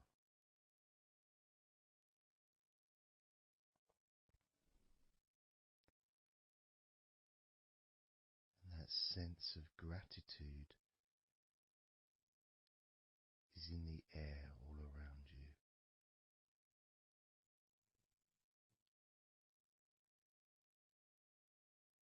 And that's also a place where you can actually feel the healing energy soaking into your body.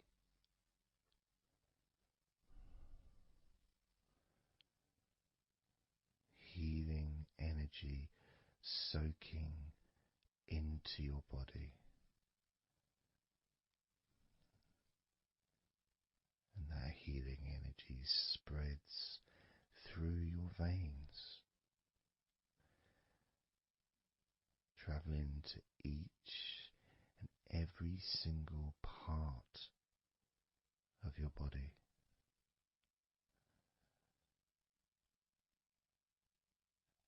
And you start to realize that actually that healing energy, it's not just entered into your brain, it's become part of your brain. And that spinal fluid is now mixed with healing energy.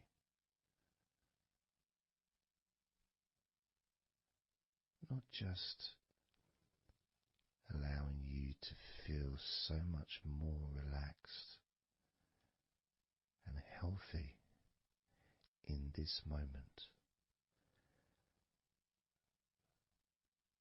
but also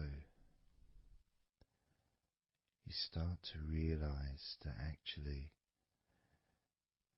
what's happening now with that healing, relaxing energy spreading through your body is actually changing your life.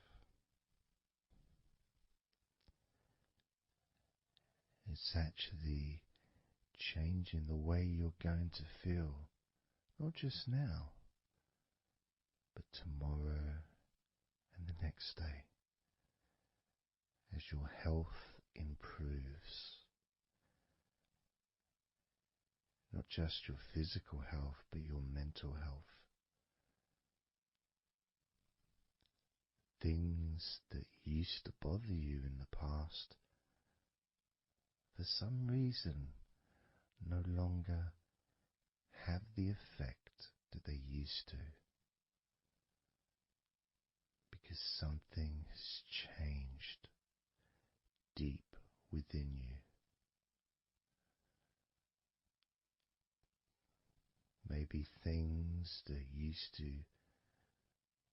cause you to feel anger no longer have that power to control you the way they seemed to be able to before, as you realize that you're the one who decides what affects you. You're the one who decides to feel relaxed and calm when you choose to enjoy noticing these natural developments of healing continuing to grow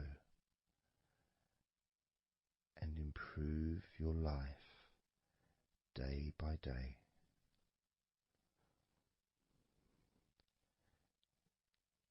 Including, of course, your ability to relax so much easier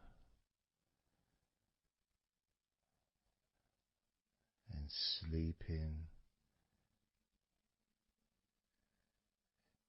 is the most natural thing in the world to you, because falling asleep is something that you've done so many times in your life, and you know that you were born, as we all were, with the ability to fall asleep naturally. We were born with that ability to just drift off into a deep, healing sleep.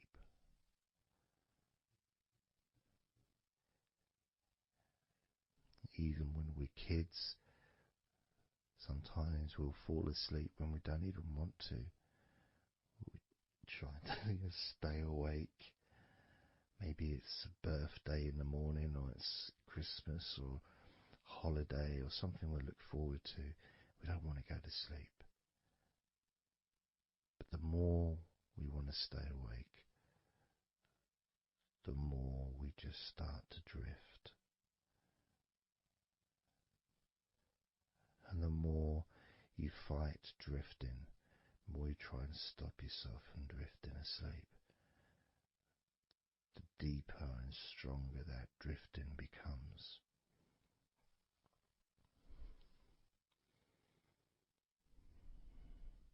Because we're born not just with the need to relax deeply and to naturally fall asleep,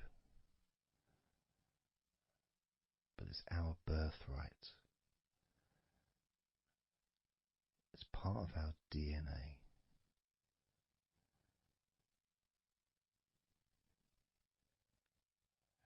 And sometimes as we get older in life, perhaps at times we have forgotten that relaxing completely is not only a wonderfully pleasant experience,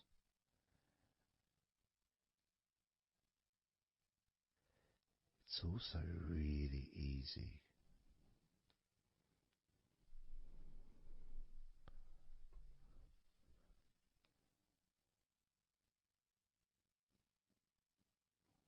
very, very easy to let go, because that's all it is. It's just deciding to let go.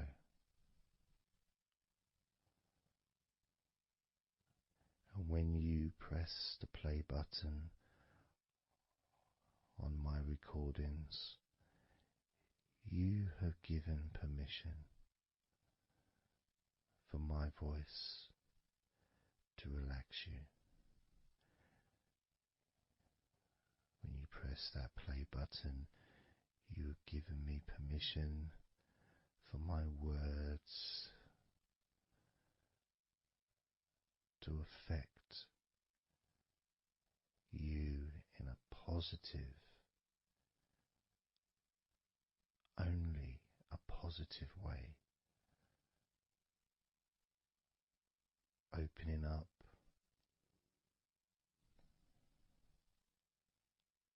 your mind to useful and healing suggestions that can have such an amazing effect on how you feel right now, as well as those changes that continue long after the recording ends, those changes within you that continue to flourish and grow, transforming your life in a positive, beautiful way, allowing you to move forward in your life in the direction that you choose for yourself.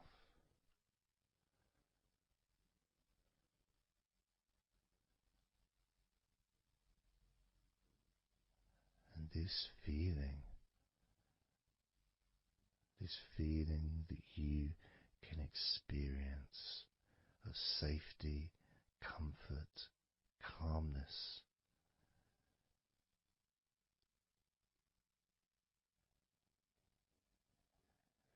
just feels so nice.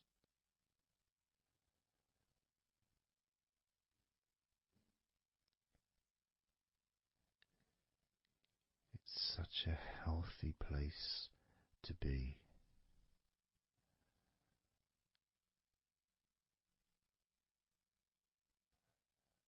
And that positivity grows within you.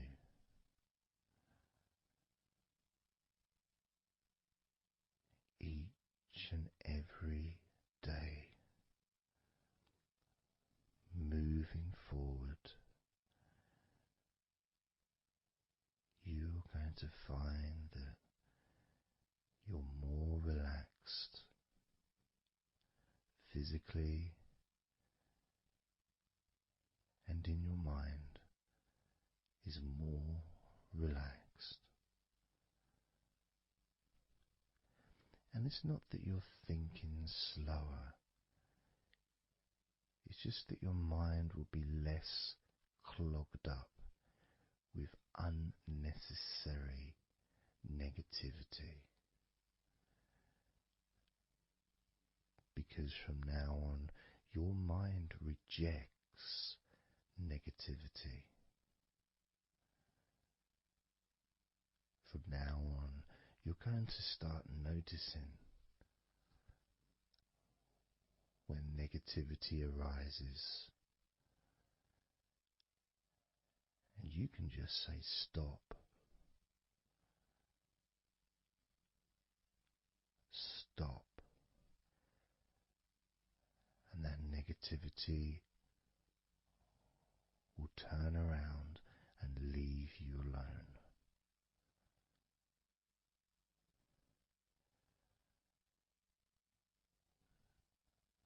Stop, and that negativity would disappear.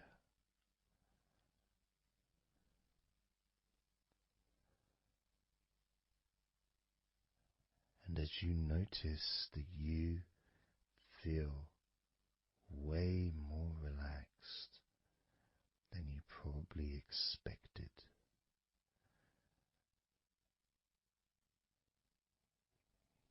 you can now congratulate yourself because you're the person that has done this.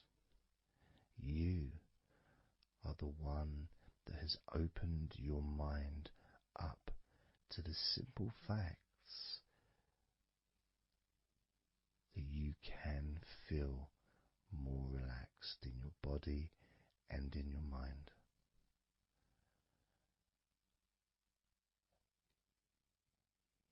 You've opened your mind up to the birthright of being able to just fall asleep easily when you choose.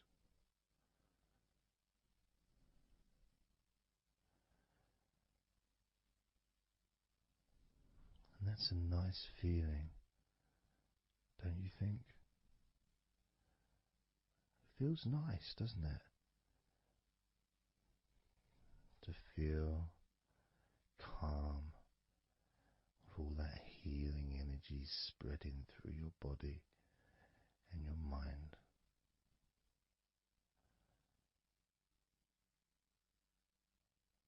To spend time in that special place where negativity can no longer enter.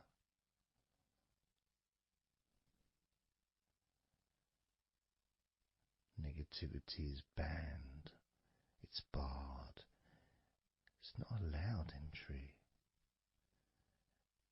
It doesn't deserve to be here, doesn't belong here. Negativity has no place in your life.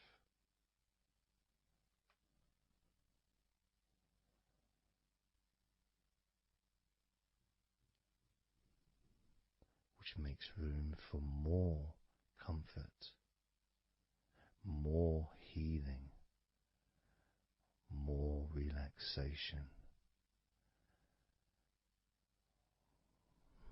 more peace.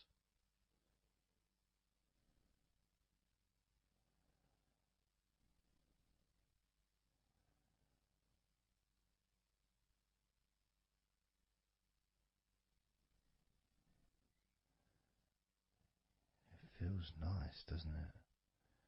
To just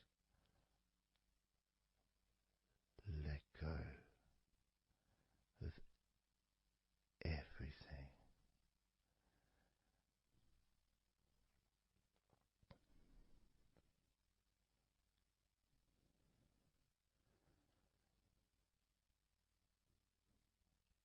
And I'm going to count down now from 20 down to 1. You can continue to relax. If you choose, you can drift to sleep. With every number you hear me say, you can feel twice as relaxed.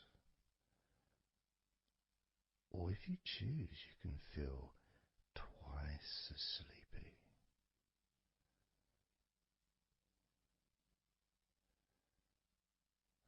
Now,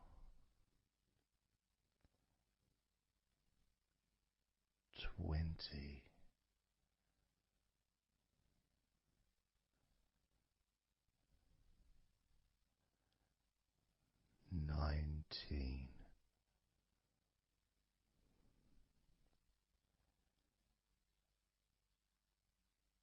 18,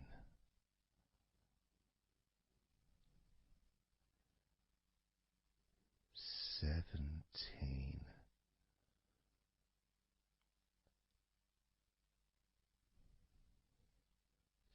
16,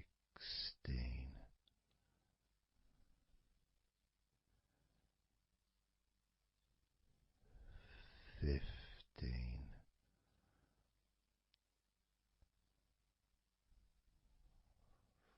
14,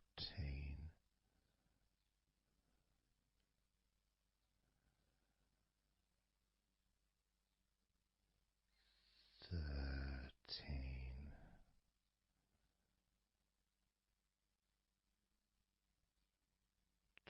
12,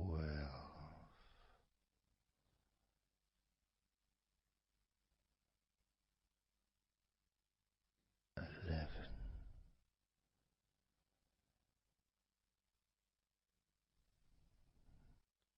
10,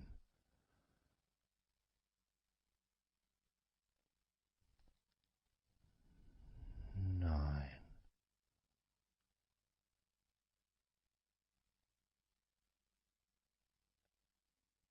8,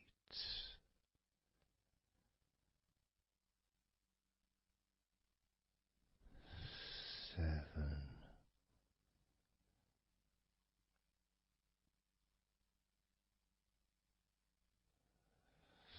6,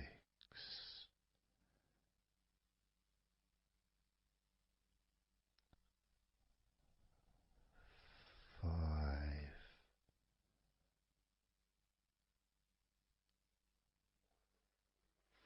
4,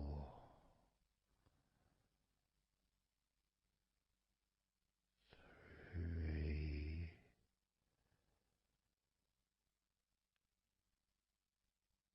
2,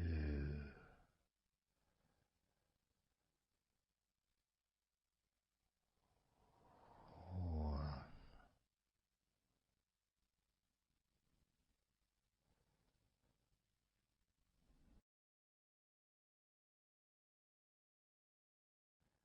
This is your time to just take a break. Your time to relax, to allow your mind to slow down,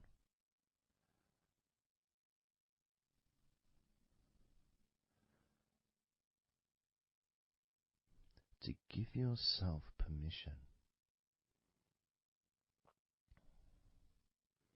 to take a break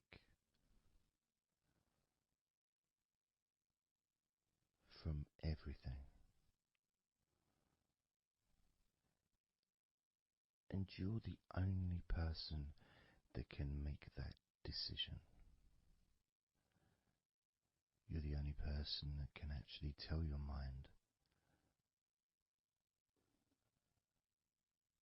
to just relax,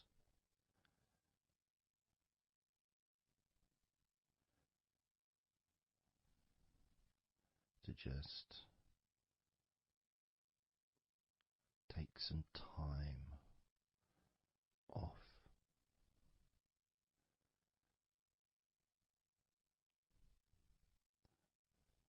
so that you can focus on your body, getting in touch with how you feel physically.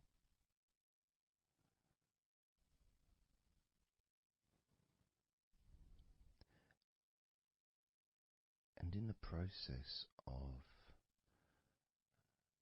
this body scan, where you focus on different parts of your body,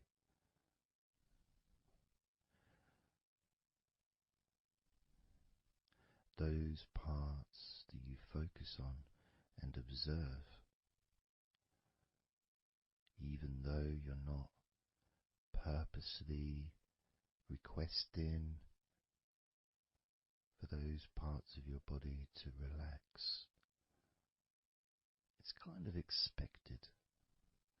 You expect, when you listen to my voice, to feel more relaxed naturally.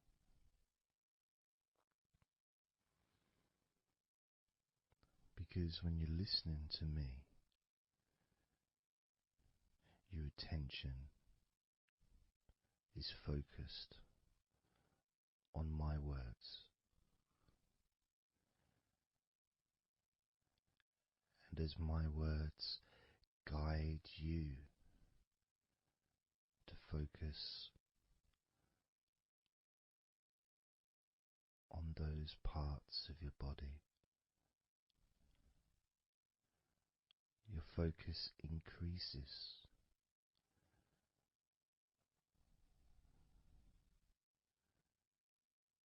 Which actually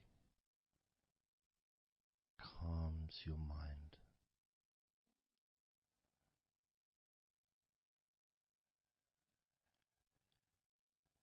And when your mind calms down, your body relaxes.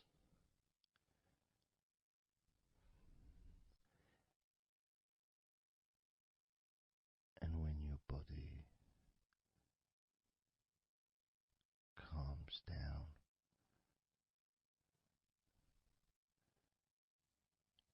your mind relaxes.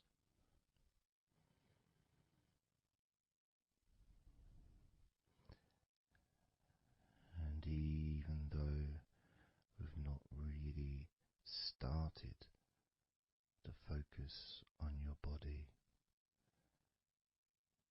you can already feel that healing energy spreading through your body, pushing out stress and tension, healing all the parts of your body, including your skin, your bones, your blood, all of your organs inside your body, all of the muscles, all of the fat, all of everything. Every hair on your body is filled with that healing energy.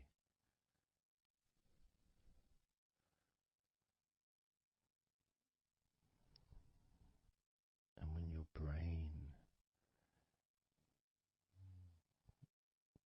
fills with that healing energy,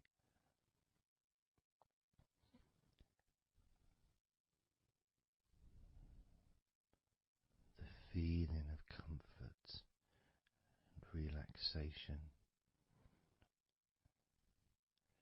increases.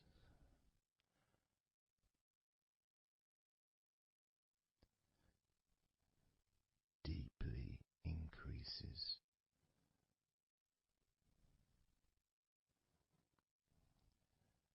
In a way that your mind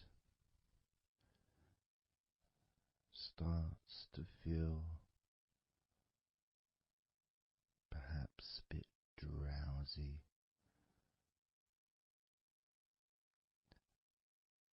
because it's not needed, and it may start to drift.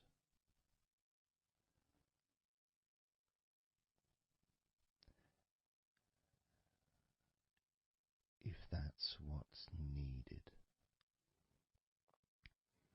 So if you're listening to this and what you need is deep relaxation, that's what you'll get. If what you need is to fall asleep naturally and easily as your mind drifts, that's also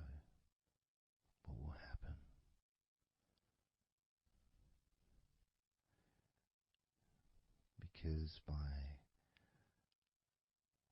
pressing that play button on the podcast and listening to me, you give permission for your body and your mind. In fact, you give the command to your body and your mind to relax deeply and to drift off to sleep if that's what you want or need.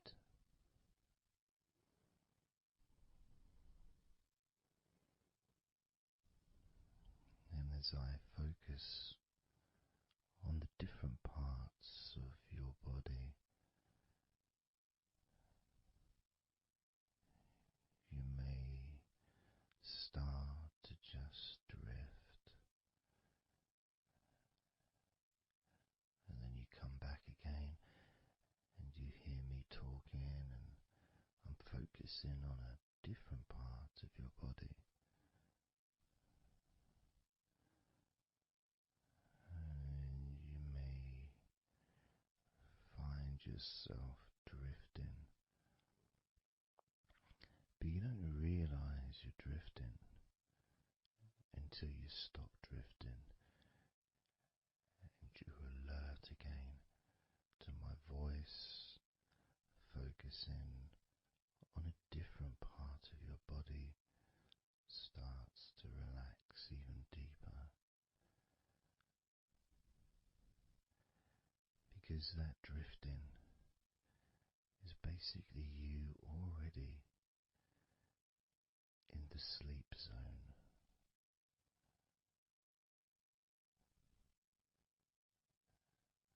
And the more you drift, the longer you drift, and the longer you drift, eventually that drifting continues into sleep.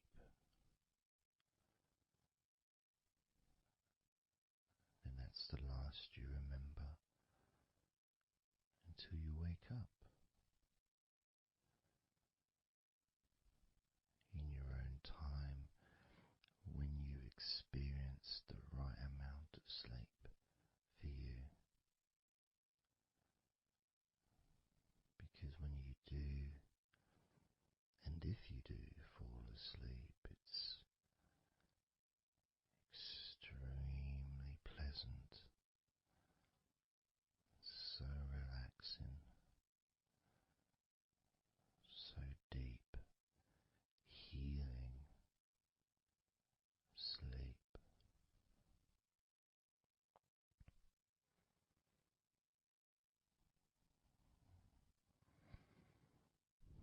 And it feels so nice to relax into your own body and mind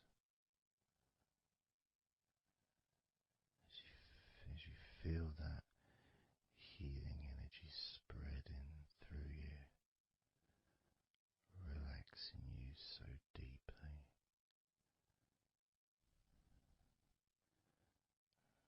relaxing you so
let's focus again on parts of your body. Focusing this time on your forehead.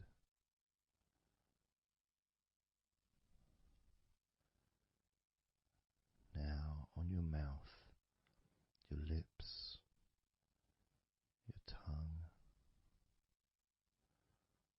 the whole of your mouth.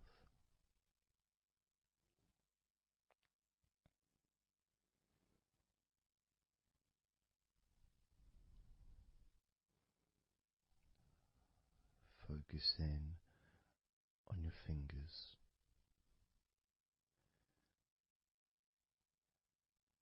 Maybe you could move your fingers a little bit so you can focus on each one individually.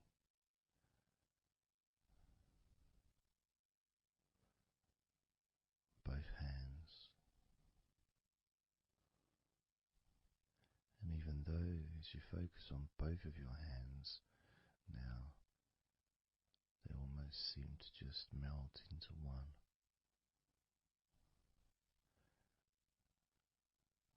Where does your right hand start and your left hand end? It's almost as if it just mix together.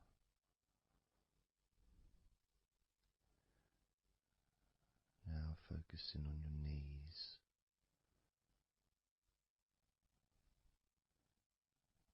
Just noticing how your knees feel.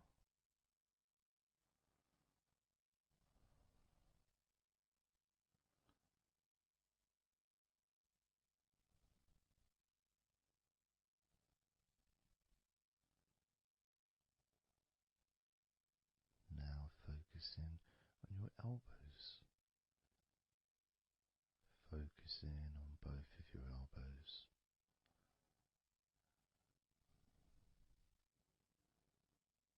Just observing the feeling of your elbows.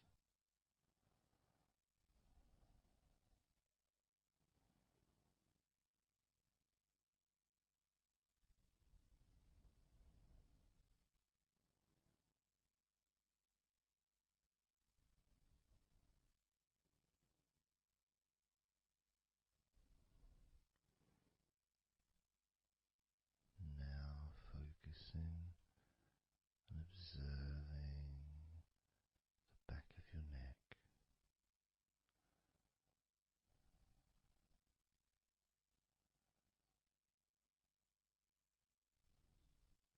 Feeling that energy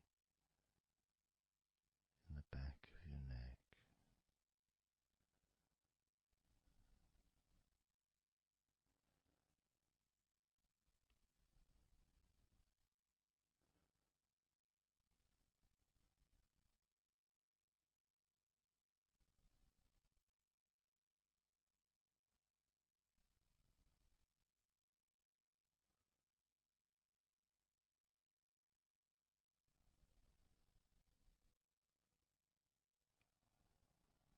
Observing your ankles.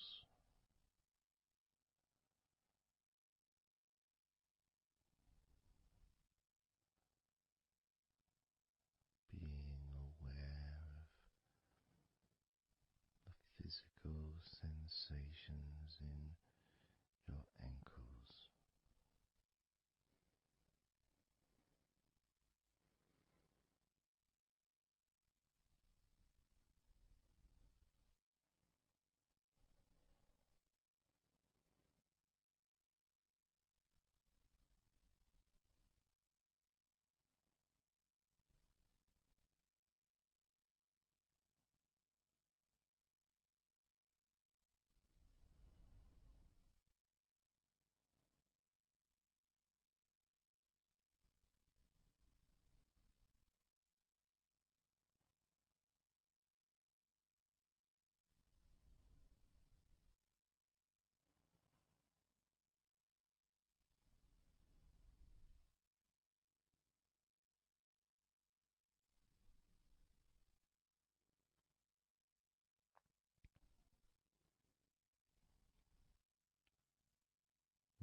now your toes on both of your feet.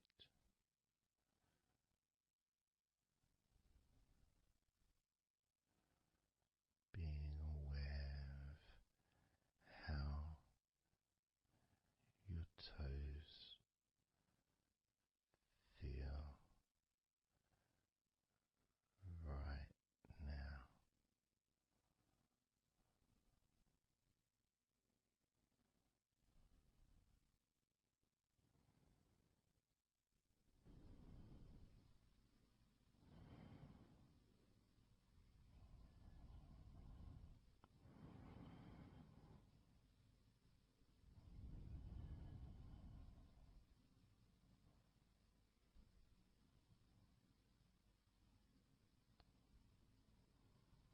Noticing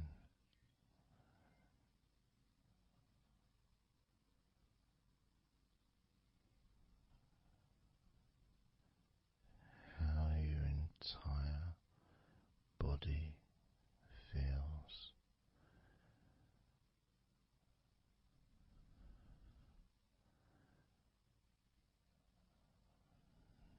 Noticing how your mind feels now.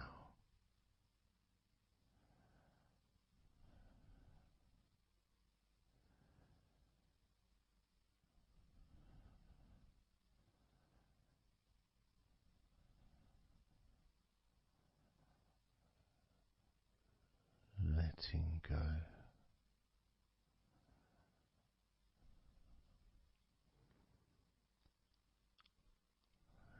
letting go,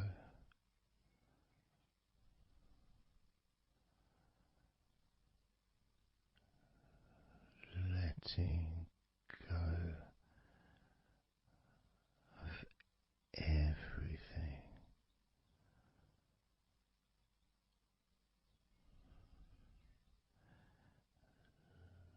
Letting go,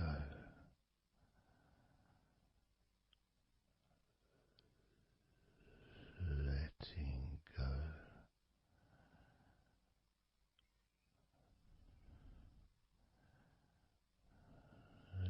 letting go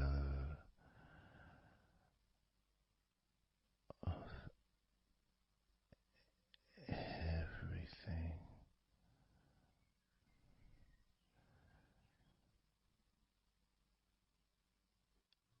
Everything.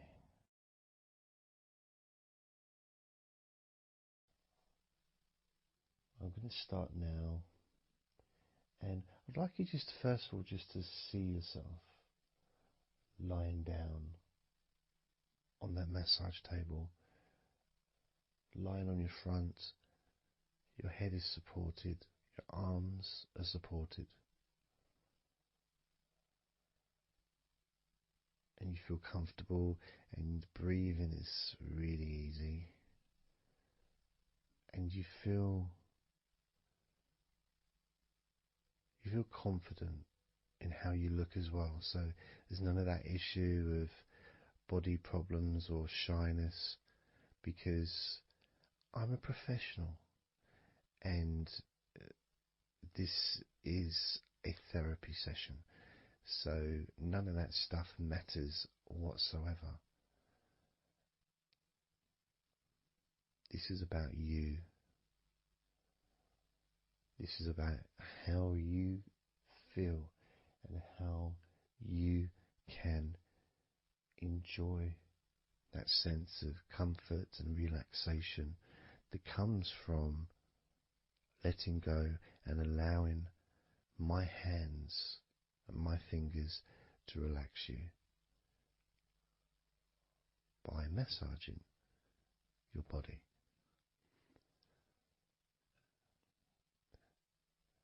So I want to start off just by placing my hands on the back of your head, just gently, just so you can feel what my hands feel like really on you. So you can maybe feel the warmth of my hands on the back of your head. And I'll move my hands to the side of your head. Not pressing, but just holding them there very gently. Maybe over your ears and a little bit on your face. Just so you can feel my hands. So you can become accustomed to them.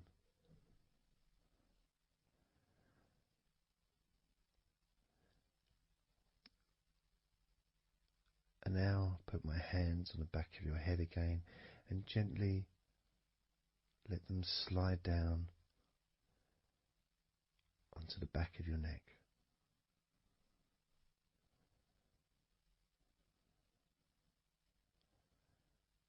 You can feel my hands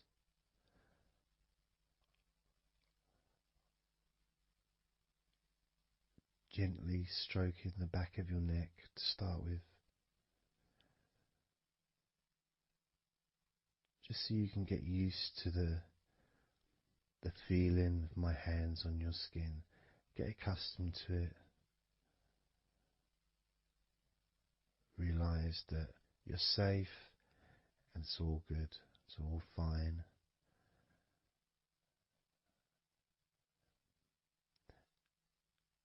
And I'm going to start gently massaging the muscles in the back of your neck.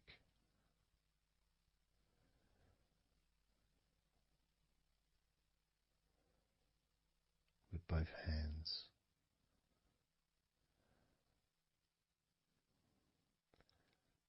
Now this is a very trusting situation really, because our necks are so fragile, and to have someone have their hands around your neck in that way can sometimes be problematic for people, which is why massages are quite good, because it allows you to relax and to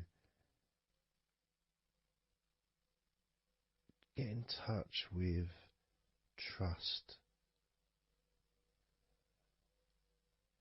to feel peaceful and calm.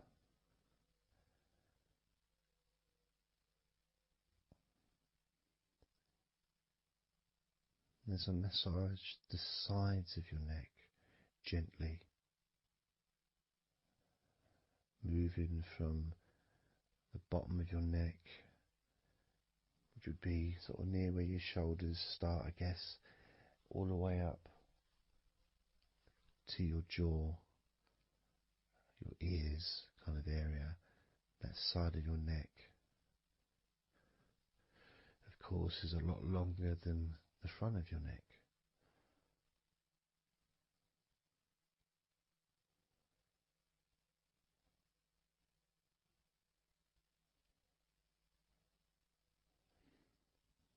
And then massaging the back of your neck, especially that area where perhaps we hold tension. And as that area is massaged, you can actually feel a sense of release in the back of your neck.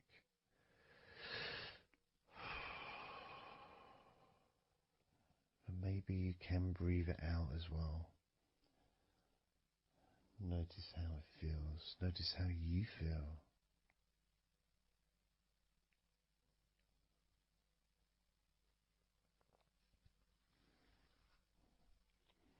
Then moving down to that area between your neck and your shoulders, that muscly area, starting to massage that area on both sides. I mean, this would be the area that a lot of people would massage if they were going to give you like a shoulder massage. Even that's not technically the shoulders, but it's all the muscles that lead to the shoulders, from the neck. And again, that can hold tension and stress And when massaged, sometimes a nice deep massage is useful, and you decide how deep that massage is.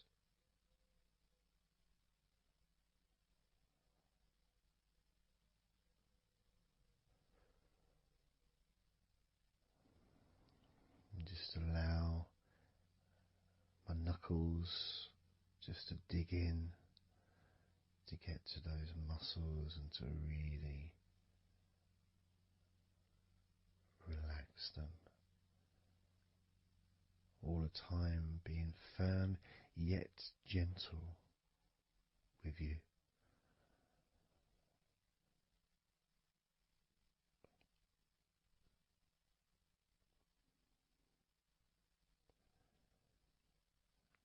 And just stroking down that area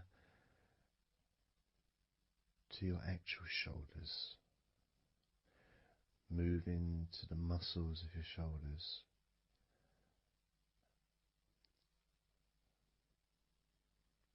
And maybe initially just pulling up the shoulders a little bit off the table, just to give you a little bit of a stretch, but very gently.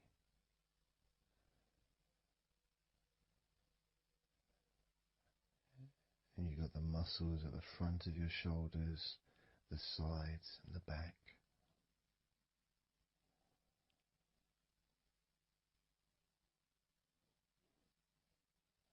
Again, this is a part that can really take quite a bit of pressure, quite a bit of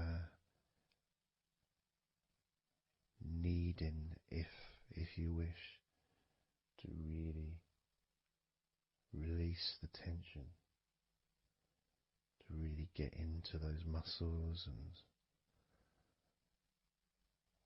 you can let your fingers in there and it can feel really nice. Sometimes just being stroked gently or being massaged quite strongly can all be beneficial to the relaxation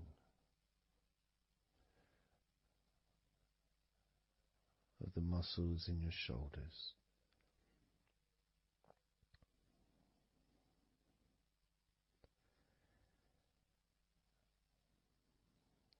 Now, as we move down your arms,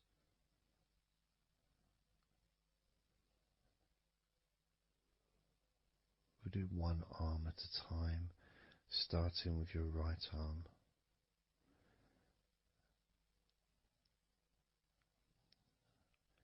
What I'll do is I'll just lift your arm up, just hold it to the side of you. Don't worry, it'll still be attached. And I just massage the tops of your arms.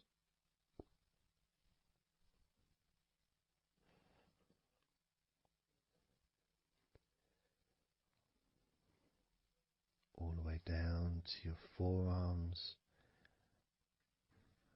into your wrists.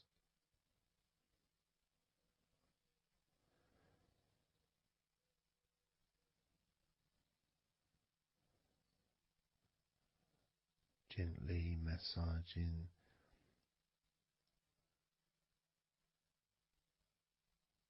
that part,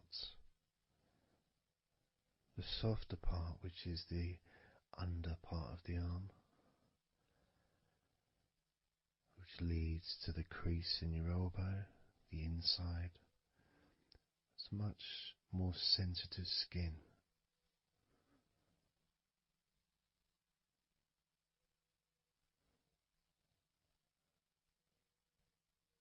Sometimes just having that stroked can feel really nice, pleasurable and relaxing.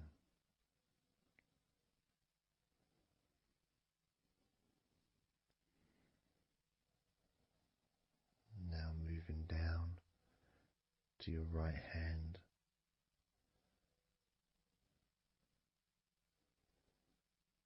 Just holding your hand both of my hands.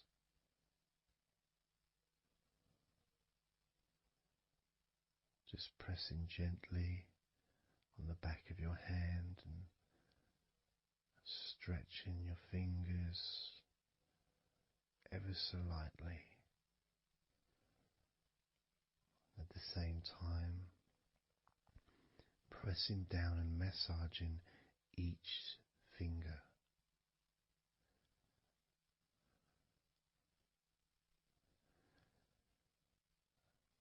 And then starting to massage the palms of your hand.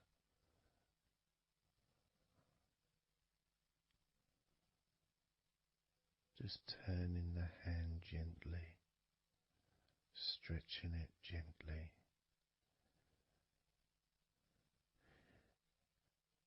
And actually having your hand held can really be an emotional experience sometimes, even if it is with a stranger, someone you don't know very well, like a massage person or a therapist maybe, because it's intimate.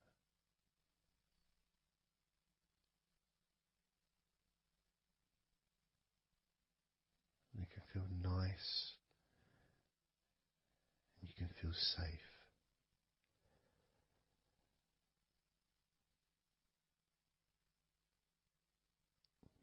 And as I put that right arm back down where it was,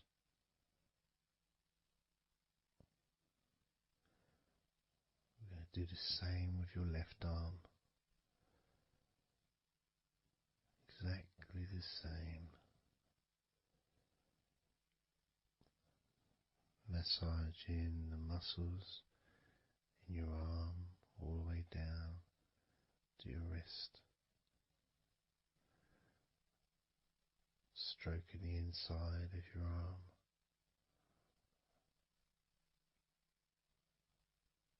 Just being gentle or as firm as you require.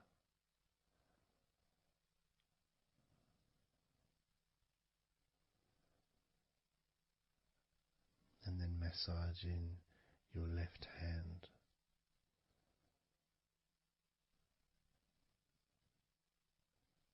Stretching the fingers gently.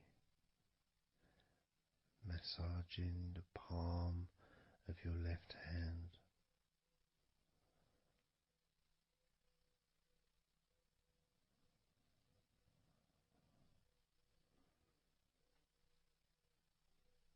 You can feel so relaxing.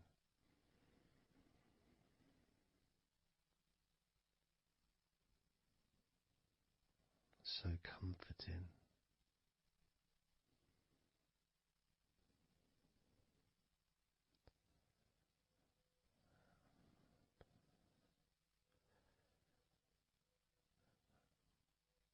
Now just rest your left arm back down.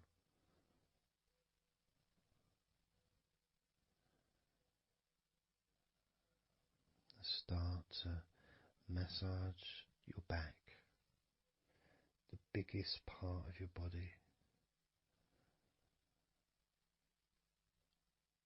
Starting at the top, starting again where we already have been, that area at the top, in between your shoulders, near your neck, going back and massaging that area again, but this time moving downwards.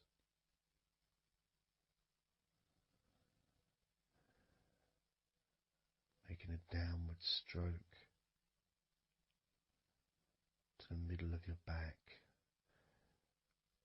working from the outside inwards, so massaging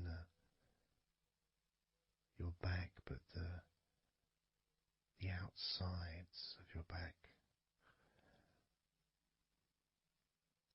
the parts where your arms would maybe rest against.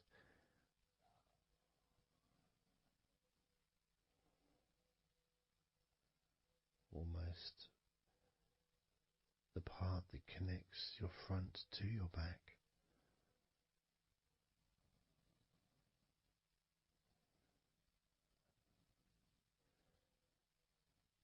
And just massaging down firmly but gently, as firm as you want. Moving down and then moving across a little bit and moving all the way down again. Being very gentle, yet firm as you choose.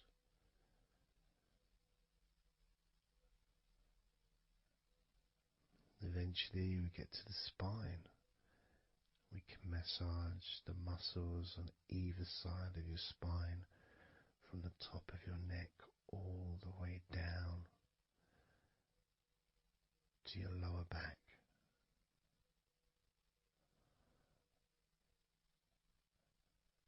We can do that a few times. Sometimes people use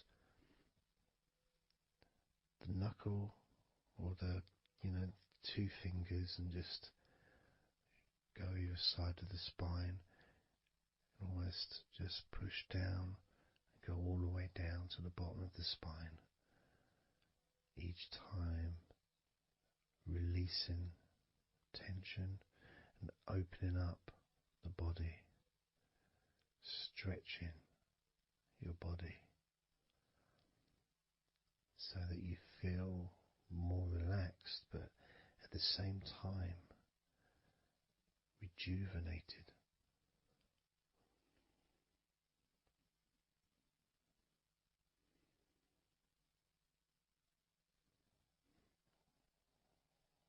And now I'm going to move to one side, to your right side,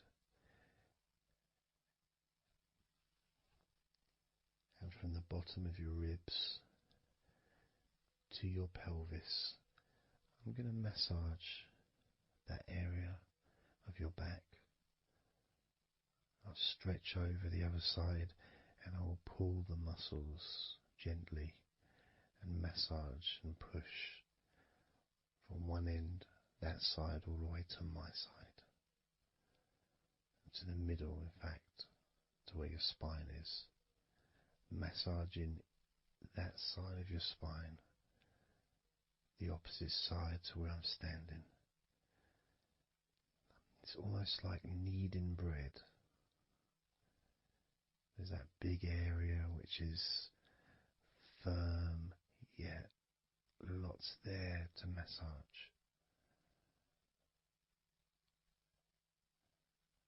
Potentially one of the most important places to actually have a massage, because you really feel it. You really feel the release and the pleasure of having your lower back massaged. It releases so much from your body that's not useful, starting a healing process which will continue long after this recording is over.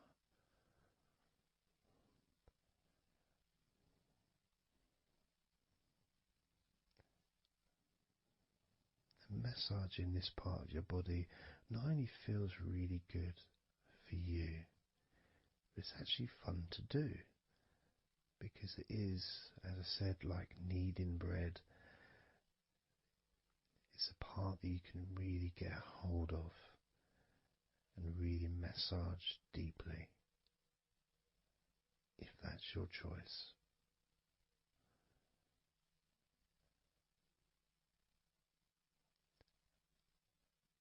Then I'm going to move over to the other side of your body and do the same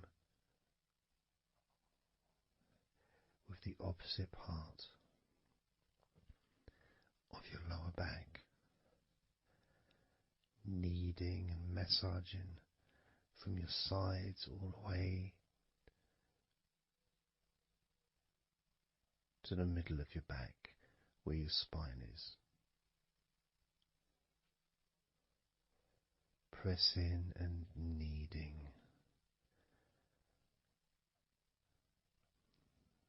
firm and gentle at the same time. It feels so releasing. This mixture of pleasure, comfort, release, calmness, relaxation, all mixed together.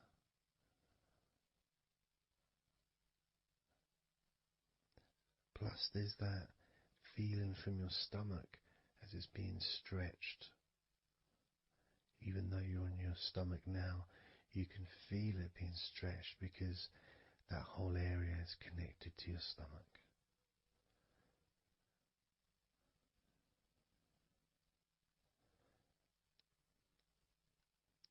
Now we're going to move further up to your top of your body, and I'm going to do the same. This time starting with your upper back, put my hands forward over and massaging that area up to your spine, from the side of your body up to your spine. So some of that massage area, the muscle tissue, or whatever, fatty tissue even, will be possibly from your chest. Because it's all connected, the chest and the back connect together. I'm going to be massaging and just pulling some of that skin from your side up and massaging that area of your upper back all the way to your spine. And then I'll move down a bit and I'll continue with the middle of your back, doing exactly the same thing. As gentle or as deep as you choose.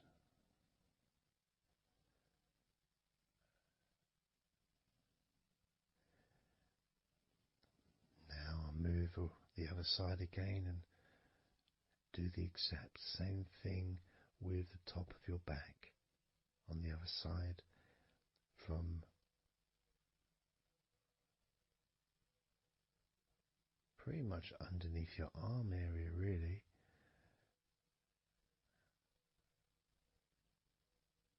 to your spine.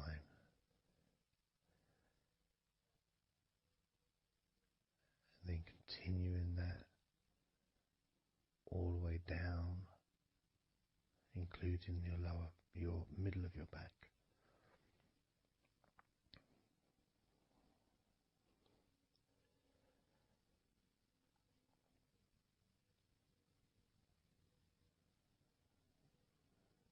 Now I'm gonna go to your thighs, the backs of your thighs,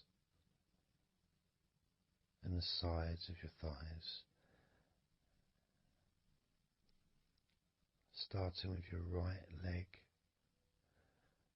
massaging the back and the sides of your thighs, gently and firmly. There's a lot of muscles there. It's an area that can be very tense at times and maybe needs a little bit more pressure than the rest of the body. But that's up to you. You can gently stroke the back of your legs where, opposite your knee joint or underneath your knee joint. It's a very sensitive, gentle area.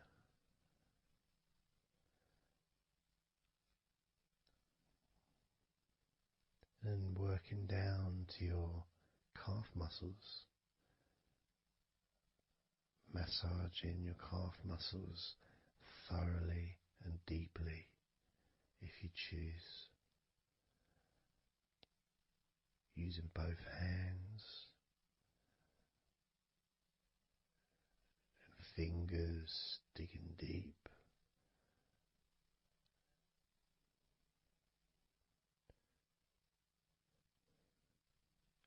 to your ankles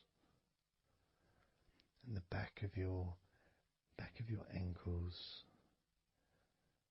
just gently massaging that area.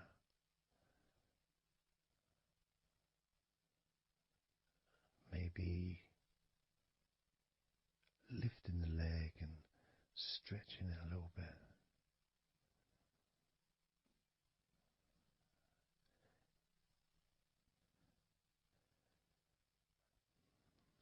Moving to the right foot.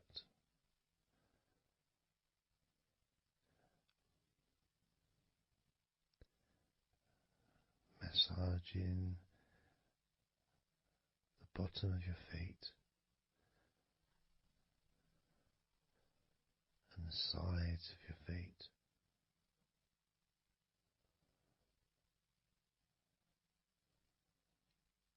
Gently but firm enough so they don't tickle.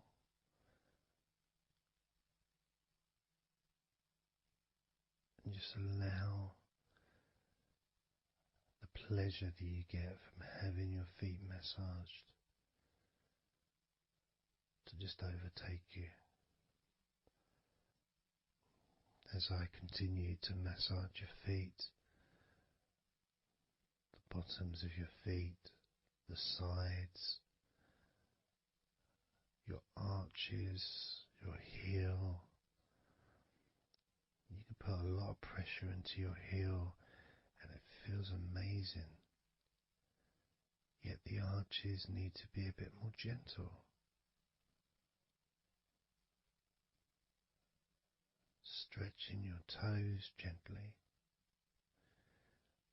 and massaging the bottoms of your toes with my fingers,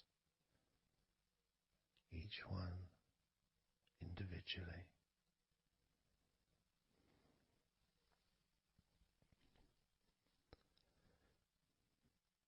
Moving over to the left leg to do exactly the same thing. Starting at the top of the thighs, working the back of the thighs and the sides, massaging deeply and gently that whole area, working all the way down.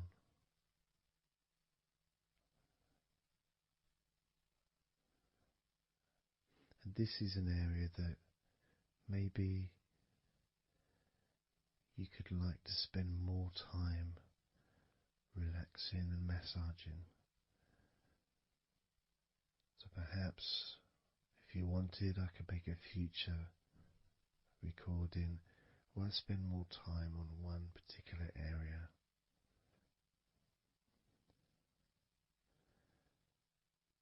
As you move down to your calf muscles,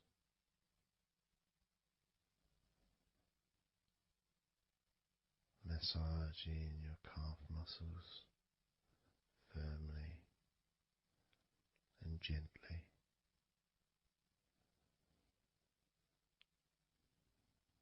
Moving down your ankle into your feet, massaging the backs of your feet,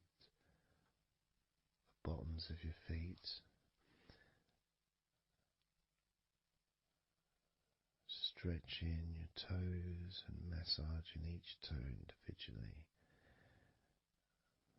And that feeling of pleasure and release that you experience when you're having your feet massaged feels really good.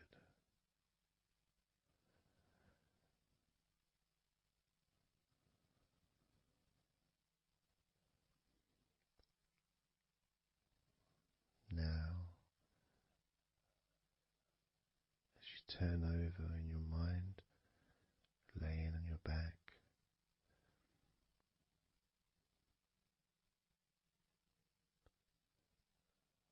I'm just going to start again at your neck area.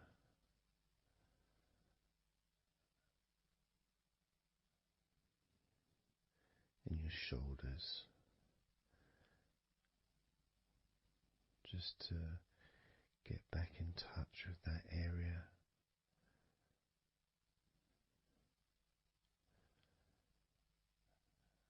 And as we move up,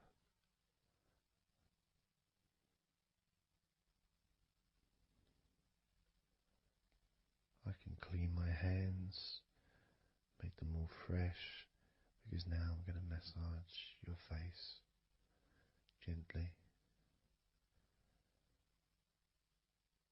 Starting off with your forehead,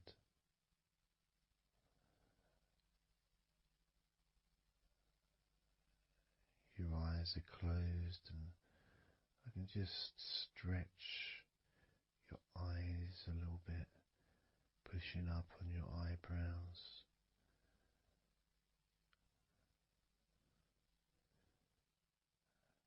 Just massaging around your scalp.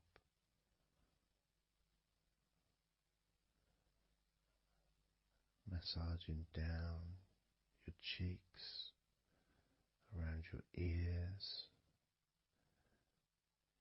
into your jaw, gently.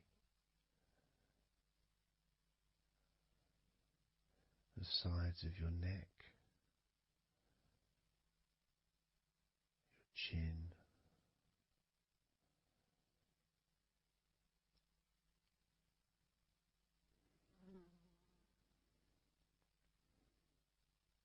then just moving down from your neck down to your chest, starting by massaging the very top of your chest, where the collarbone is,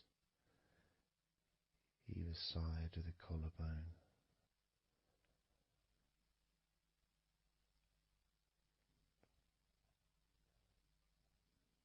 And then just massaging the whole of the chest.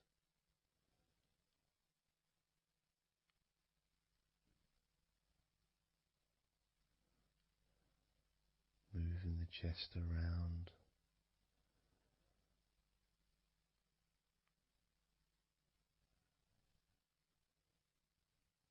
Because it's quite a large area, you can move from one side to the next. Moving my hands from underneath pretty much where your arms are, stretching up, stretching some of the muscles of your back in the process. Moving up over your chest, and then moving down again.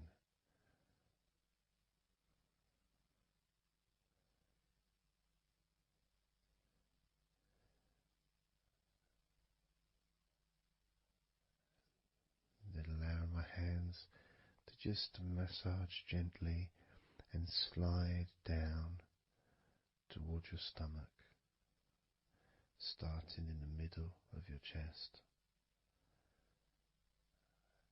And then gradually my hands moving apart and massaging and sliding at the same time, moving down to just below your rib cage.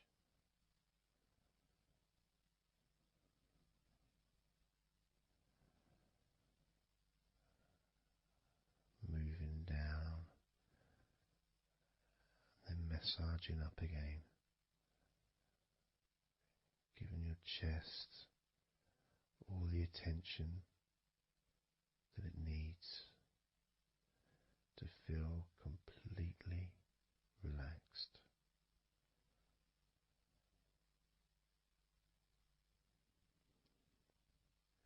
Remembering that I'm also going to be focusing on your sides as well, an area that really doesn't get much attention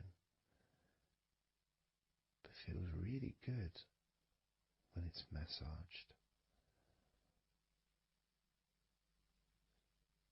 Just stroking my hands down the sides of your body, just below your arms, all the way down to your hips.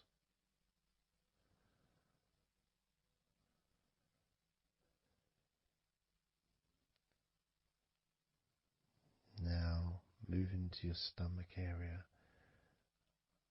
I'm going to stand one side of you like I did when I did your lower back.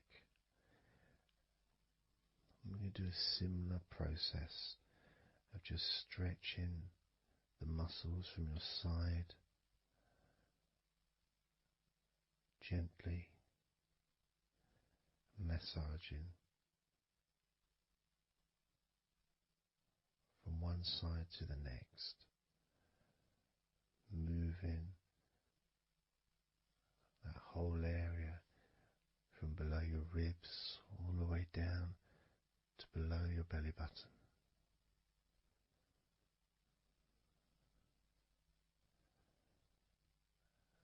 And then I move round to the other side of you and repeat that.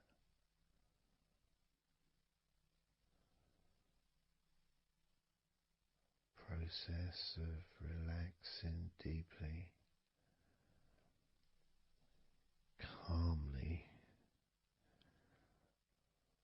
You feel loose, you feel free. And there's something about having your stomach massaged that's different from any other part, because we do have a tendency of holding a different kind of stress in our stomachs that we may not be aware of.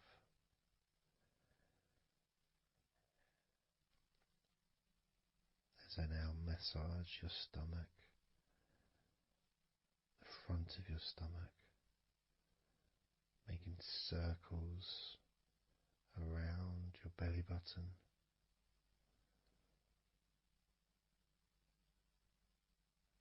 and then going the other way around.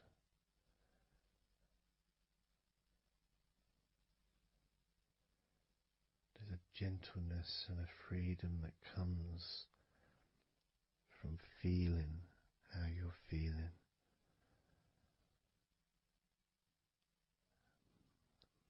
As I now move down the tops of your thighs, the muscles, massaging them. And I can do this with two legs at the same time, pressing down, massaging deeply those muscles in your thighs, the front of your thighs.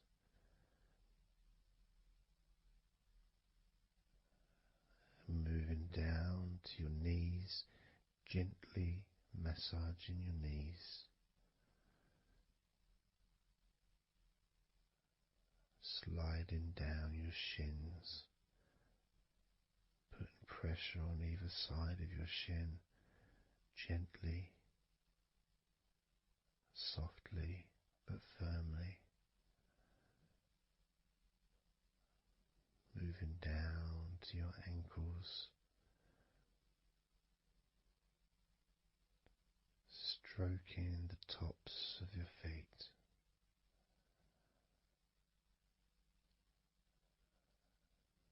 And then with each foot in each hand, just gently massaging the whole of the foot.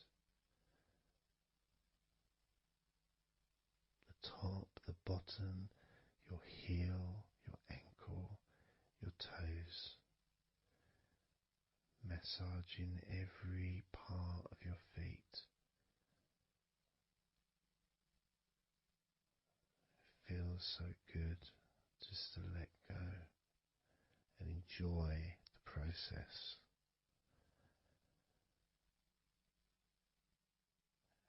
Enjoy feeling so deeply relaxed.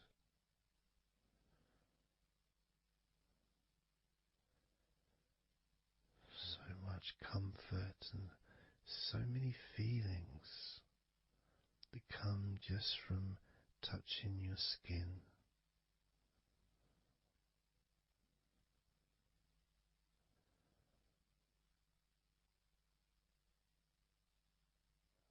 And you can just lie there for as long as you choose, enjoying the feeling of deep comfort from being massaged by me.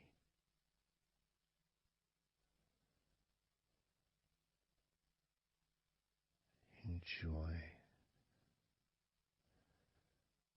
feeling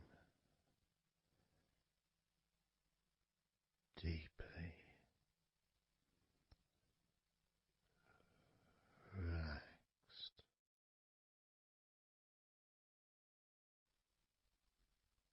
And all we're going to do is blow out some candles in your mind.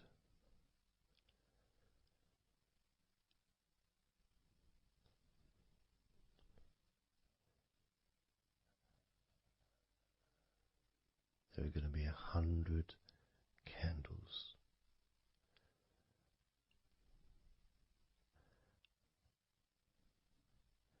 And you're going to blow each one out individually, one by one,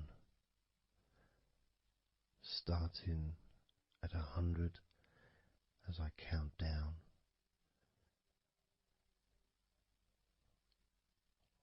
all the way down to 1.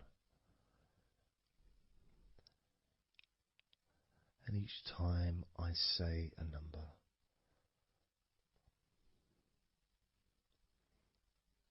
you can imagine that candle in front of you, and I'd like you to actually physically gently blow that candle out.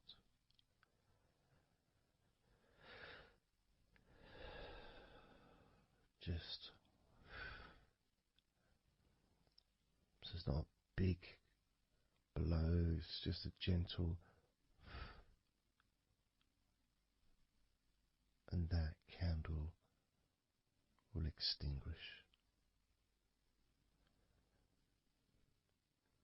And then I'll say the next number as we move down, and you can just blow that one out as well.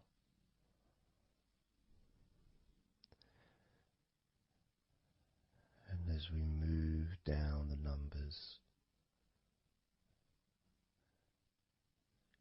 you'll find yourself feeling more and more relaxed. And if you need to sleep, you'll also find yourself becoming incredibly tired and sleepy. In fact, you may struggle to blow out all 100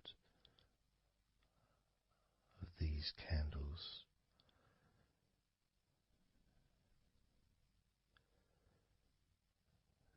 As you feel more and more deeply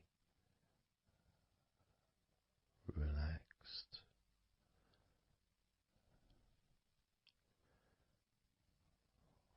more and more deeply tired,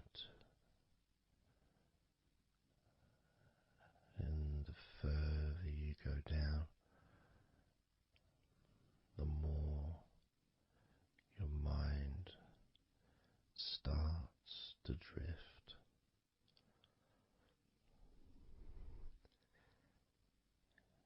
And you may find that you stop listening to me after a while.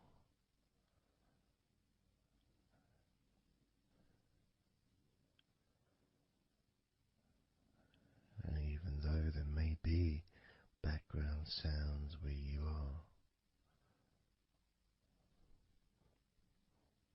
You'll be aware of those sounds at the moment.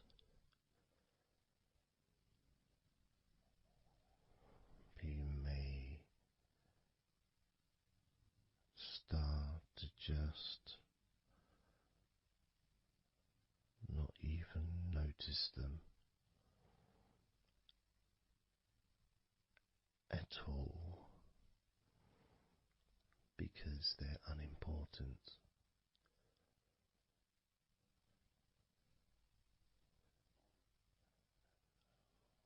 Where I am,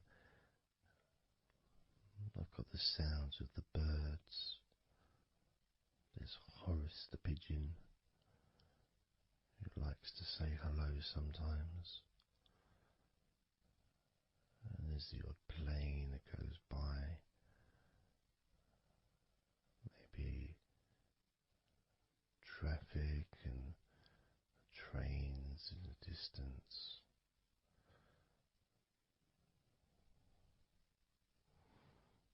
But none of that seems important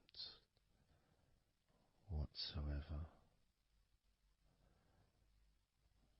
The more candles you blow out, the less important anything is.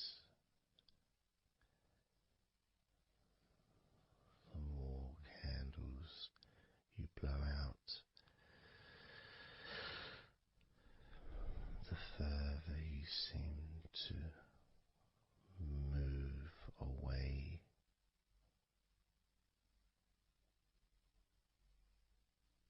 from sounds and from general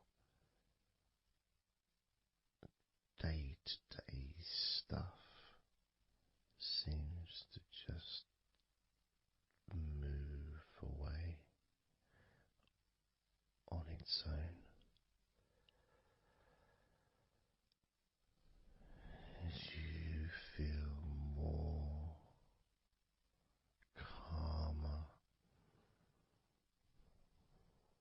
with every candle you blow out.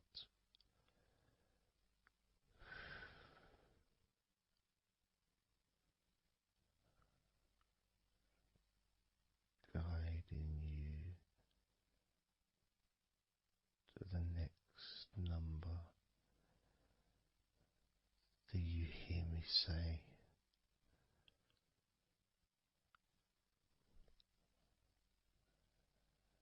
and then you blow that candle out too.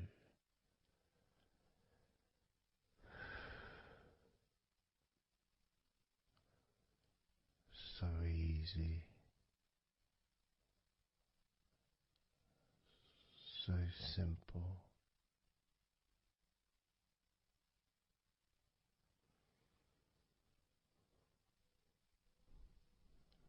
I'm going to start by introducing the first candle,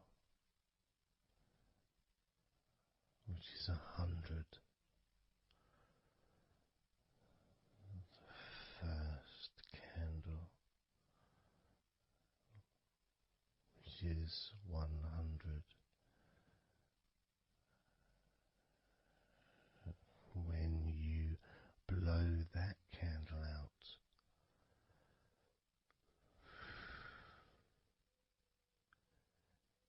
you'll find immediately a slight change in how you feel.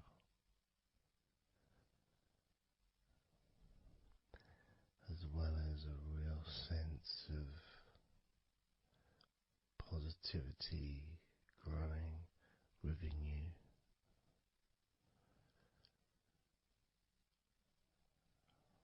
Relaxation and sleepiness expanding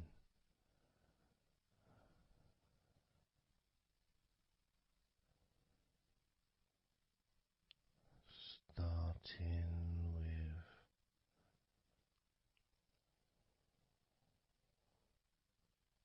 100. Blow out that candle now.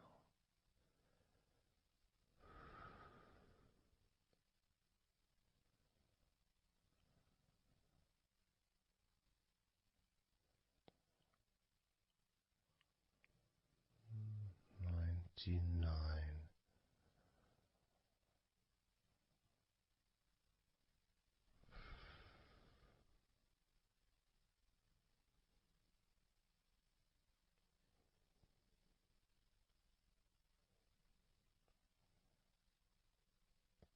Candle 98.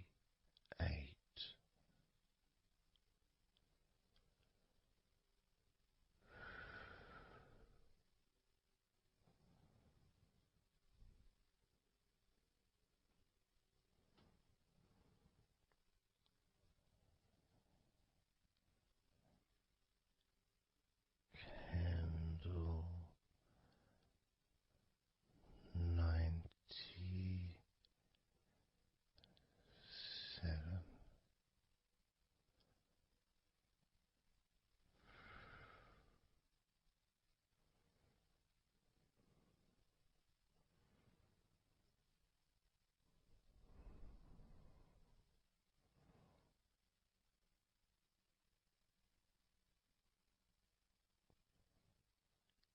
Candle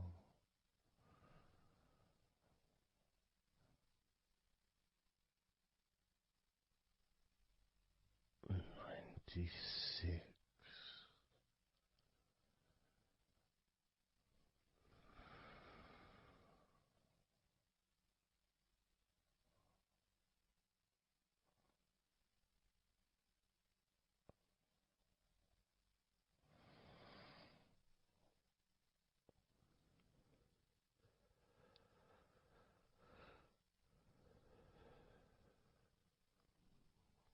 Candle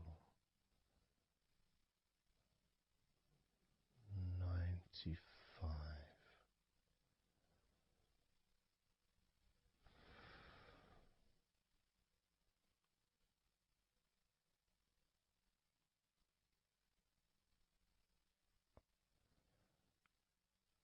Candle 94.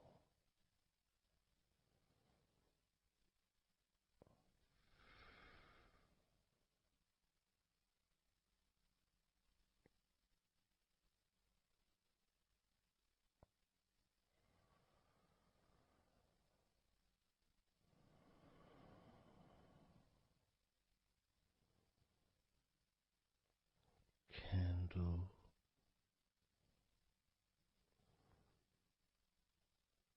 93.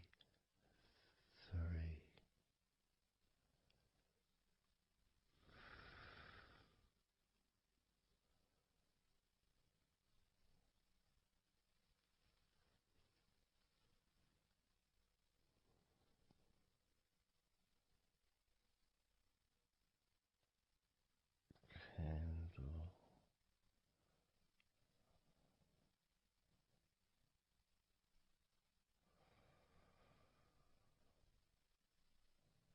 92.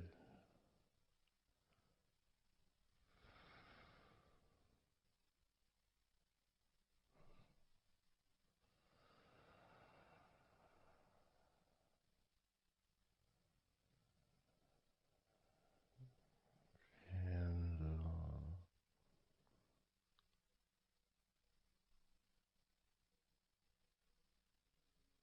91.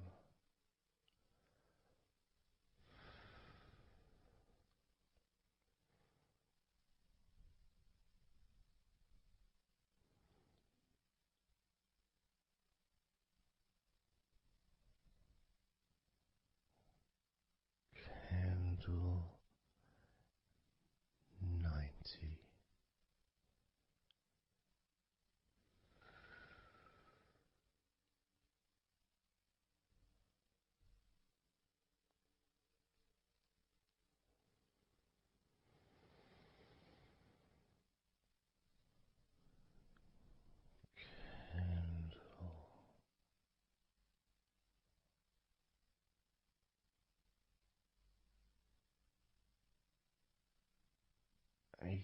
89,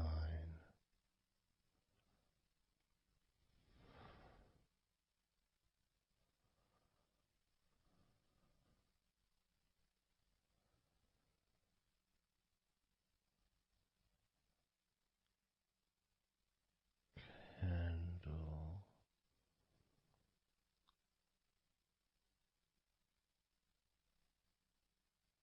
88,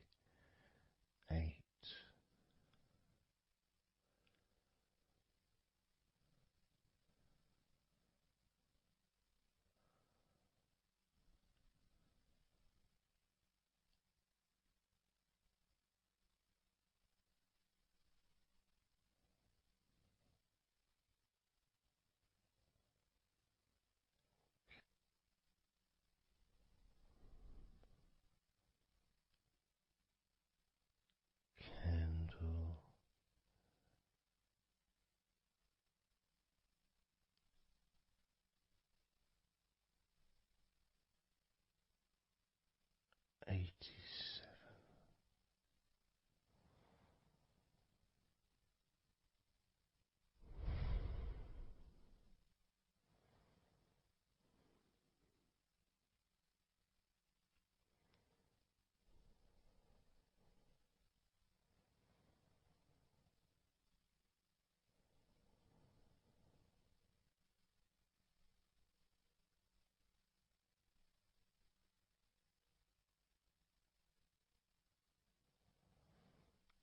candle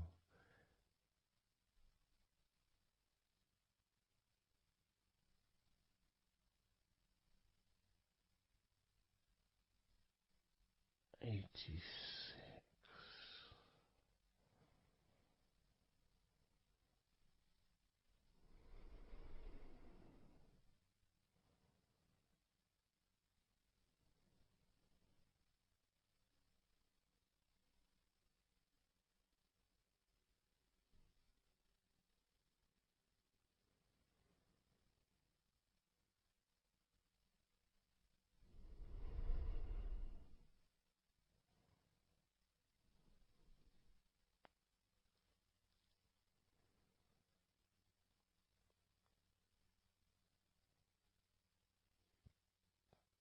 candle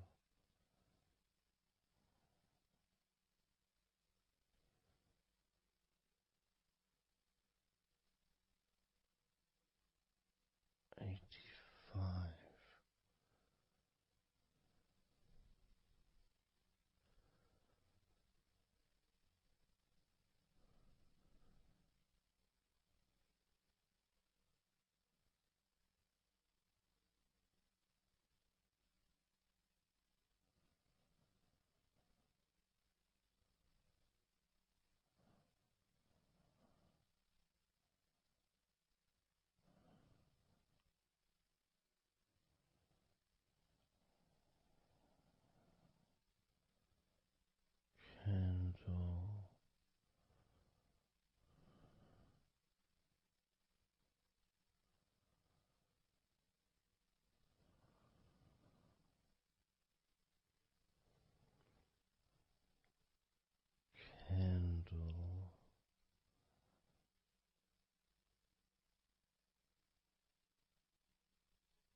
82,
78.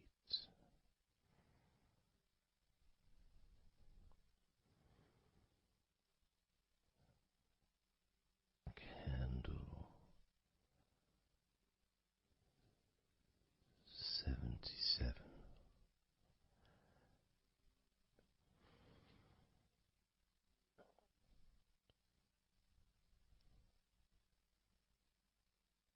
Candle 76.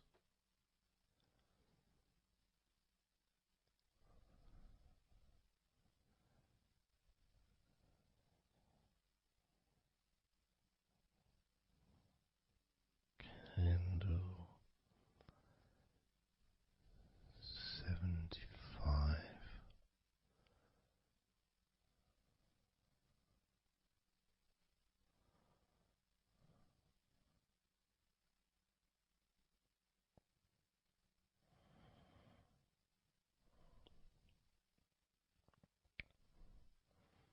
Candle 74.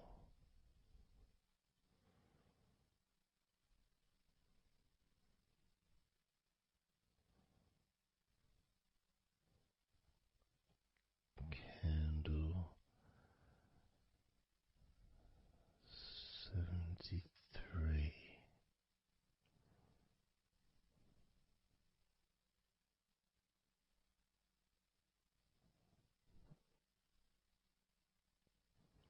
Candle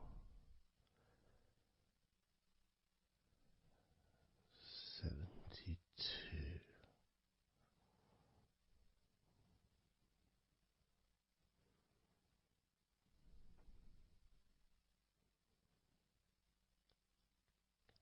Candle 71.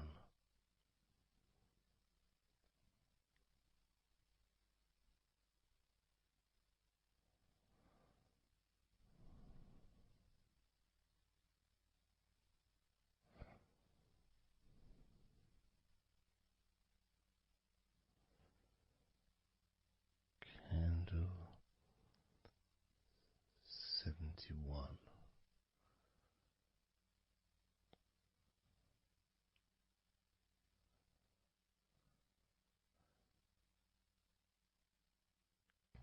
Candle 70.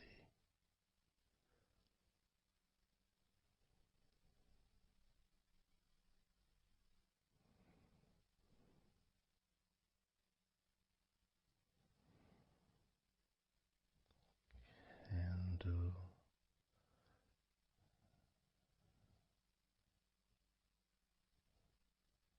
69.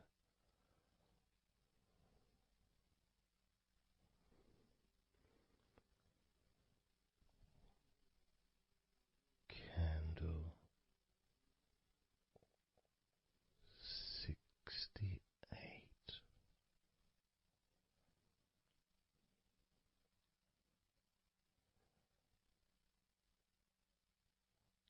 Candle 67.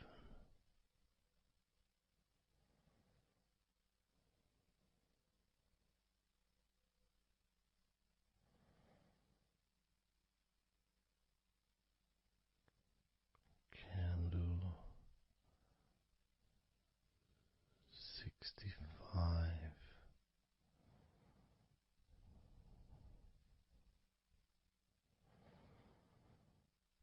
Candle 64.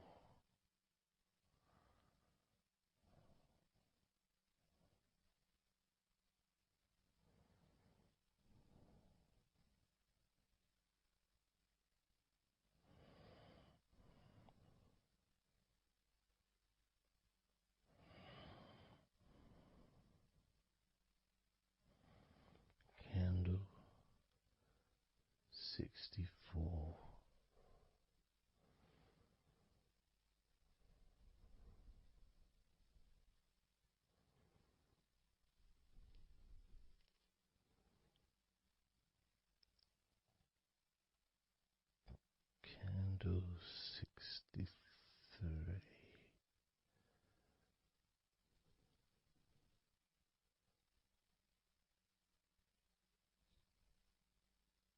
Candle 62.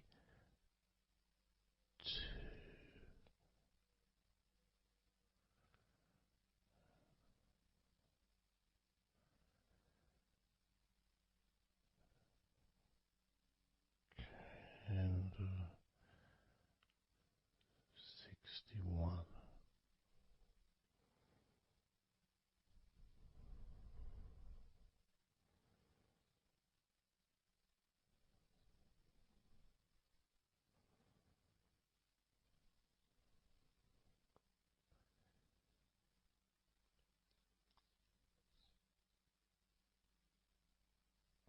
Candle 60.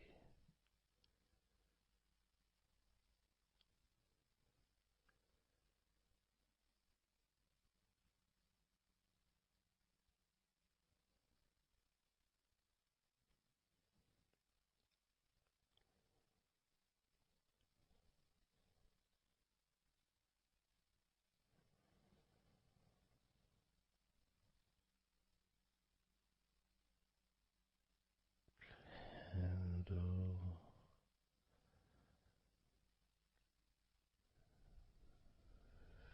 59.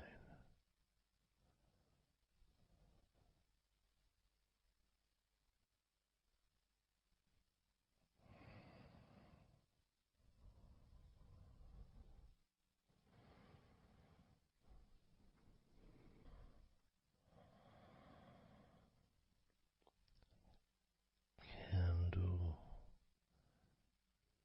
58.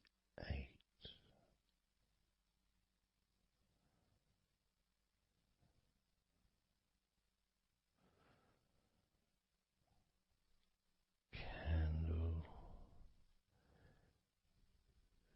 57.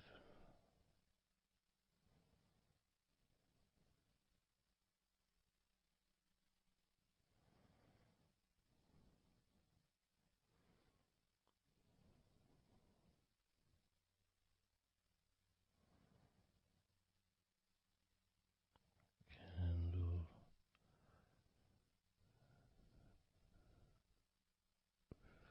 56.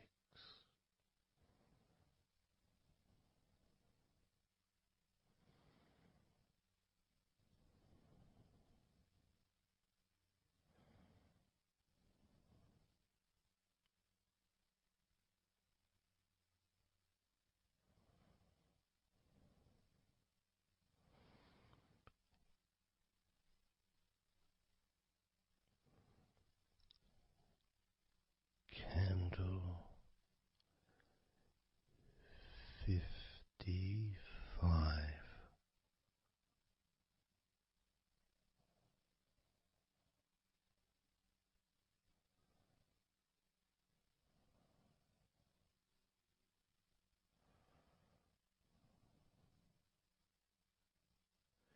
Candle 54.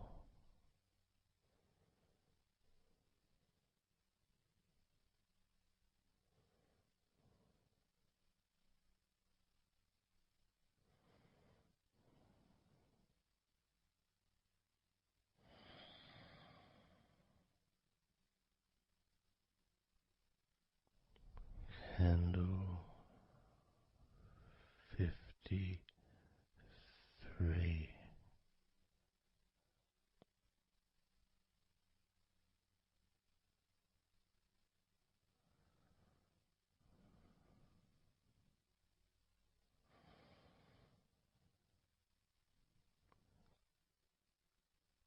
Candle 52.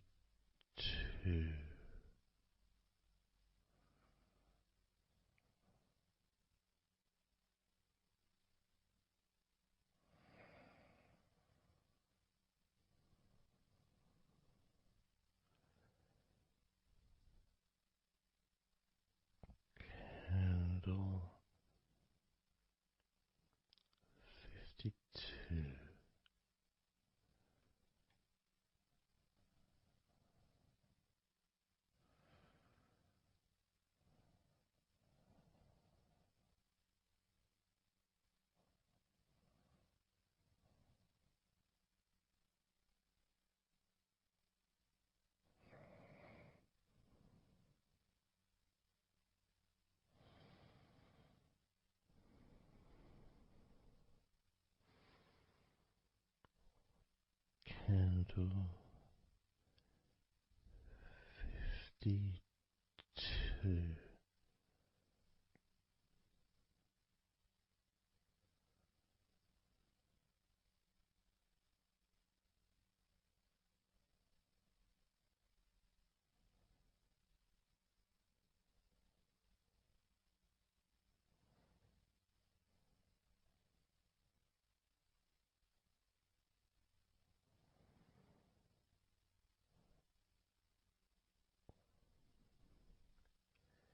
candle 51,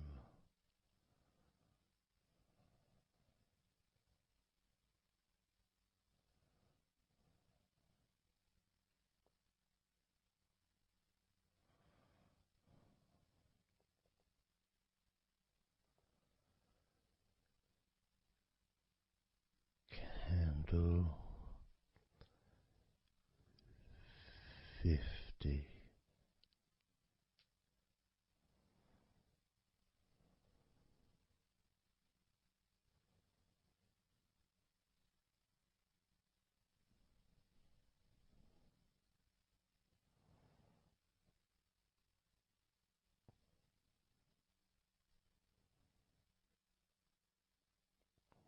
candle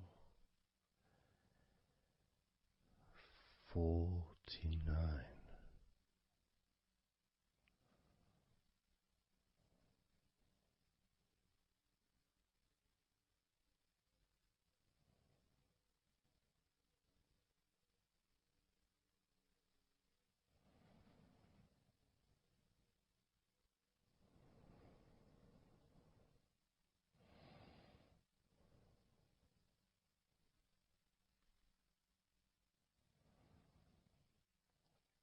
candle 48,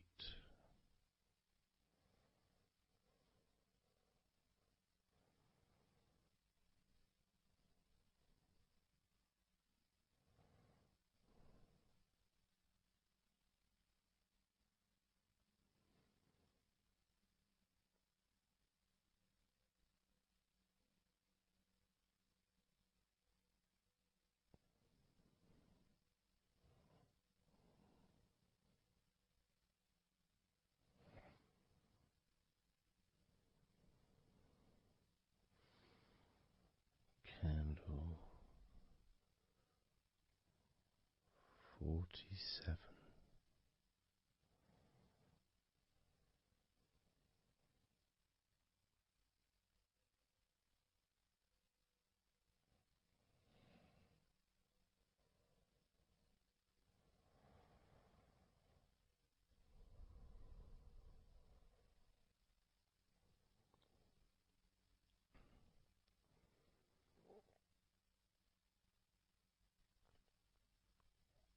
candle 46,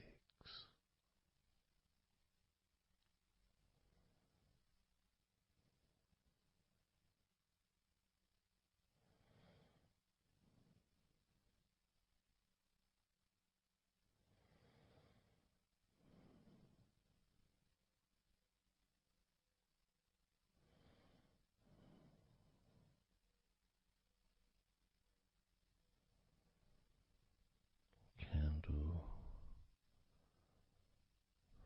45,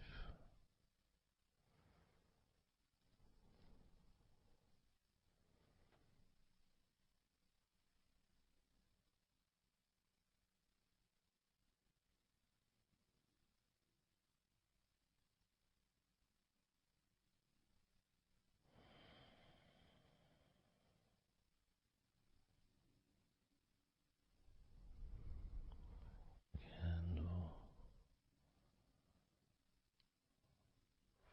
42,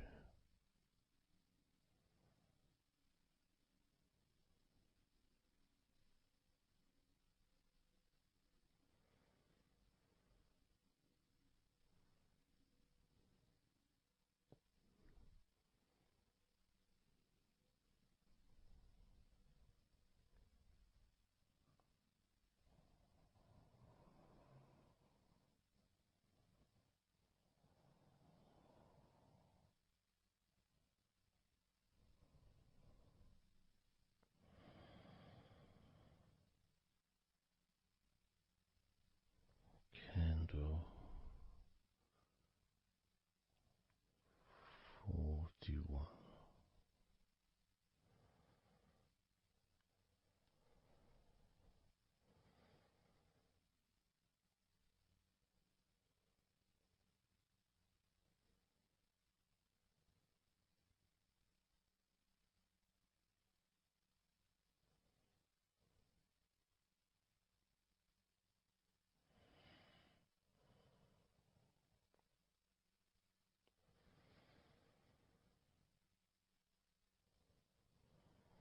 Candle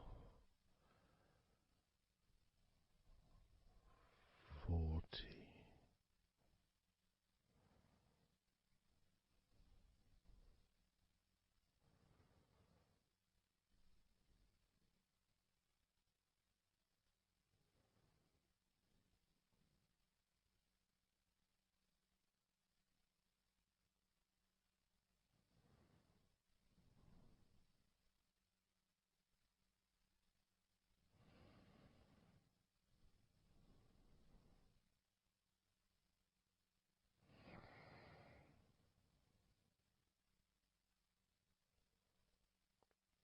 Candle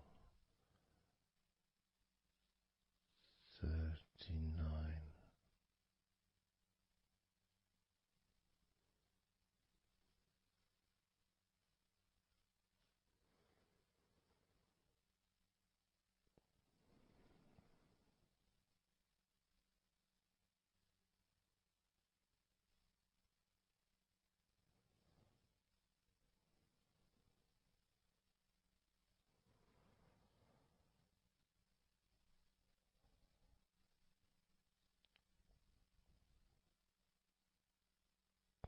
Candle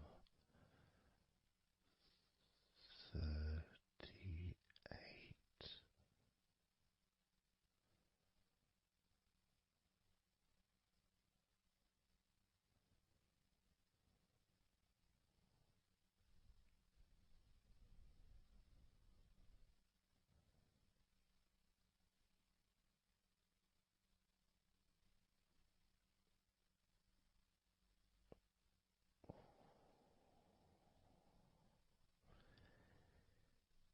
Candle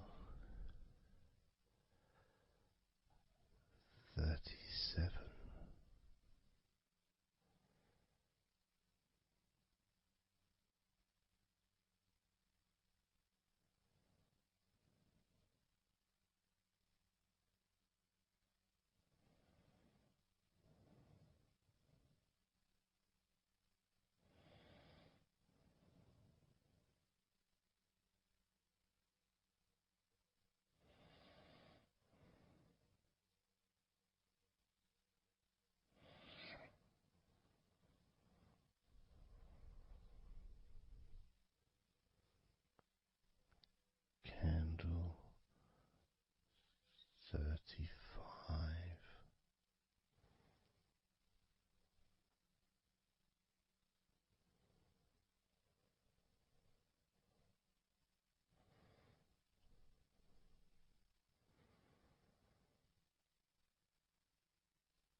29.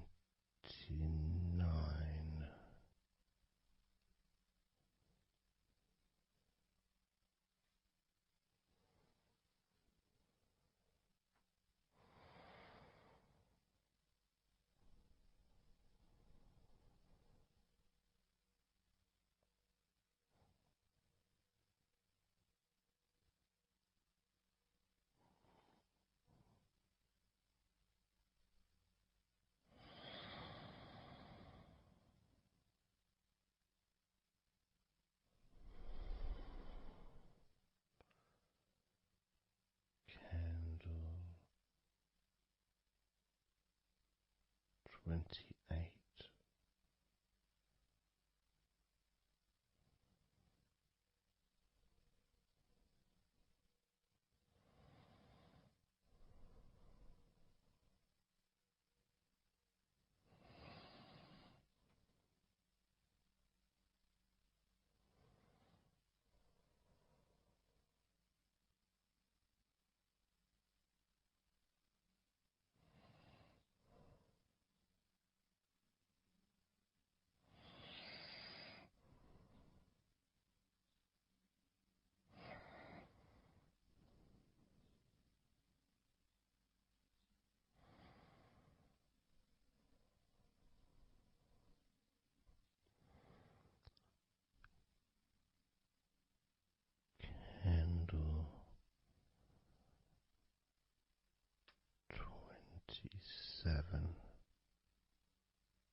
candle.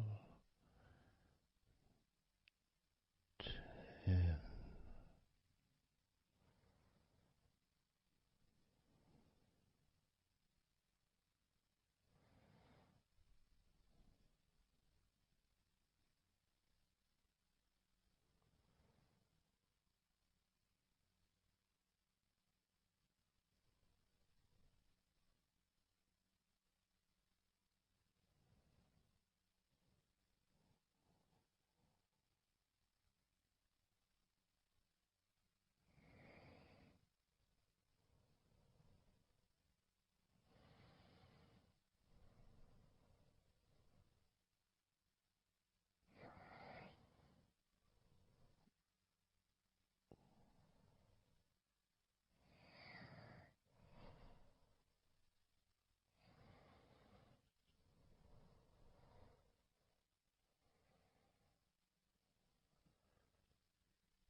let go of all of those thoughts, worries, concerns about the past, thoughts about the future, and even things you've been thinking about today. Just let it all go, because none of it is useful in this moment. This is your opportunity to just focus on feeling relaxed, allowing yourself to get in touch with that natural sense of peace that we all have within us. It's available for everyone. It just sometimes takes a little bit of effort to set up the right time and place in order for you to just let go. Because when you do decide to let go and relax, that's what your body starts to do. Because you've chosen to just allow your body to unwind, and your mind starts to slow down. And it's a nice feeling. It's a nice feeling at the beginning just to know that you have chosen to decide to relax deeply. And because you've made that decision, your body will just follow suit. Because sometimes all the muscles in your body need is just permission from you to relax. Because so often we're busy, we're going from here to there, we're walking around and we're doing stuff, and the body doesn't have any time or space to really relax deeply. So it kind of waits for you to lead the way, waits for your permission. And when you do give your permission, when you give the say-so, when you say, okay, it's time for your body to let go completely and relax totally, your body just follows. It's almost like a breath of relief. Ah, good, I can now relax. That feeling at the end of a day, of a very physical day that you may experience in the past, where you get home and you just sit down on a chair, maybe you kick your shoes off and feels so nice. Knowing that you don't have to get up again for a little while at least. And if you choose, you can just sit there for maybe an hour or two. And it feels blissful. And just by sitting down like that, your body knows that it's time to relax. Your body has been given permission from you, because it's a mindset. In your mind, you're prepared to let go of everything and just completely allow all the stress of your body to evaporate, tensions can just gradually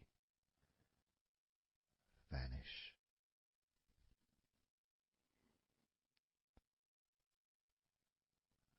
It's almost like magic, really,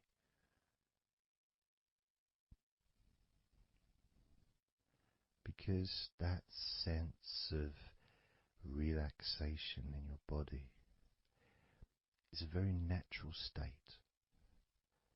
It's not something unusual. It may feel unusual when you first start to relax if you haven't really spent a lot of time focusing and giving yourself this space to let go completely and relax. It may seem almost alien, but it isn't. It's actually the most natural thing in the world to let go completely, to relax totally. The most natural thing in the world to allow yourself to feel really calm in your mind. And it is almost like a literal unwinding. It's like you press a button and all the tension just releases. And it's like a wheel, like a cog, like the inside of a clock just unwinding. And it's almost like you could see the little wind up knob that's used just going the opposite way that you would use to wind it up. And the energy, that frenetic, stressful energy, gradually winding down, losing its power, losing its strength, as the sense of relaxation becomes stronger and deeper. And you may find that the more relaxed you feel, that your mind starts to wander. Maybe you seem to stop listening to me for a while and your mind goes somewhere else, and then you realize you're listening to me again. And that was just your mind drifting to sleep, which is quite natural, because sometimes when we're stressed and tense, we may not actually be aware of what we need, what we physically or emotionally need in this moment.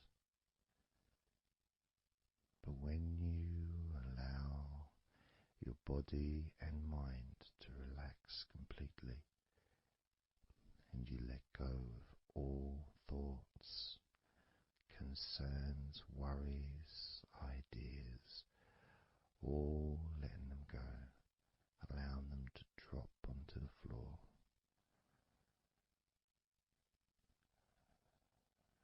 You start to get in touch with the feelings of such relaxation. It feels so nice to be in touch with the calmness of the different body parts as they become looser and looser. Even your breathing seems easier and more natural, effortless, as that cool air enters through your mouth or nose into your lungs, breathing in comfort and relaxation, just breathing out any excess remaining tension or stress from every part of your body and mind. As you start to focus on your mind, maybe you notice that things have come to a standstill, or maybe just much, much slower than before, because your mind is not really needed when listening to my voice, which allows your mind to relax just as deeply as your body. And that synchronicity between the relaxation of your body and relaxation of your mind lets you know that feeling completely calm, loose and relaxed really is a great healing experience for you, and has so many positive benefits for your body, your mind, and your life, to be able to let go of everything and to relax completely in all parts of your body and mind. Even your bones are relaxed. All your muscles are relaxed.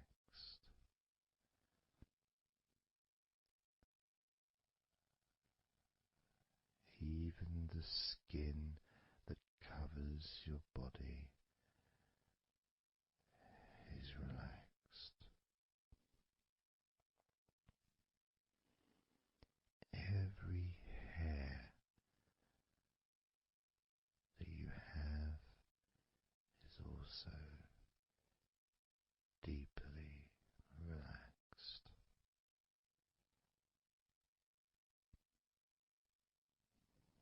And your brain really starts to feel the benefit of this healing relaxation.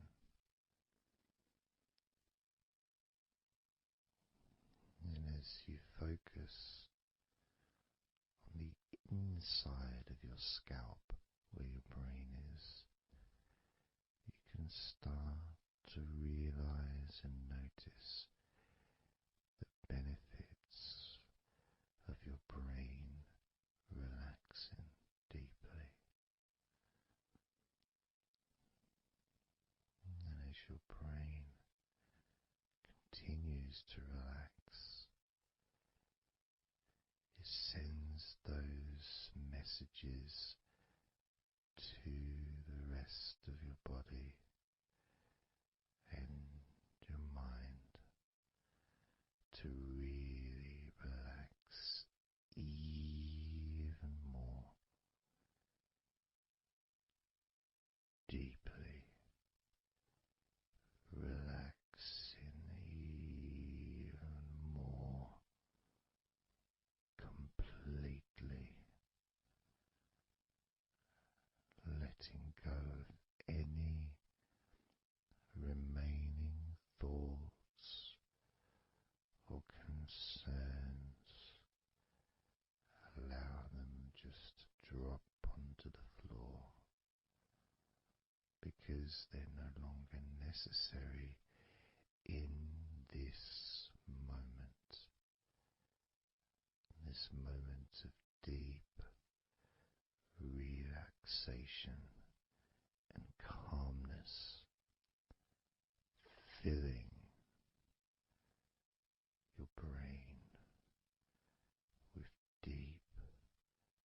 concentrated healing,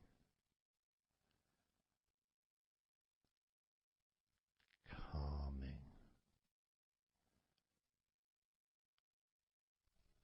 relaxing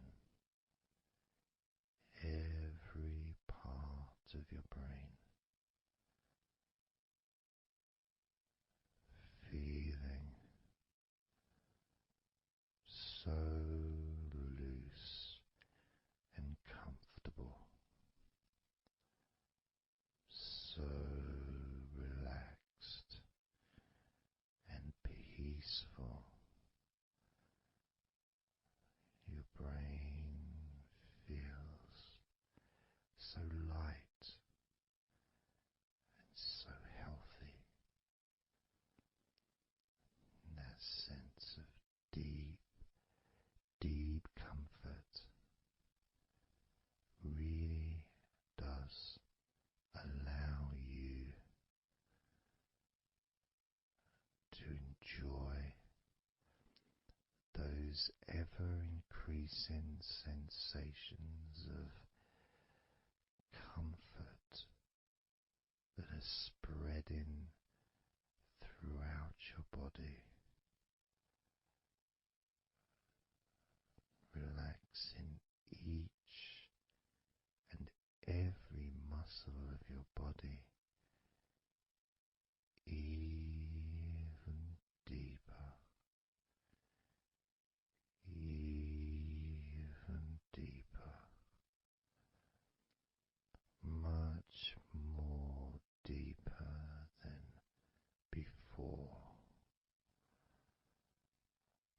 much more comfort spreading through your body and your mind, feeling so peaceful and calm, so very, very peaceful in every part of your body, letting go of everything, everything,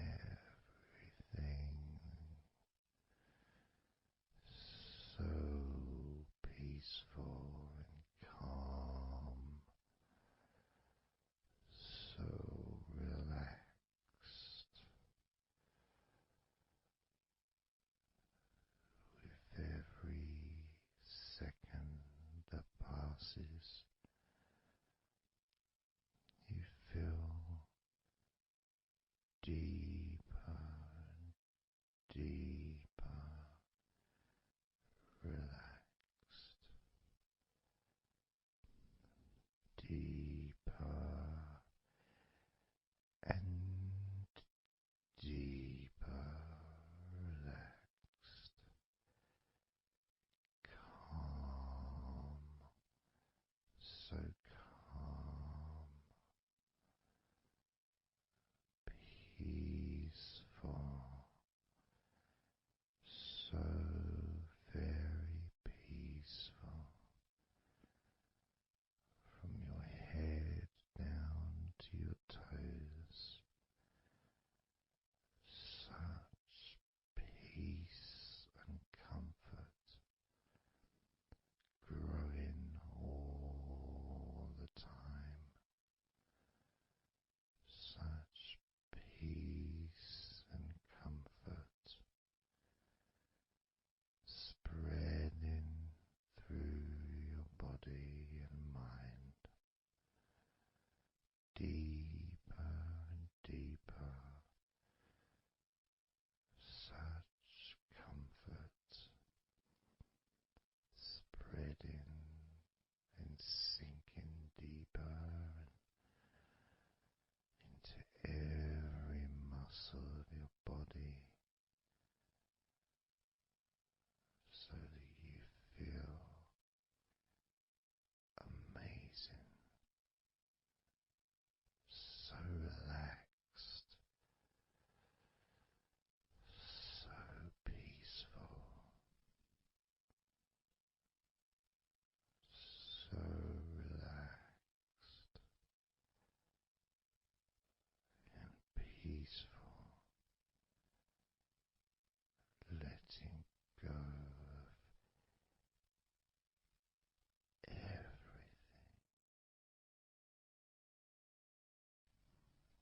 to do a body scan, focusing on firstly how you feel in your body, not trying to change how you feel, not trying to relax, not trying to move away from any discomfort or stress or tension, just accepting, observing and accepting how you feel in the different parts of your body.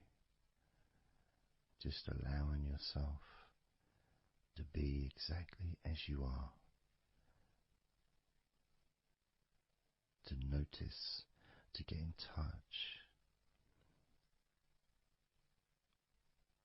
with how you actually feel in this moment. So we're going to start off by focusing on your hands. Just be aware of your hands.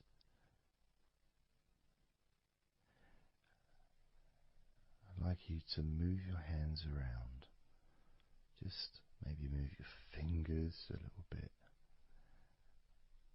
open and closing your hands very gently, just so that you can get in touch with how your hands and your fingers feel, with very, very slow movements.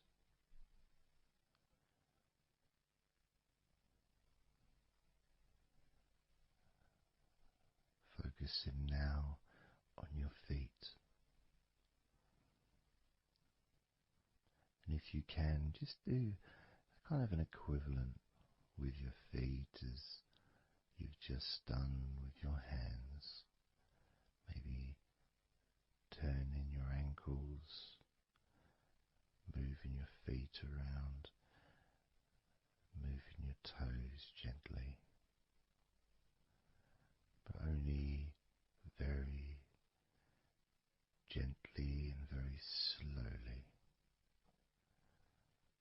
noticing how your feet feel in this moment.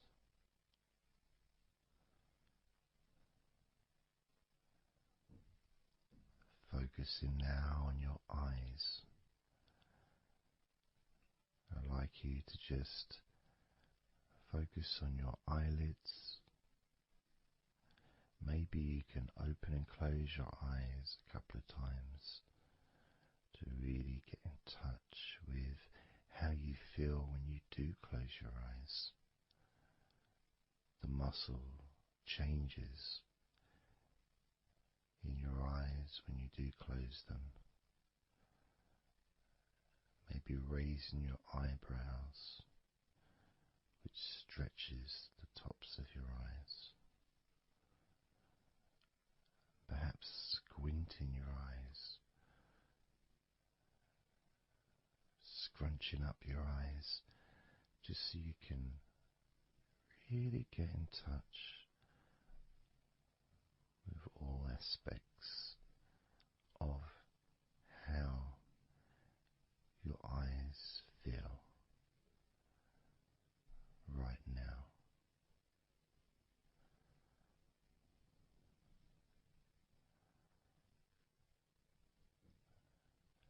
Now focusing on your thighs, and I'm going to just ask you to gently tense your thighs, just very, very gently, just enough so you can become more attuned to the physical sensation of your upper legs, the front of your thighs and the backs of your thighs.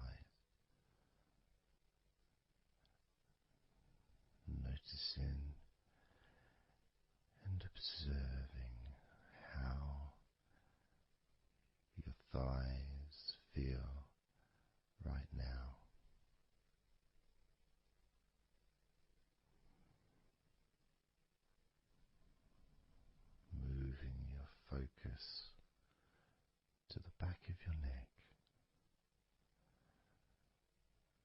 just noticing the back of your neck, the muscles.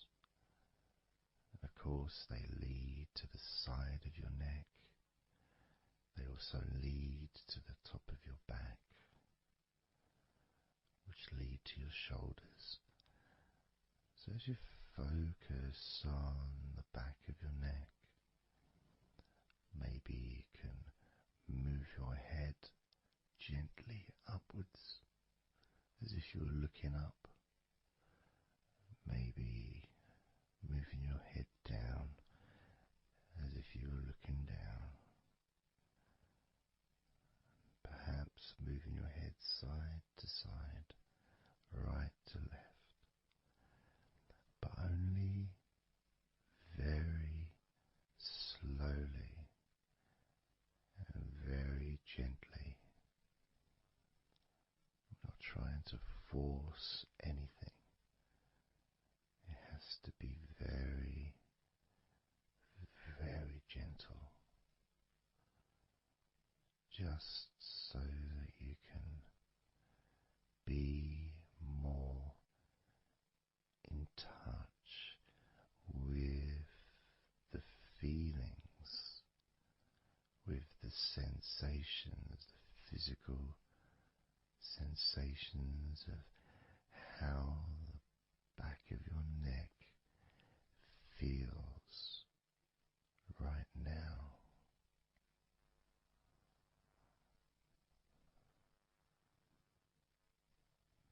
As we now focus on the tops of your arms, the parts where your biceps and your triceps are, between your elbow and your shoulders. As you focus on those parts, the tops of your arms, you may like to just tense them, but very, very gently and slowly, so you're not straining or putting any pressure whatsoever on your arms. It's just so that you can gain more of a sense of how your upper arms are feeling in this moment, and just noticing as you gently, very gently and slowly tighten the muscles and then let go. Notice how the tops of your arms feel right now.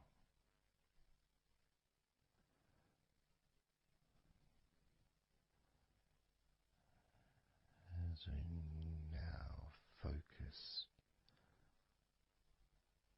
on your stomach, the area, the lower abdomen area below your belly button, moving all the way down to your hips, just above your groin.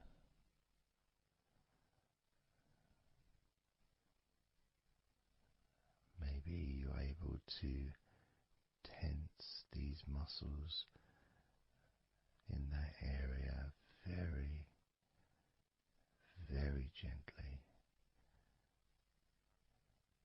and slowly.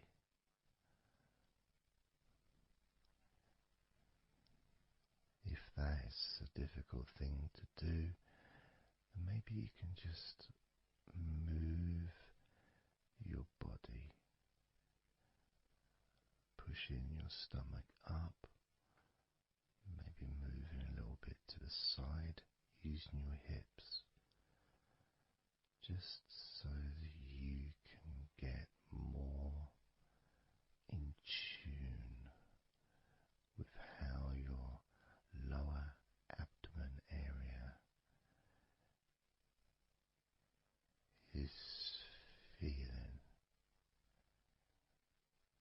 this moment.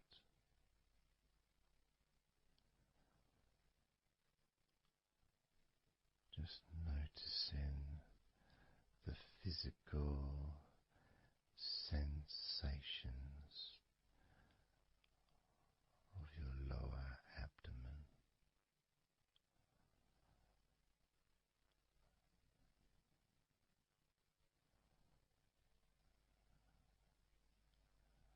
As we move your attention to your mouth,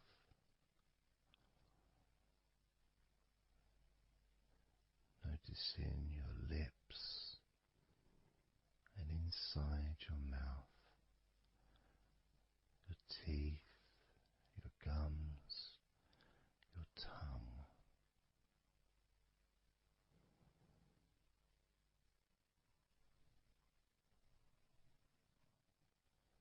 Just noticing how your tongue and your mouth feels, and it may help by moving your tongue around your mouth, moving it to your left, maybe pressing it gently against the side of your mouth, and then to the right, gently to the side of your mouth, perhaps pressing up against the top of your mouth, and then down gently against the bottom of your mouth. Always very slowly and very, very gentle, so that you can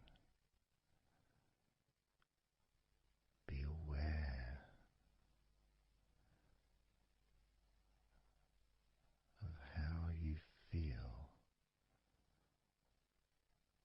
in your mouth area.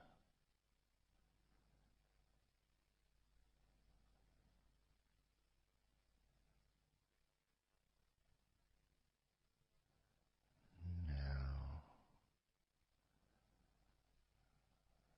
we're going to focus on your wrists.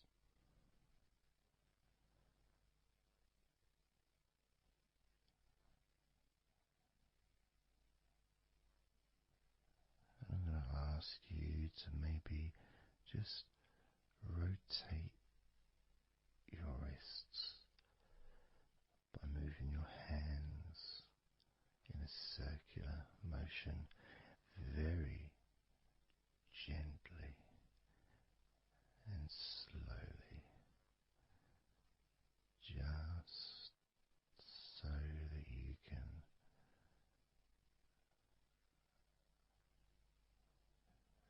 feel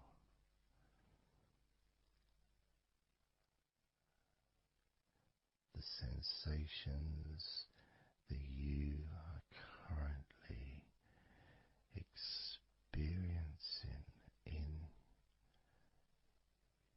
your wrists.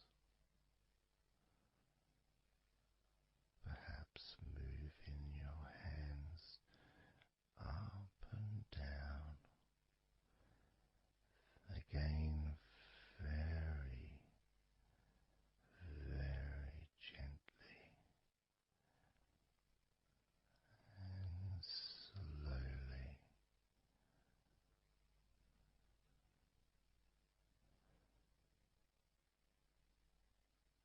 Very gentle and slow.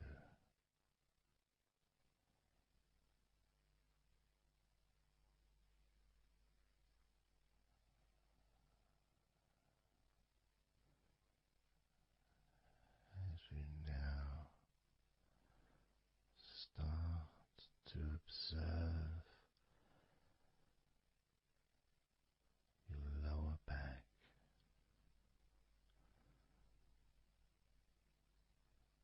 that back part just above your hips, where your coccyx are,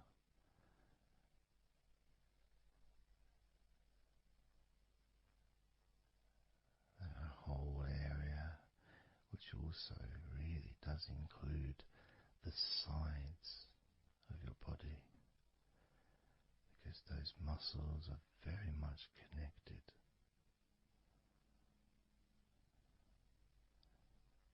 As those muscles also move into your hip area, connecting to your buttocks,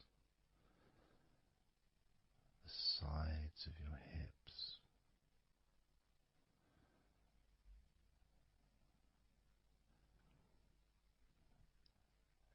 and if you're physically able to do so, maybe you can very gently just move your body ever so slightly, very slowly, from side to side, just enough for you to gauge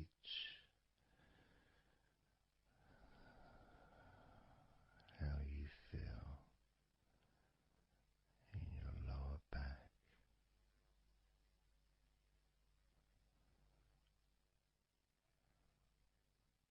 Perhaps you could even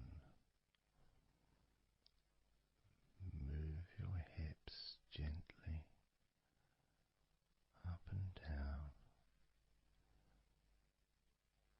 gently and slowly, in order to really be in touch with the physical sensations of your lower back.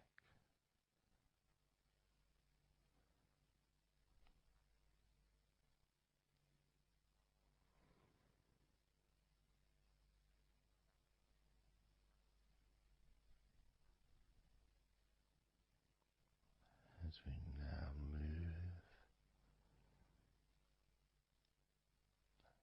your attention to your jaw, that area from your chin all the way up to near where your ears are, the whole of your jaw.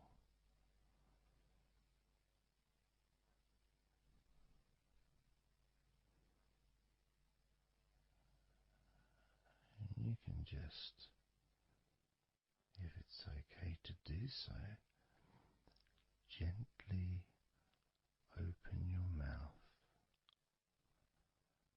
not wide, no stretching, just very gently and slowly opening your mouth and closing your mouth very gently and slowly.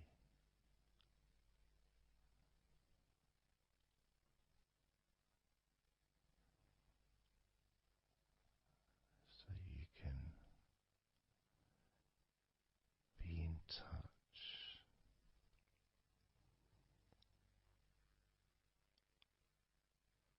with how your jaw feels now.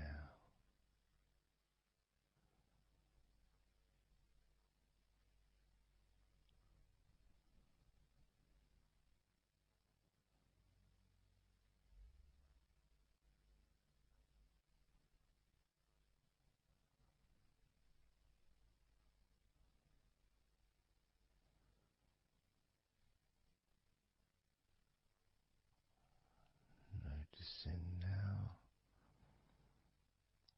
your chest area,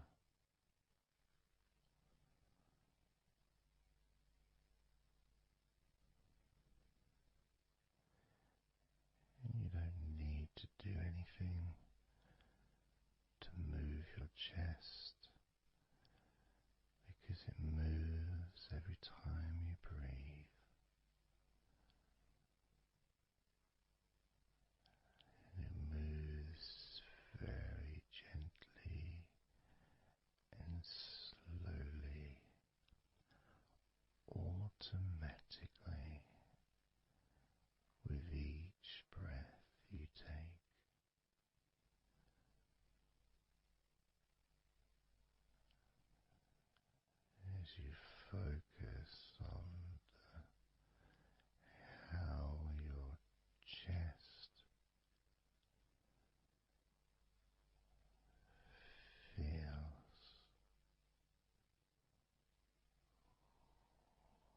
when you breathe.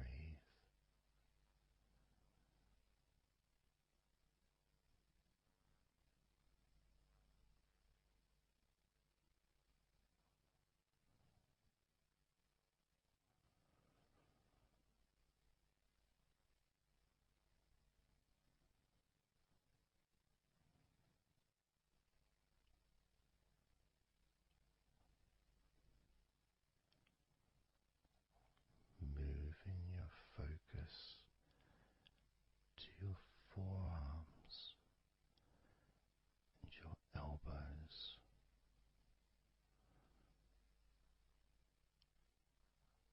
Maybe you're able to very gently and slowly tense the muscles in your forearms. And when you do that, you can feel your elbows as well.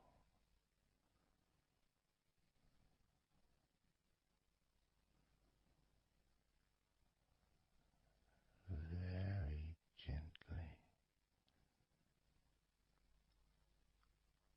and slowly.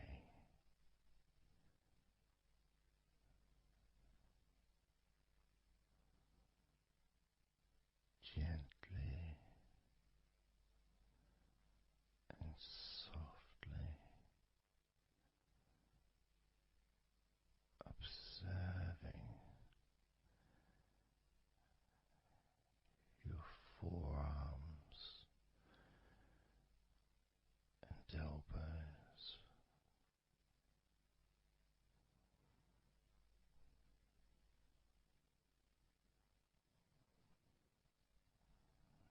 Now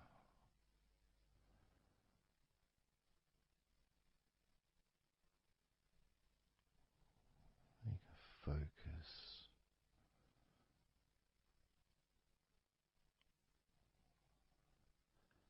on the rest of your back,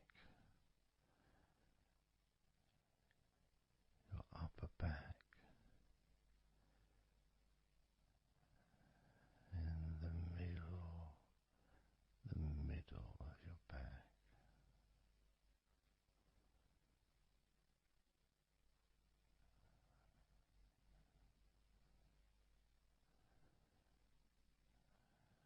Again, this part of your body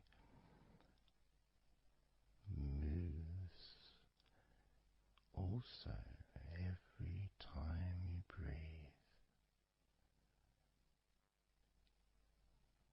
You may not notice that usually,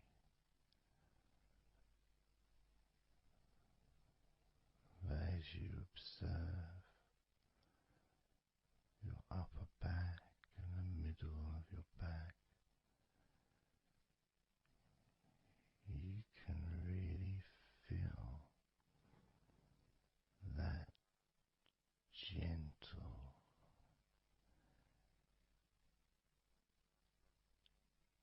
and slow movement.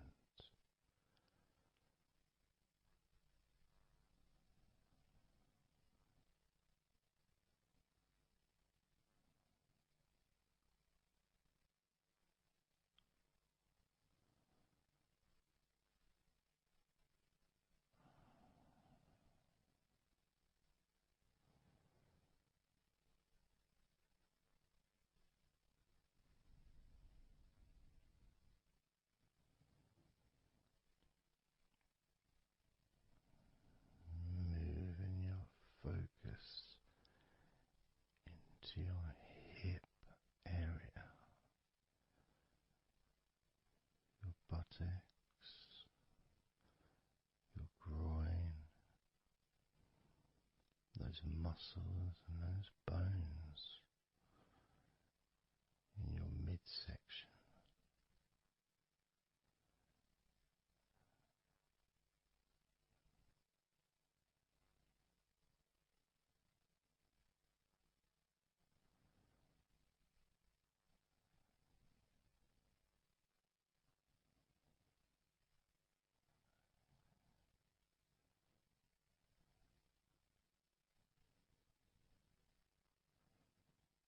Just noticing how your hips feel right now.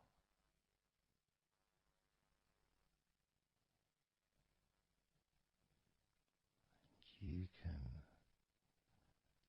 very, very gently move your hips,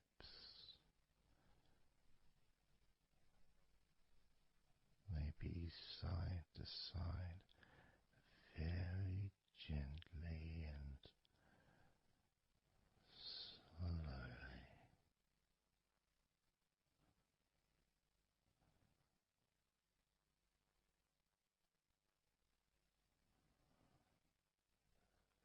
Very, very gently,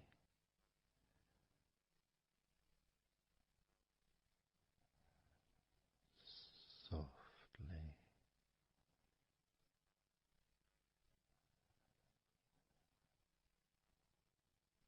and slowly.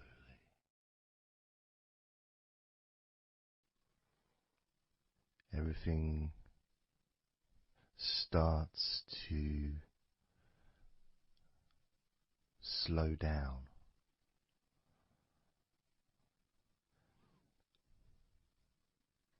including the thoughts in your mind, and your mind itself just starts to gradually, it doesn't have to be instant, but just gradually starting to, it's almost like time is stretching.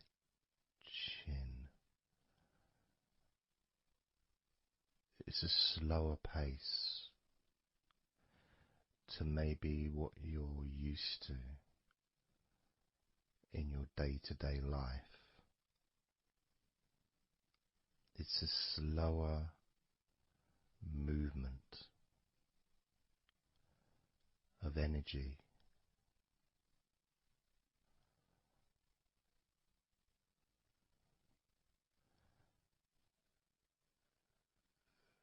very small movements which make up the larger movements, which is always the case. You know, when you move your hand, it might seem like it's one movement, but it's lots of minute different muscles moving in accordance with each other, and what happens in this space that we're sharing is we move from that big movement into those smaller movements,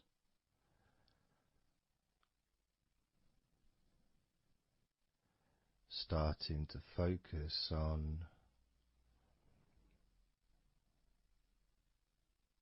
how your body feels, but not just as a whole, not just, oh, I'm feeling this way, I'm feeling stressed or tense, or I'm feeling relaxed and calm, I'm feeling this way, I'm feeling that way. Starting to notice that your body begins to present to you small feelings around your body.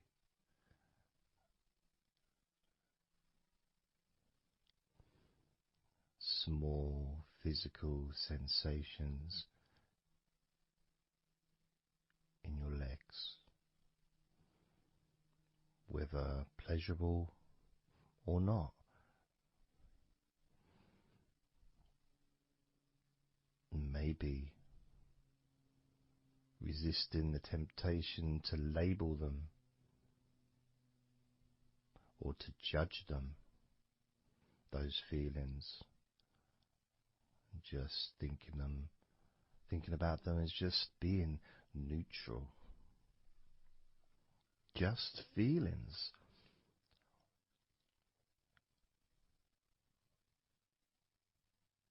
Not being particularly concerned, but just noticing what your body is telling you.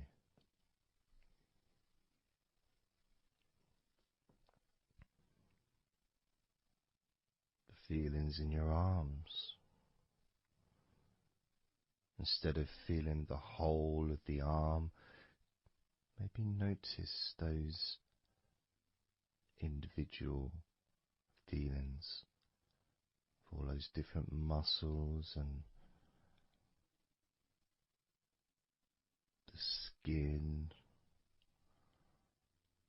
the hairs of your arms, all the internal parts of your arms, the veins,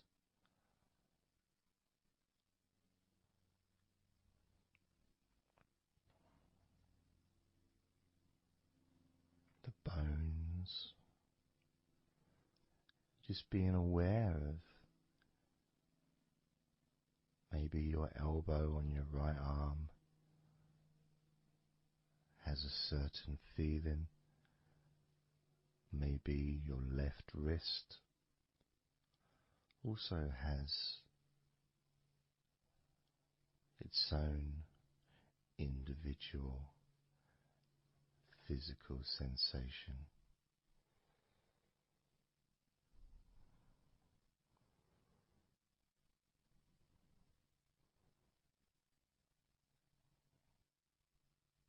What about your forearm on your right arm? Your right forearm.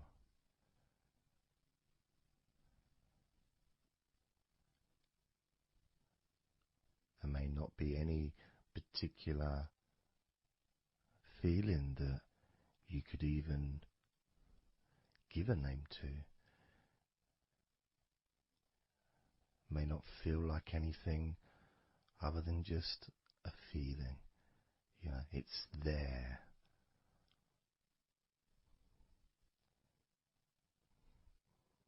The feelings in your shoulders. Perhaps your shoulders, when you think about them, they're kind of almost like they're the same, you know, the same feeling. Almost like both of your shoulders are just one thing. But of course they're not.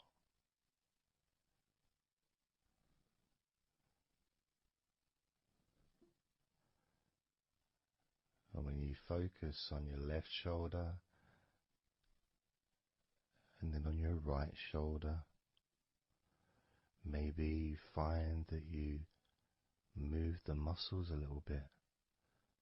Maybe tense the muscles gently.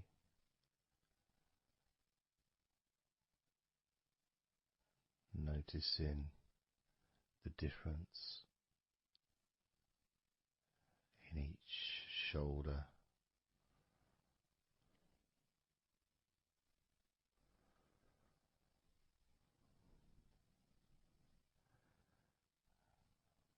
Your lower back.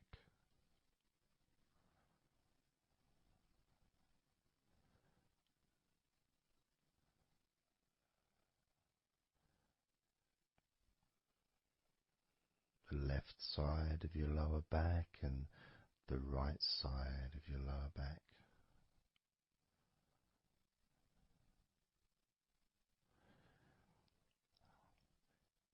course, that connection to your buttocks and to your hips.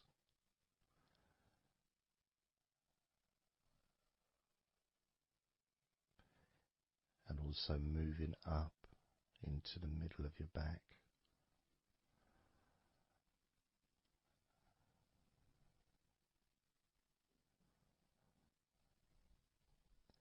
And sometimes, like right now actually, when I focus on that part, when I focused on my buttocks, and then I focused on the middle of my back, it almost felt like the muscles in my lower back were being stretched very gently,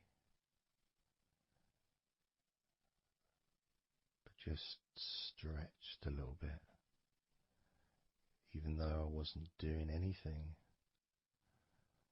to try to stretch your lower back. It just seemed to happen. The feeling of very gently stretching your lower back.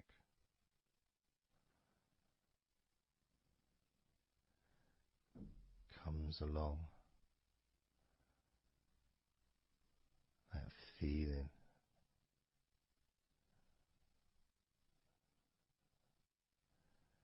in your chest.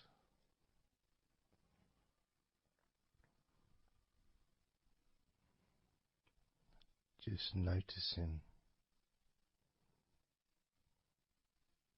what sensations you are experiencing in your chest right now.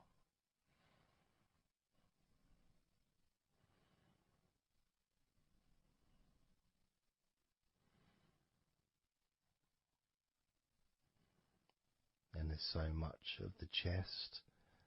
Obviously there's the collarbone leading to the chest. You've got the chest bone. You've got the muscles in your chest. And of course, if you're female, there's possibly the breasts. If you're male, you've got the different, well, mine aren't that different these days, but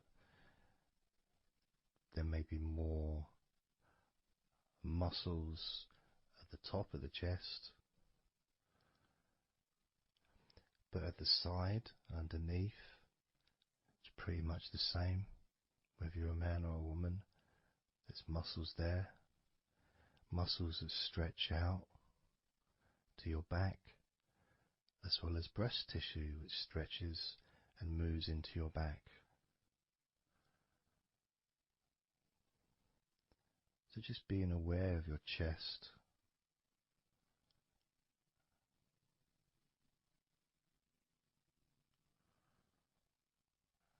being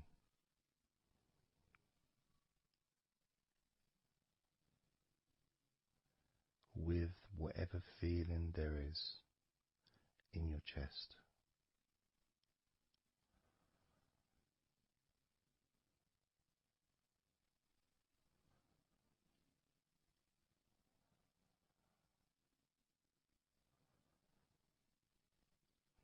And when I notice that I focus on my chest, I feel it in my back, my upper back. I mean, I guess the obvious reason would be because, I breathe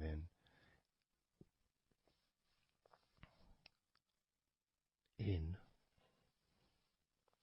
and it stretches my chest and my back at the same time.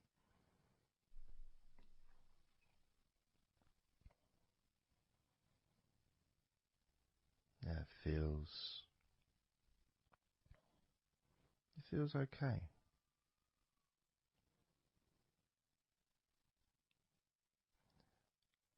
Doesn't feel. I got a little bit of pain in my right chest.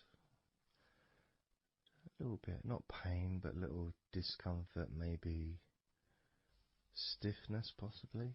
I don't know. I notice my shoulders are also wanting to flex for some reason. I think that's probably part of my upper back.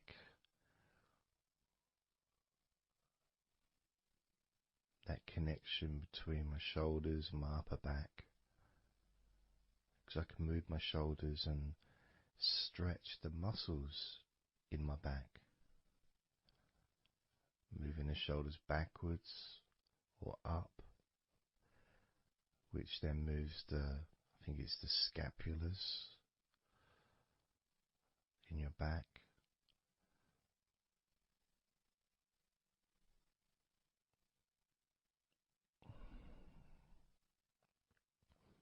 It feels quite nice, actually.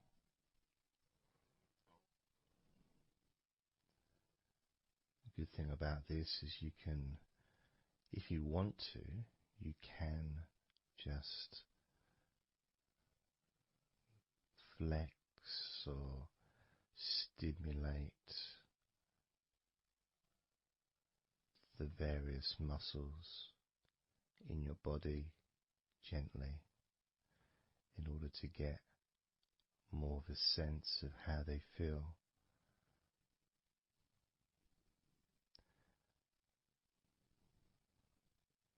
And when you're relaxing, when you do tense a muscle and you let it go and you let it relaxes way more than it would normally. But you have to feel that you're able to do that. There's no point doing it if there's an issue with a part of your body. You need to be gentle with yourself at all times when relaxing deeply. It's important to be kind to yourself.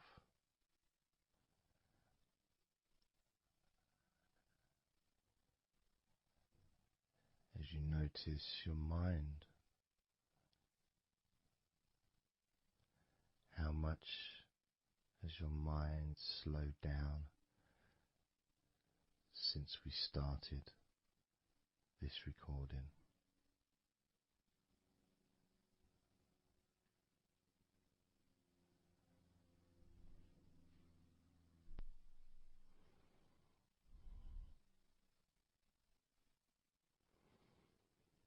How calm and peaceful is your mind right now?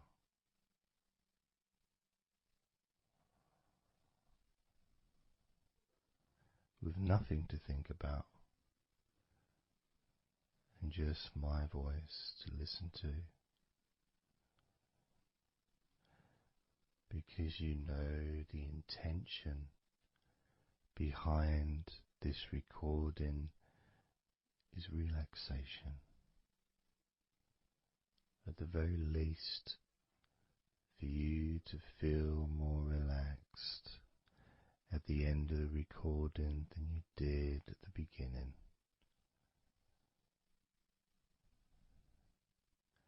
At the very least, for your mind to slow down as your body continues to relax.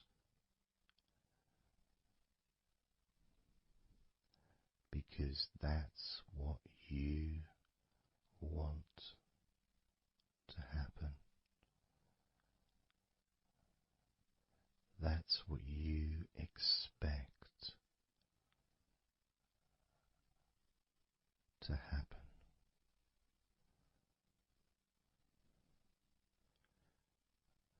For relaxation, to feel your body.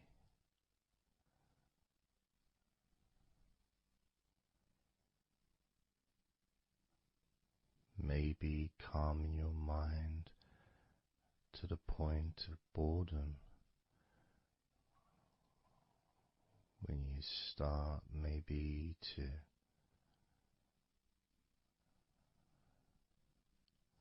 drift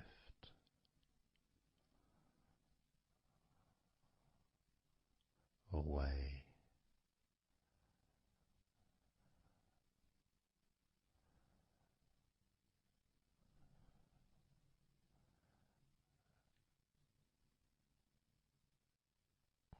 Drifting.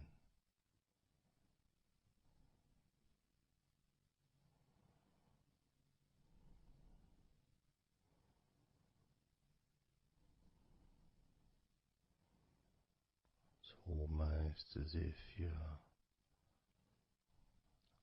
moving further away from your body and your mind, just leaving that there.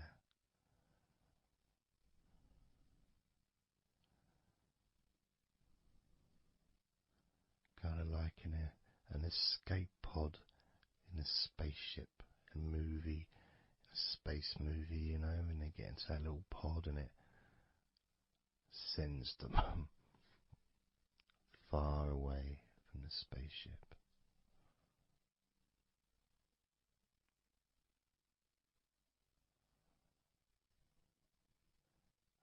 Safe to dream.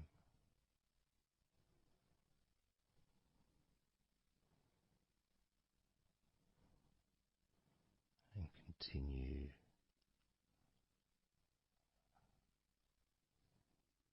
to relax.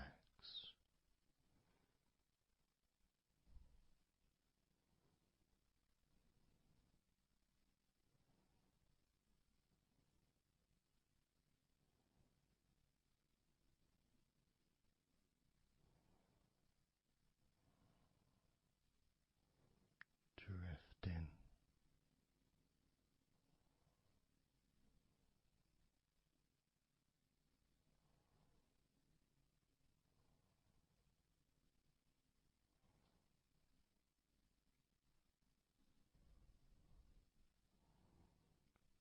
So slow.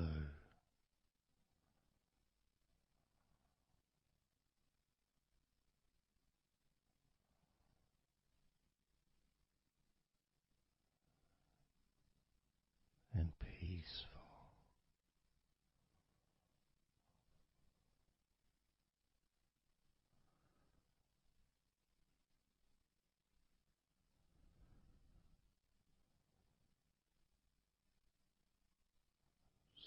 So relaxed.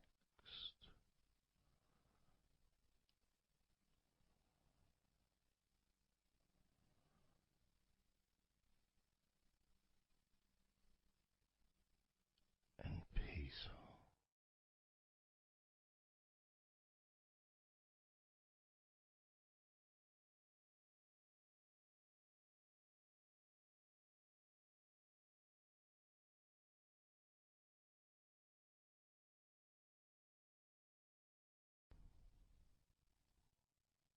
And focusing on the feeling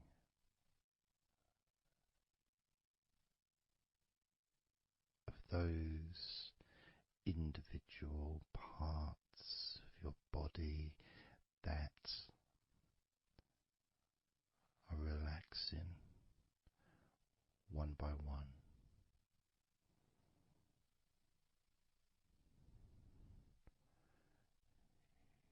You may find that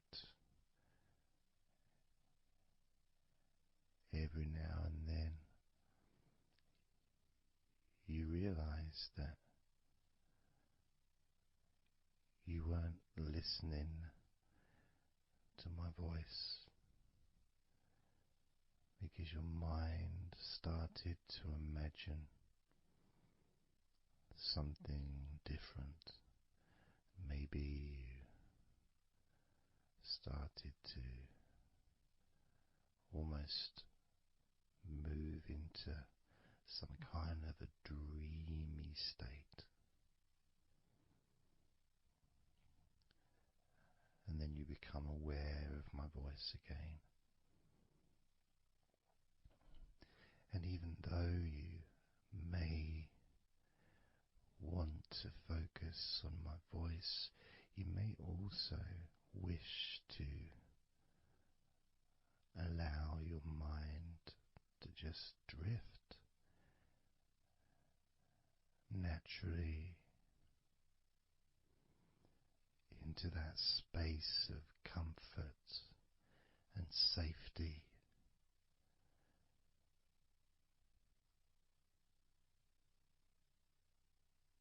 As you feel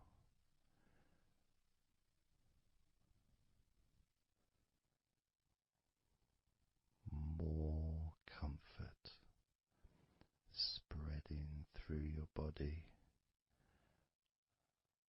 like a warm blanket, covering you gently, keeping your body at just the perfect temperature.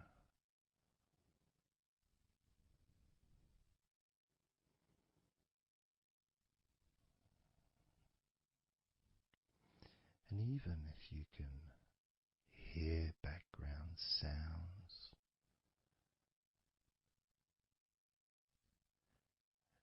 they just don't seem to matter anymore.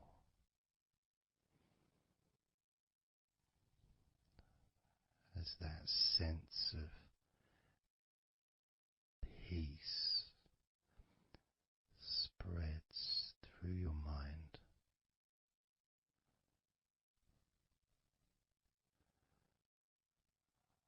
like a gentle breeze, yet strong enough to blow away all negativity, strong enough to remove from your mind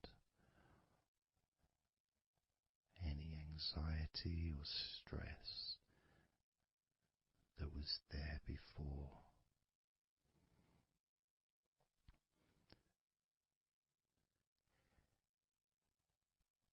And blow away any other thoughts or feelings that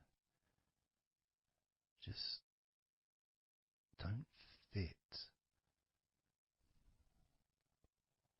with the sense of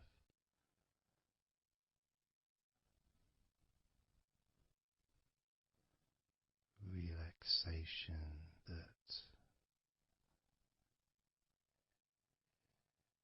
is filling your body and your mind.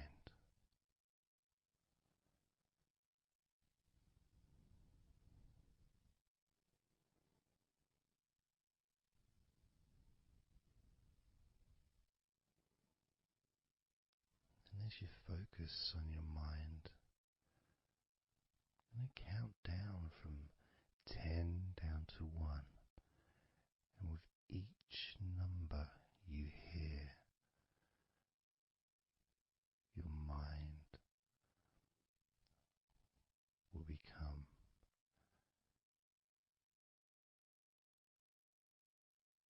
slightly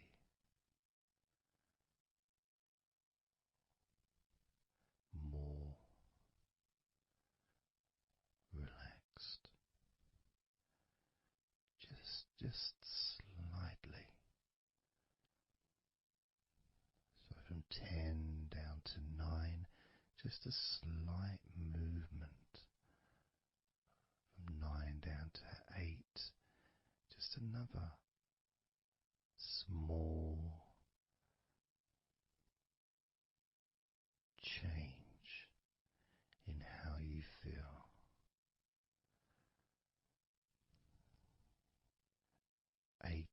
to 7.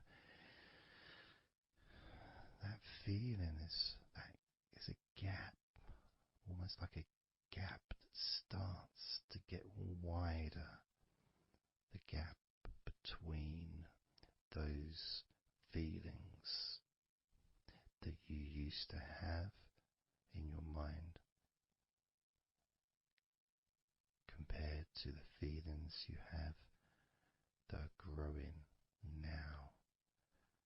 Feelings of comfort and security and confidence.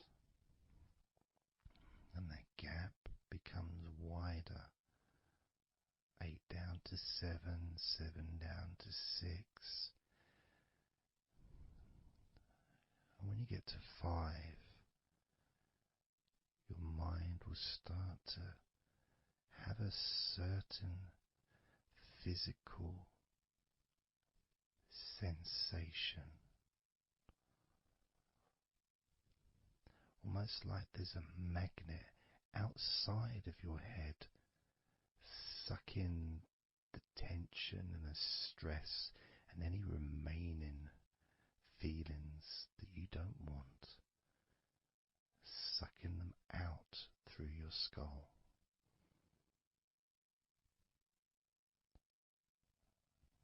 And then down to 4,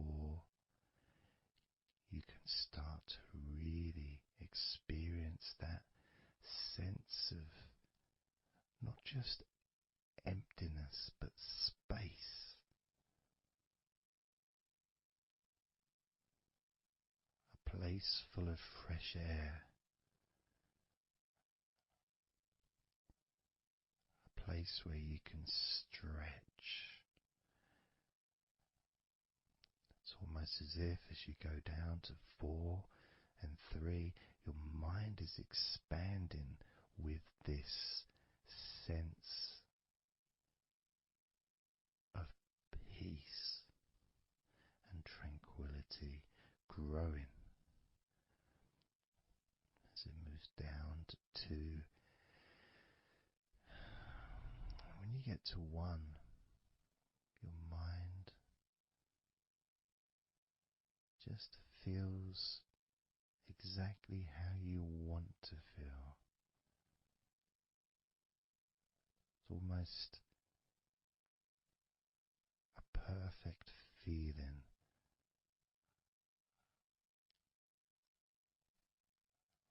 Maybe a sensation that you'd like to keep. A place that's safe where nothing can affect you at all.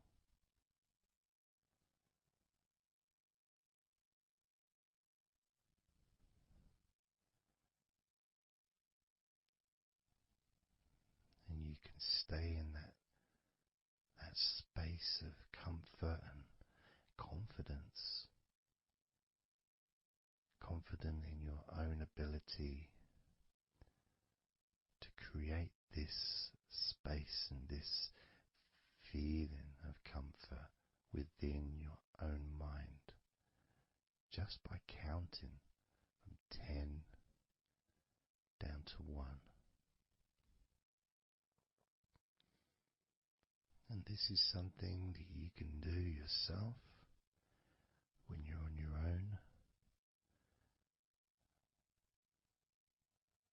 A time when you can maybe sit down, maybe just for a few minutes. Close your eyes and just count slowly from 10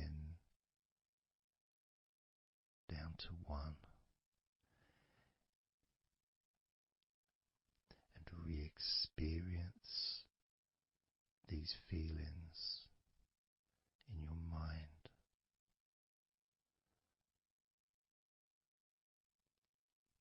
And when you feel that way in your mind, your body copies your mind.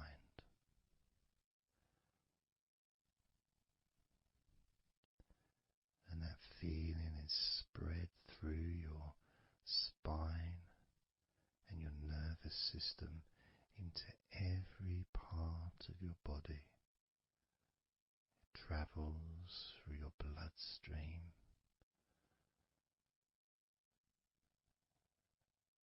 healing and relaxing every particle of your existence.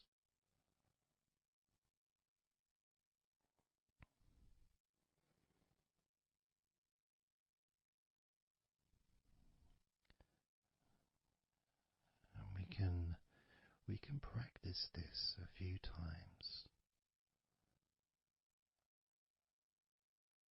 before the end of the recording, and then you can practice on your own. And each time you count from 10 down to 1, the feelings of comfort, calmness, and deep relaxation become stronger and deeper.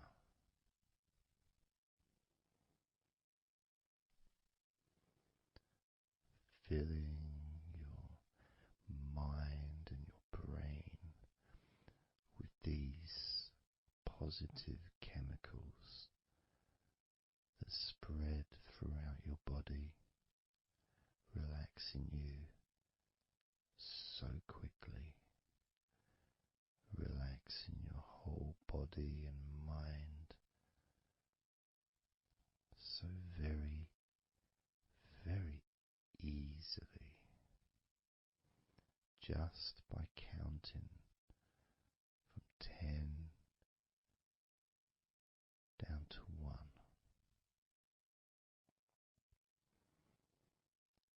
So we're going to do it now.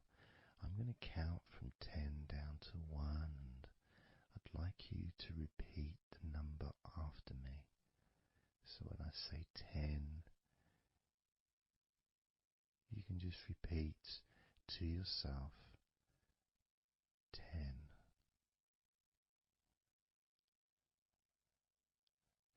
Just notice, be aware of how you feel in your mind and your body. Then when I say 9, you can repeat to yourself 9. Again, noticing the increase in comfort and calmness in your mind and in your body.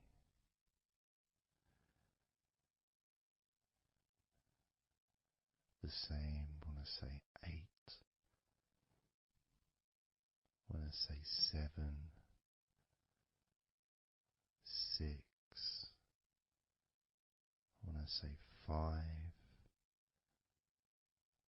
4,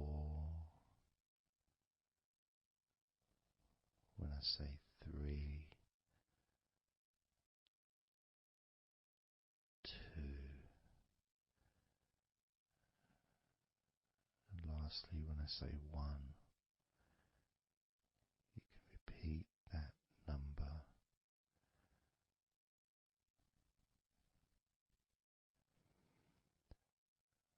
Now, of course, when you do this on your own, without listening to me, you can say the numbers at whatever speed that you feel is necessary for you, so you can adapt.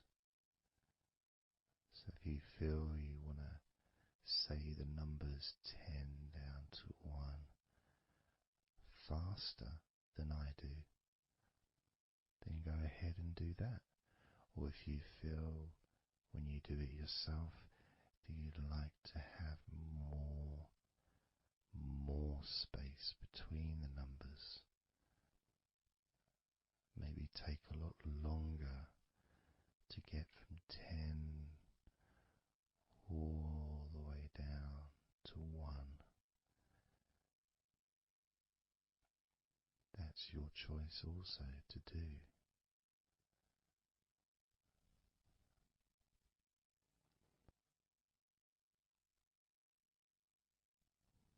So I'm going to count from 10 down to 1.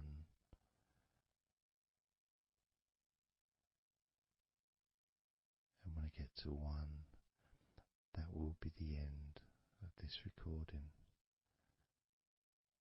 Unless, of course, you're listening with music, then the music will continue.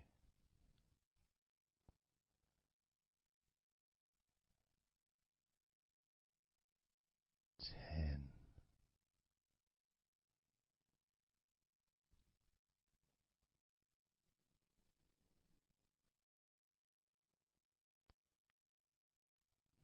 9.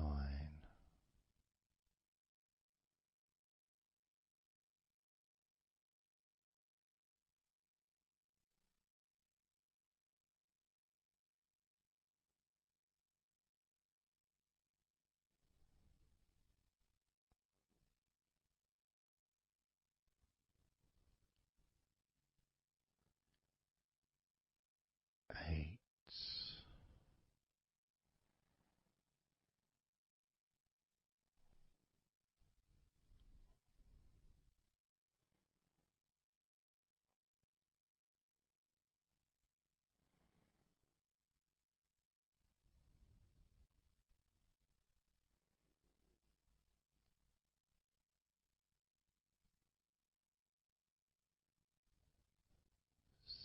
7.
20, 19,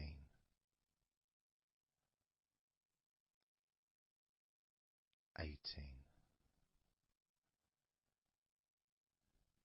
17, 16, 15, 14, 13,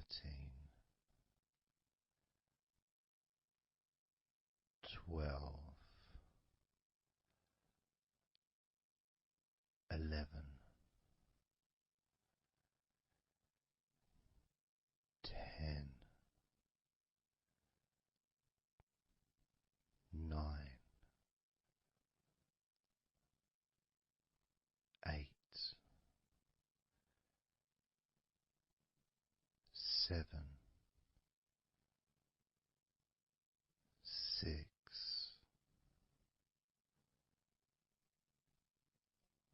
5,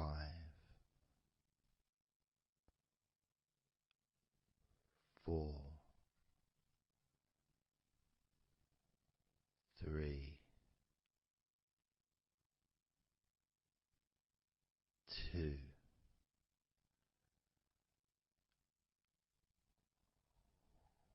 1.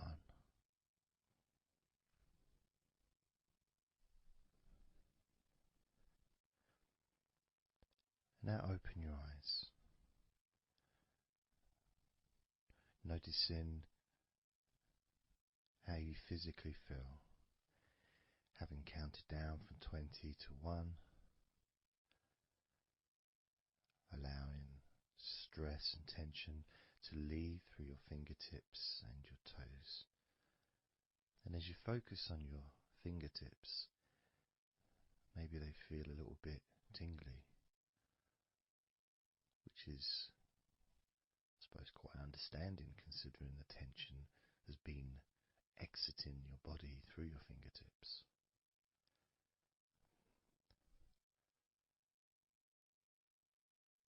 So now we're going to count from 20 down to 1 again.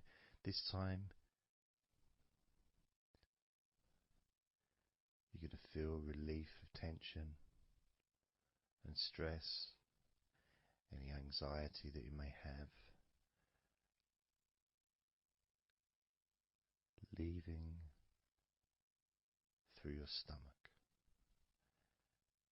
Just leaving through your stomach, almost as if it's just releasing the whole of your stomach, from your navel to just above your chest, or below your chest rather. So surrounding your belly button area, that whole area, you can feel the tension of your body, whatever's left, just releasing from that area. And you may notice that your stomach will become very relaxed as I count down from 20 down to 1. Now, 20, 19, 18,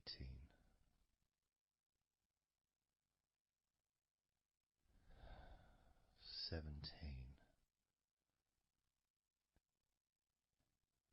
16, 15, 14,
eyes again if you choose, or you can just keep them closed because it feels relaxing. Just notice how your stomach feels. And notice as you focus, just do a little scan of your body. Just notice how your body feels. Focus in on your upper body, your back, chest, stomach, legs, arms, hands, feet. Just noticing. And you may start to feel more of a sense of tiredness, which may be the reason you're listening to this recording, because you would like to let go completely of everything and drift off into a nice, natural, calm, relaxing sleep.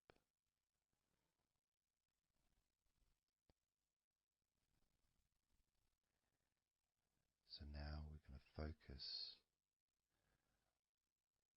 on your forehead. And if you choose, you can incorporate your eyes in this focus as well. So your forehead and your eyes. Just that whole area, basically. Almost as if you were wearing a mask, like a Batman mask or something. Or I'm trying to Zorro or something. The kind of mask that covers your eyes but also covers quite a lot of the forehead. And focusing on that area, because that's the area that we're now going to release tension and stress from your mind, from your brain and from your mind, and any tension that you may have remaining in your face, in your neck, in your jaw, in your eyes, your forehead, or your scalp. So basically any tension within your head area, including your mind and your brain. And that's going to be released through your forehead and your eyes. As I count down again from 20 down to 1.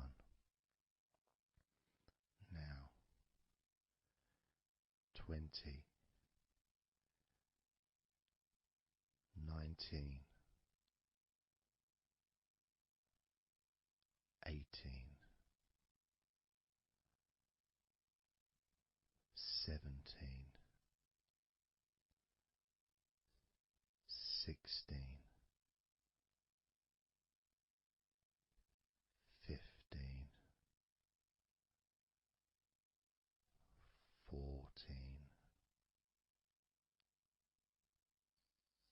13,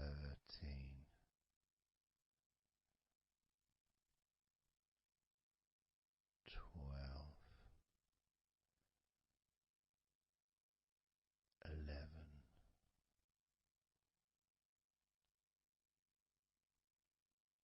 10, 9,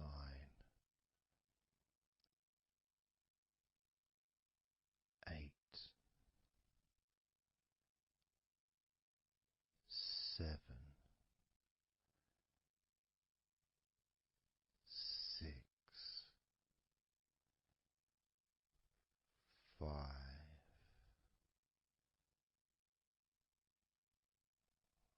4, 3,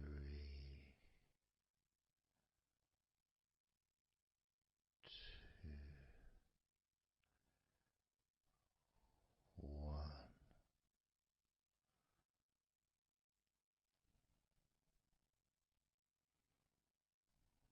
Noticing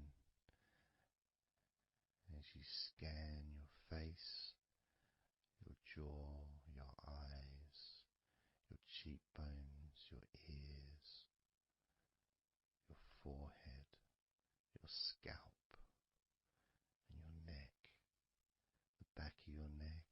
front of your neck, the sides of your neck and your throat.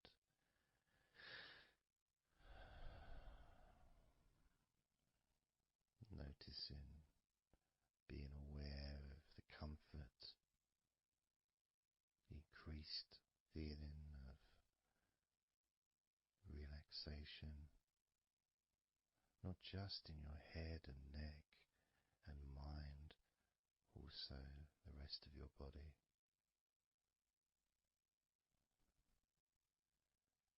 Just notice how loose and calm you feel, and how easily it is to just let go completely. Let go completely.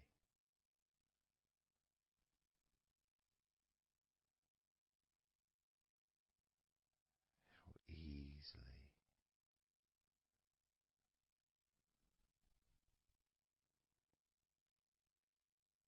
So what we're going to do now is I want you to focus on the top of your head.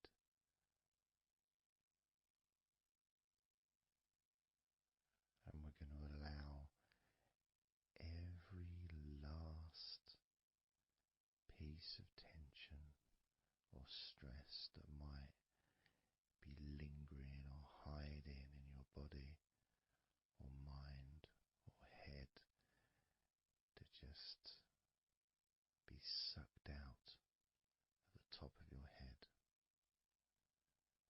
and released into the air, almost sucked out into the clouds. Imagine a big cloud above your head, almost like a whirlpool, and it's just going to suck that tension out of the top of your head and just take it away for good.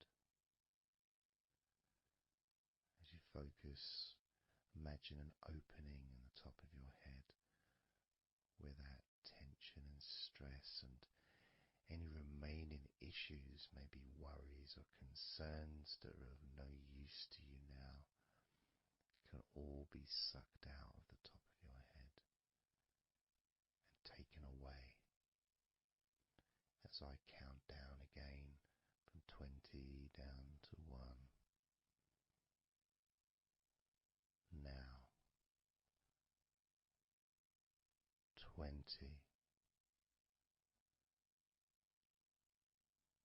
19,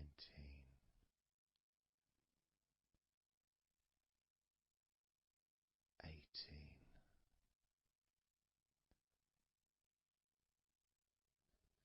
17,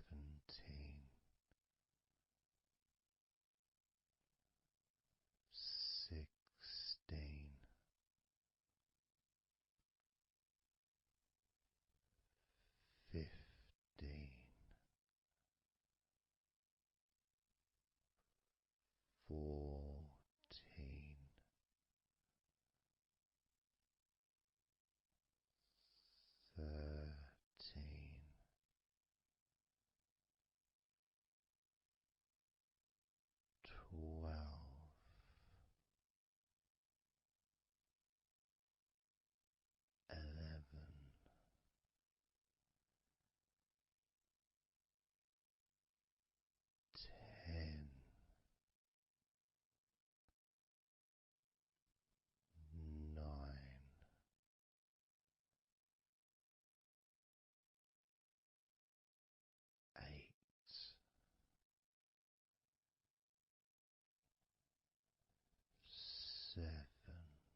physically and mentally feel right now.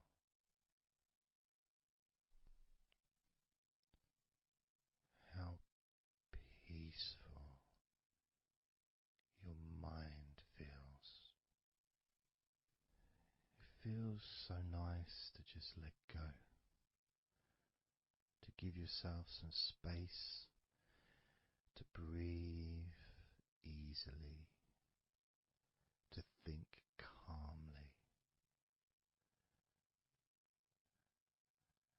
and just to take a break from all that pointless worry and concerns about things that you don't need to think about right now, because this is your time to let go. This is your space to enjoy feeling deeply relaxed, peaceful in your mind, relaxed in your body. It can feel so good, so nice to just not have to do anything, to be able to really enjoy that serenity that comes with letting go completely, that peacefulness that comes with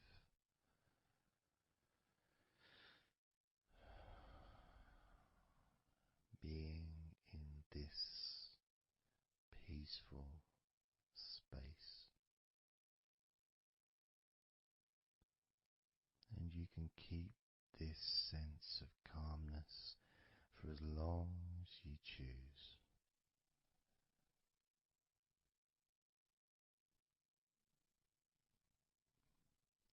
If you choose to drift off into a deep, healing, natural sleep, then you can do that. It's completely up to you. And you can keep this feeling of calmness physically and in your mind for as long as you choose to feel completely relaxed.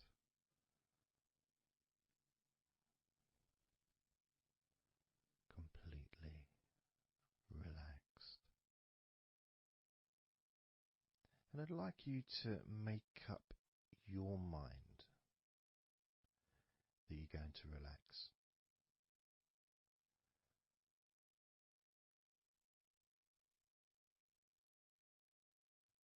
And I want to explore that with you, what it feels like when you actually decide that you're going to relax. Not forcing yourself, but giving yourself that. I guess it is a command, really, isn't it? When you're telling yourself, relax. In a gentle but firm way that only you can really tell yourself in that way. You can't really have someone else saying to you, now relax, relax, you know. It needs to be gentle, but someone else can't really have the same kind of influence or power that you have over your own physicality, over how you feel.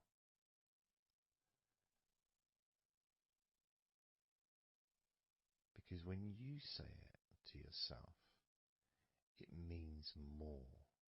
It's personal, and your brain and your unconscious mind and your body listens to what you say.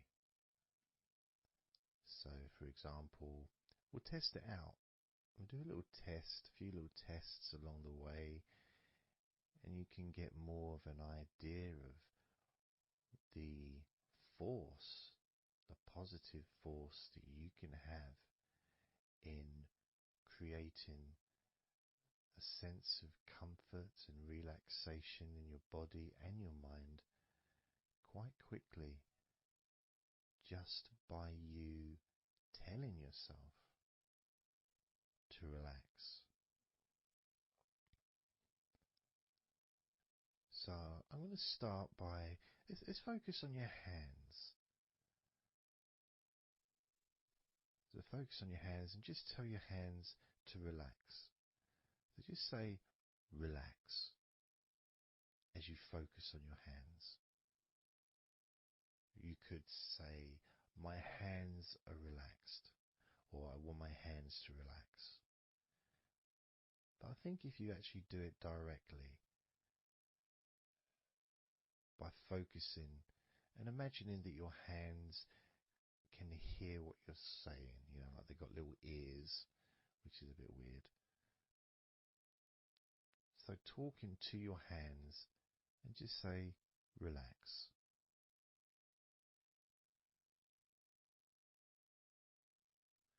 Noticing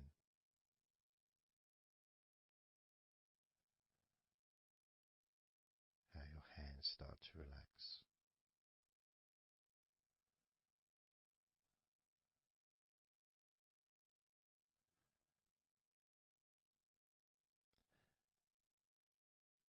Now focus on your eyes and tell your eyes to relax.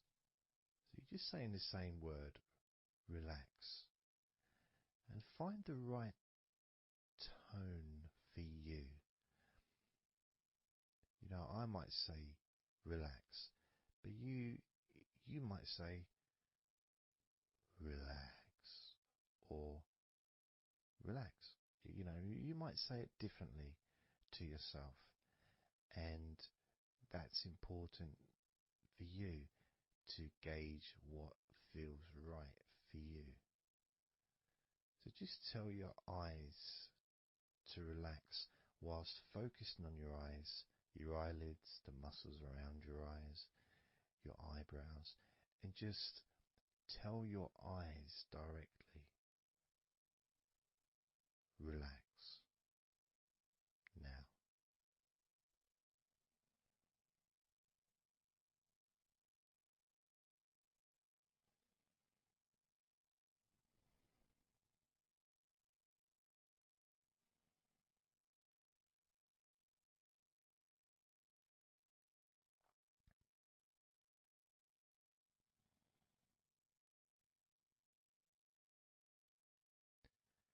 Now I just did that myself, and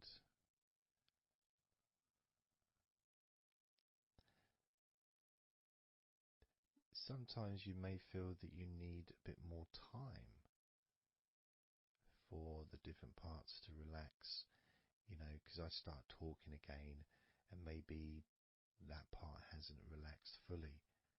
But what will happen is it will just continue to relax even though I'm talking.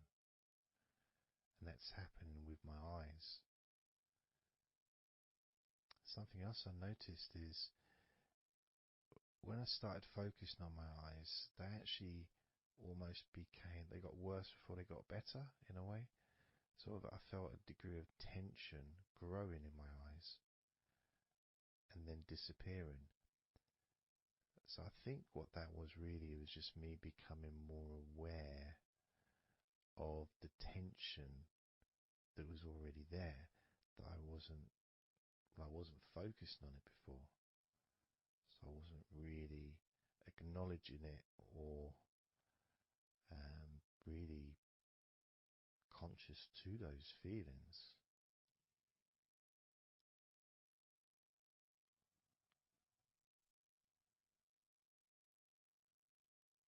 Yeah, my eyes are still continuing to relax, as well as my hands actually.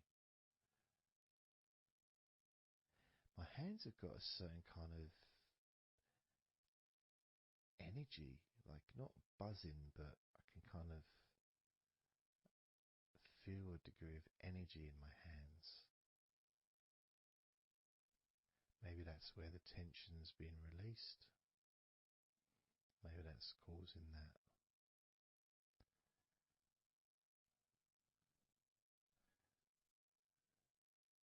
next part, I think we should focus on the back of the neck. That's the part which quite often, well, for me, holds tension. I don't know about for yourself, but I think it's quite a standard place where tension is sometimes held. So, and I'm doing exactly what you're doing as you do it as well. So I'm telling my body parts to relax as well.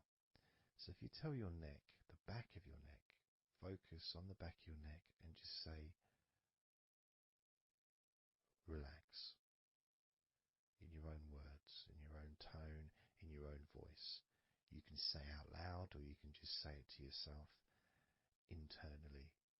But you're focusing and you're saying it literally to the back of your neck, as if the back of your neck can actually hear what you're saying. So do that now. Just say relax to the back of your neck. And I'll do the same.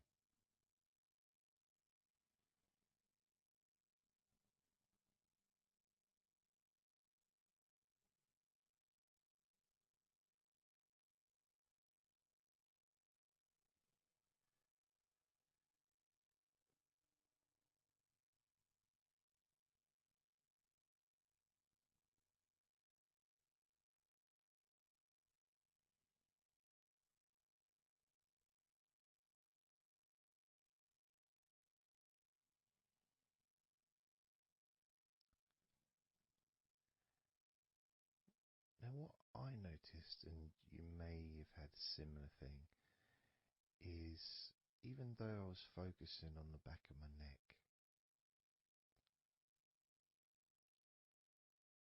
other parts started to,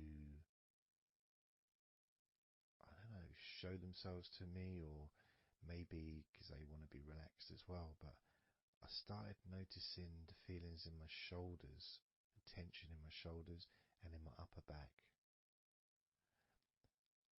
Whether that was because my back of my neck was saying, well, I'm pretty much okay. It's the other parts that need attention.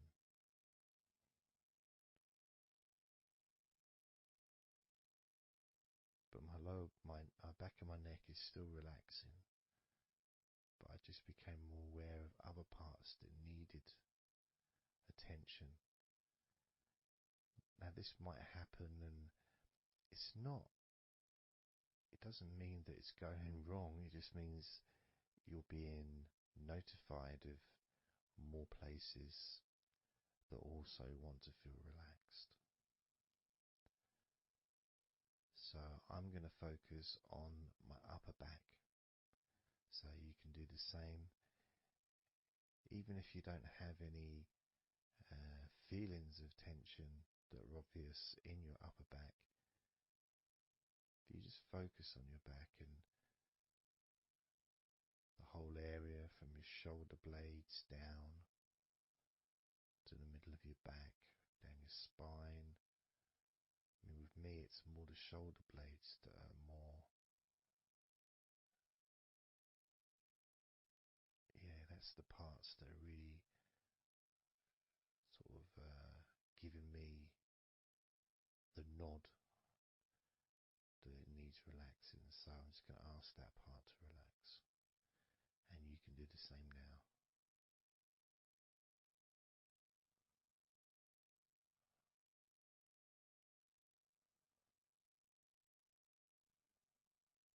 Relax your upper back.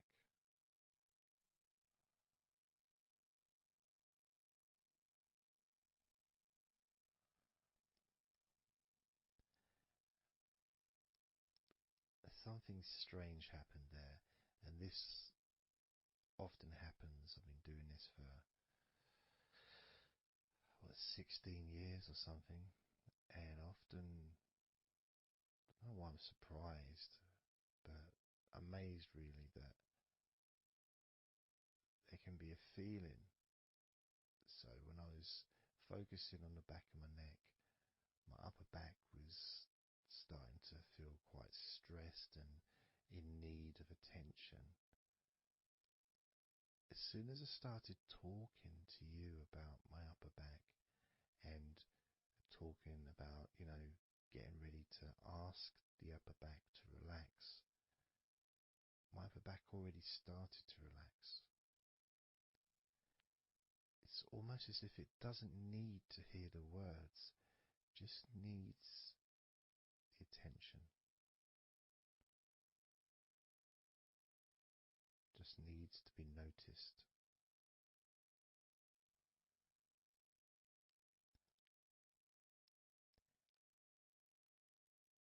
That is something that often happens in this type of situation, is when you start to relax a couple of parts of your body, as we've done with our hands, our eyes and our eyelids, and now back of the neck,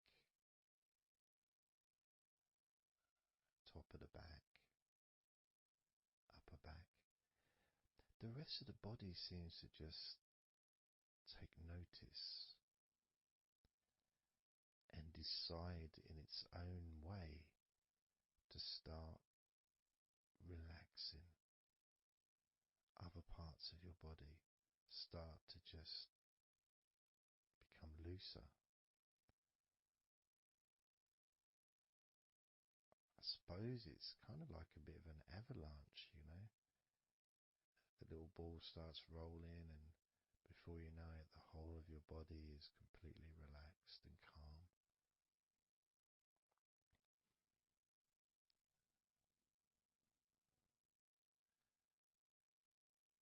And if you focus on your face,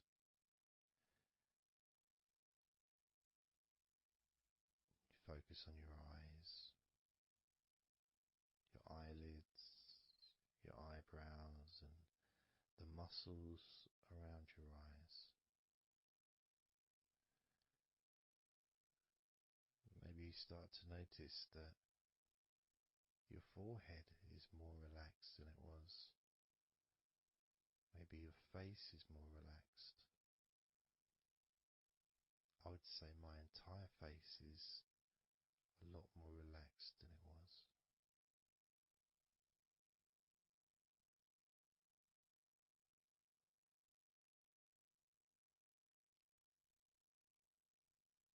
So we're going to focus now on your shoulders.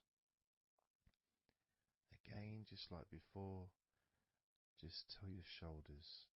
I mean, you can do them individually. You can do right shoulder, left shoulder. I just generally do both at the same time. And just tell your shoulders as you focus on them in your mind. Focus on how they feel. Maybe you can see them in your mind's eye. And just tell your shoulders to relax.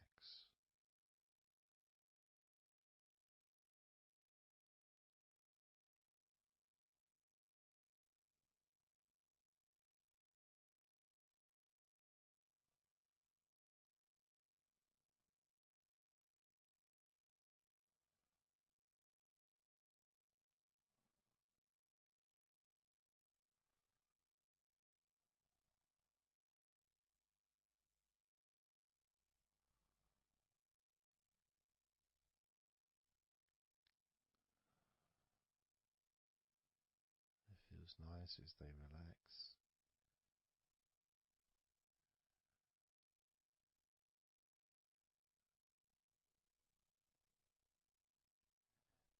But I do notice, probably especially with my back, is the connection between the different parts. The back, the shoulders, the neck.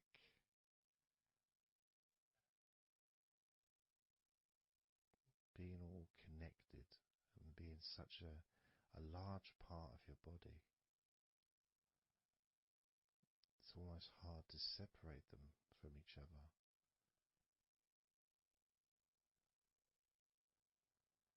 And my lower back has started to relax on its own.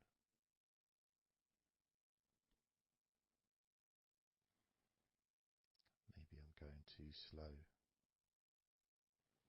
And that could be an issue because we all go at different speeds. And the idea at the beginning of this recording was for you to be able to just say to yourself, relax.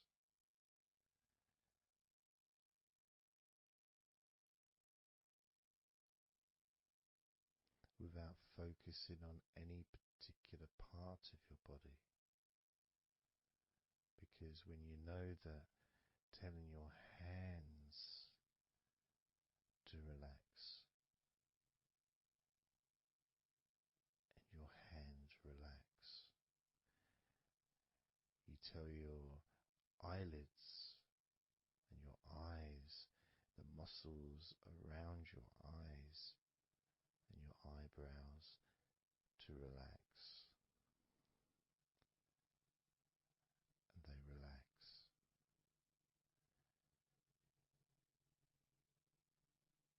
You tell the back of your neck to relax, and it relaxes.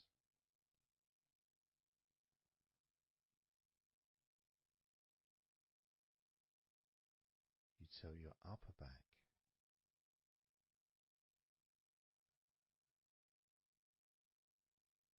to relax,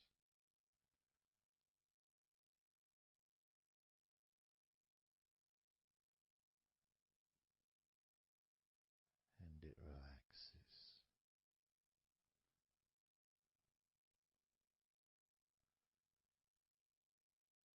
You tell your shoulders to relax,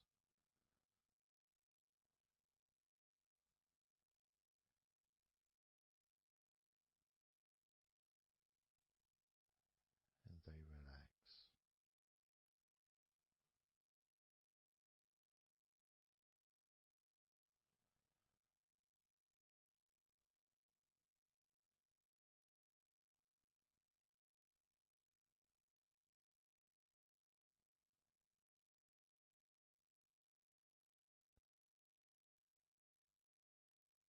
And when you told your hands to relax, they relaxed, and they continued to relax.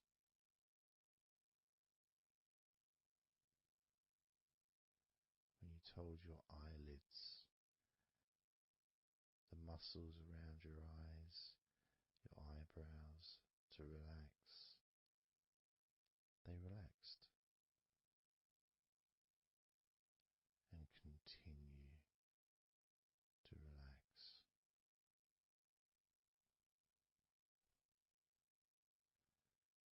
When you told the back of your neck, focus on the back of your neck, and told it to relax. It relaxed and continued to relax.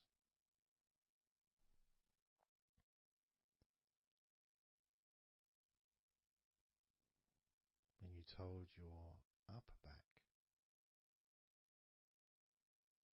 to relax, it relaxed and continued to relax.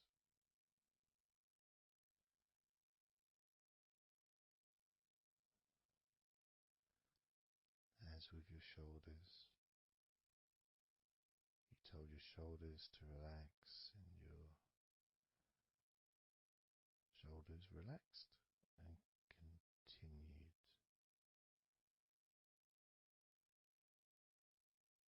to relax.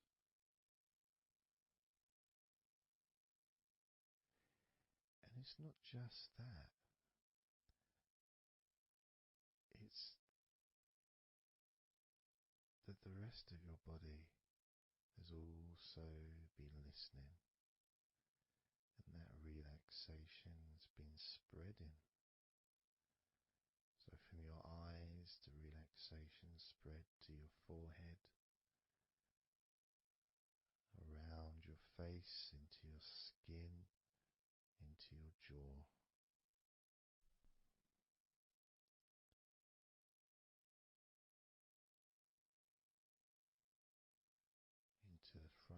sides of your neck, all the way down your chest and stomach.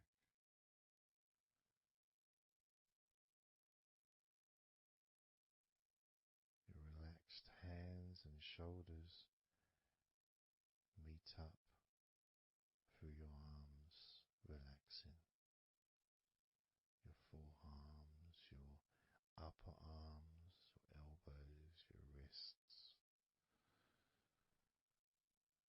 letting go.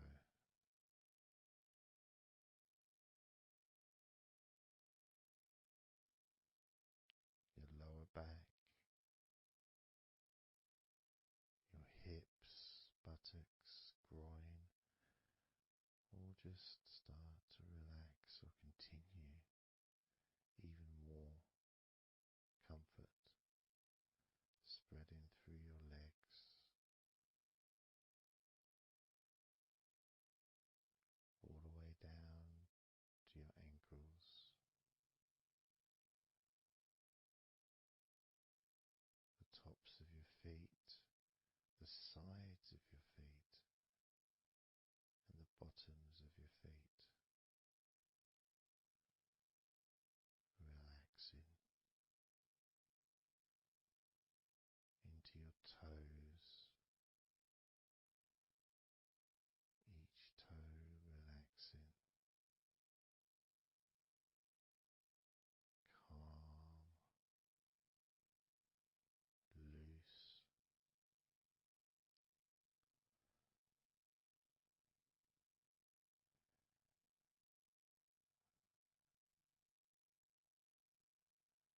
And as your body relaxes more, your mind becomes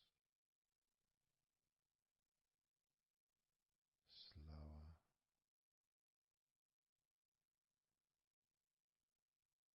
more peaceful,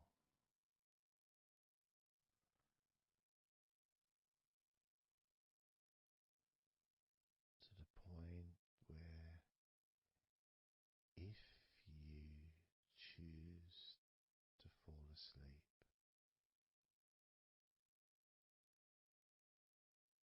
you can easily do that.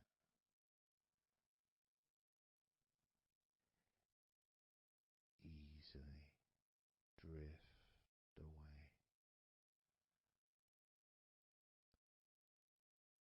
because there's nothing going on in your mind. Your brain is peaceful.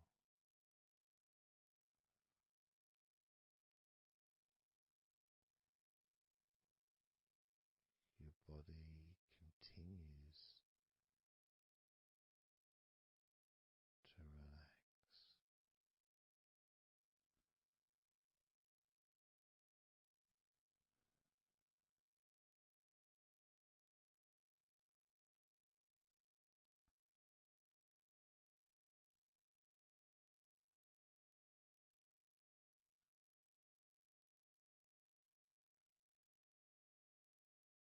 And with that connection between your body relaxing and the word that you say to yourself, relax,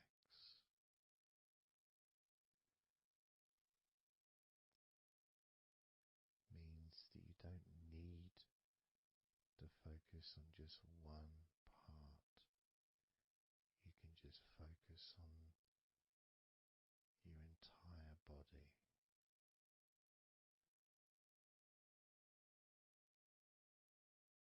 Saying the powerful word, relax.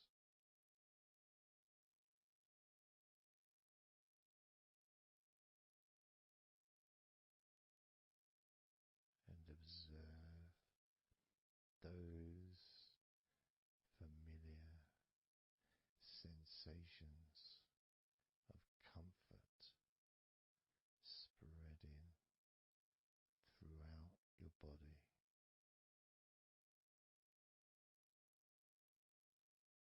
Loosening and calming and healing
17,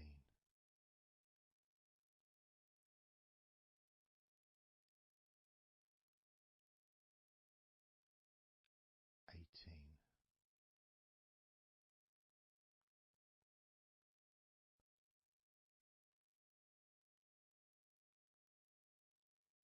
17,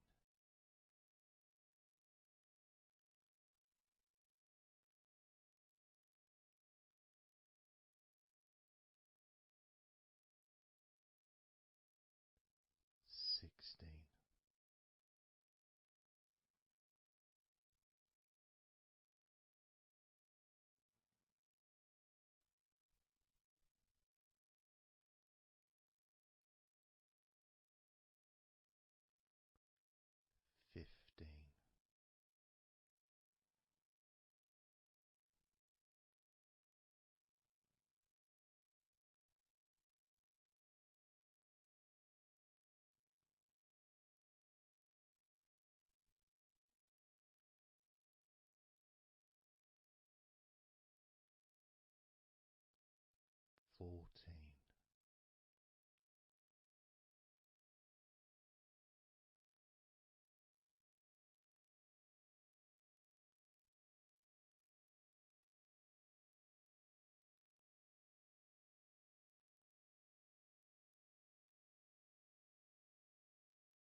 So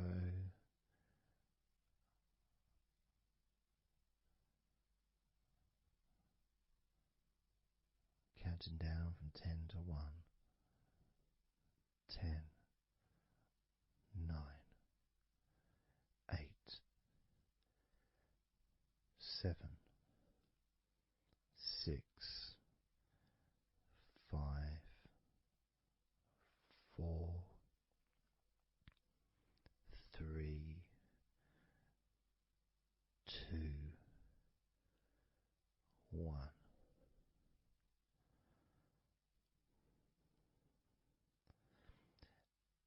And maybe that was a bit too quick in order to relax. Maybe it's a bit too fast for you to notice the calming of your body. Maybe even a little bit of pressure there, like you're counting down from 10 to 1. What do you expect me to do, man? You expect me just to go all floppy just because you're counting down? 2. We could try again, but this time I'll go a bit slower. This time, as you focus on the whole of your body before we focus on your legs, just notice how your body does start to feel more relaxed with every number that I count down. 10,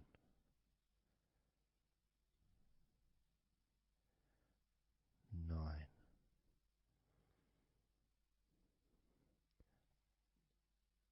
8,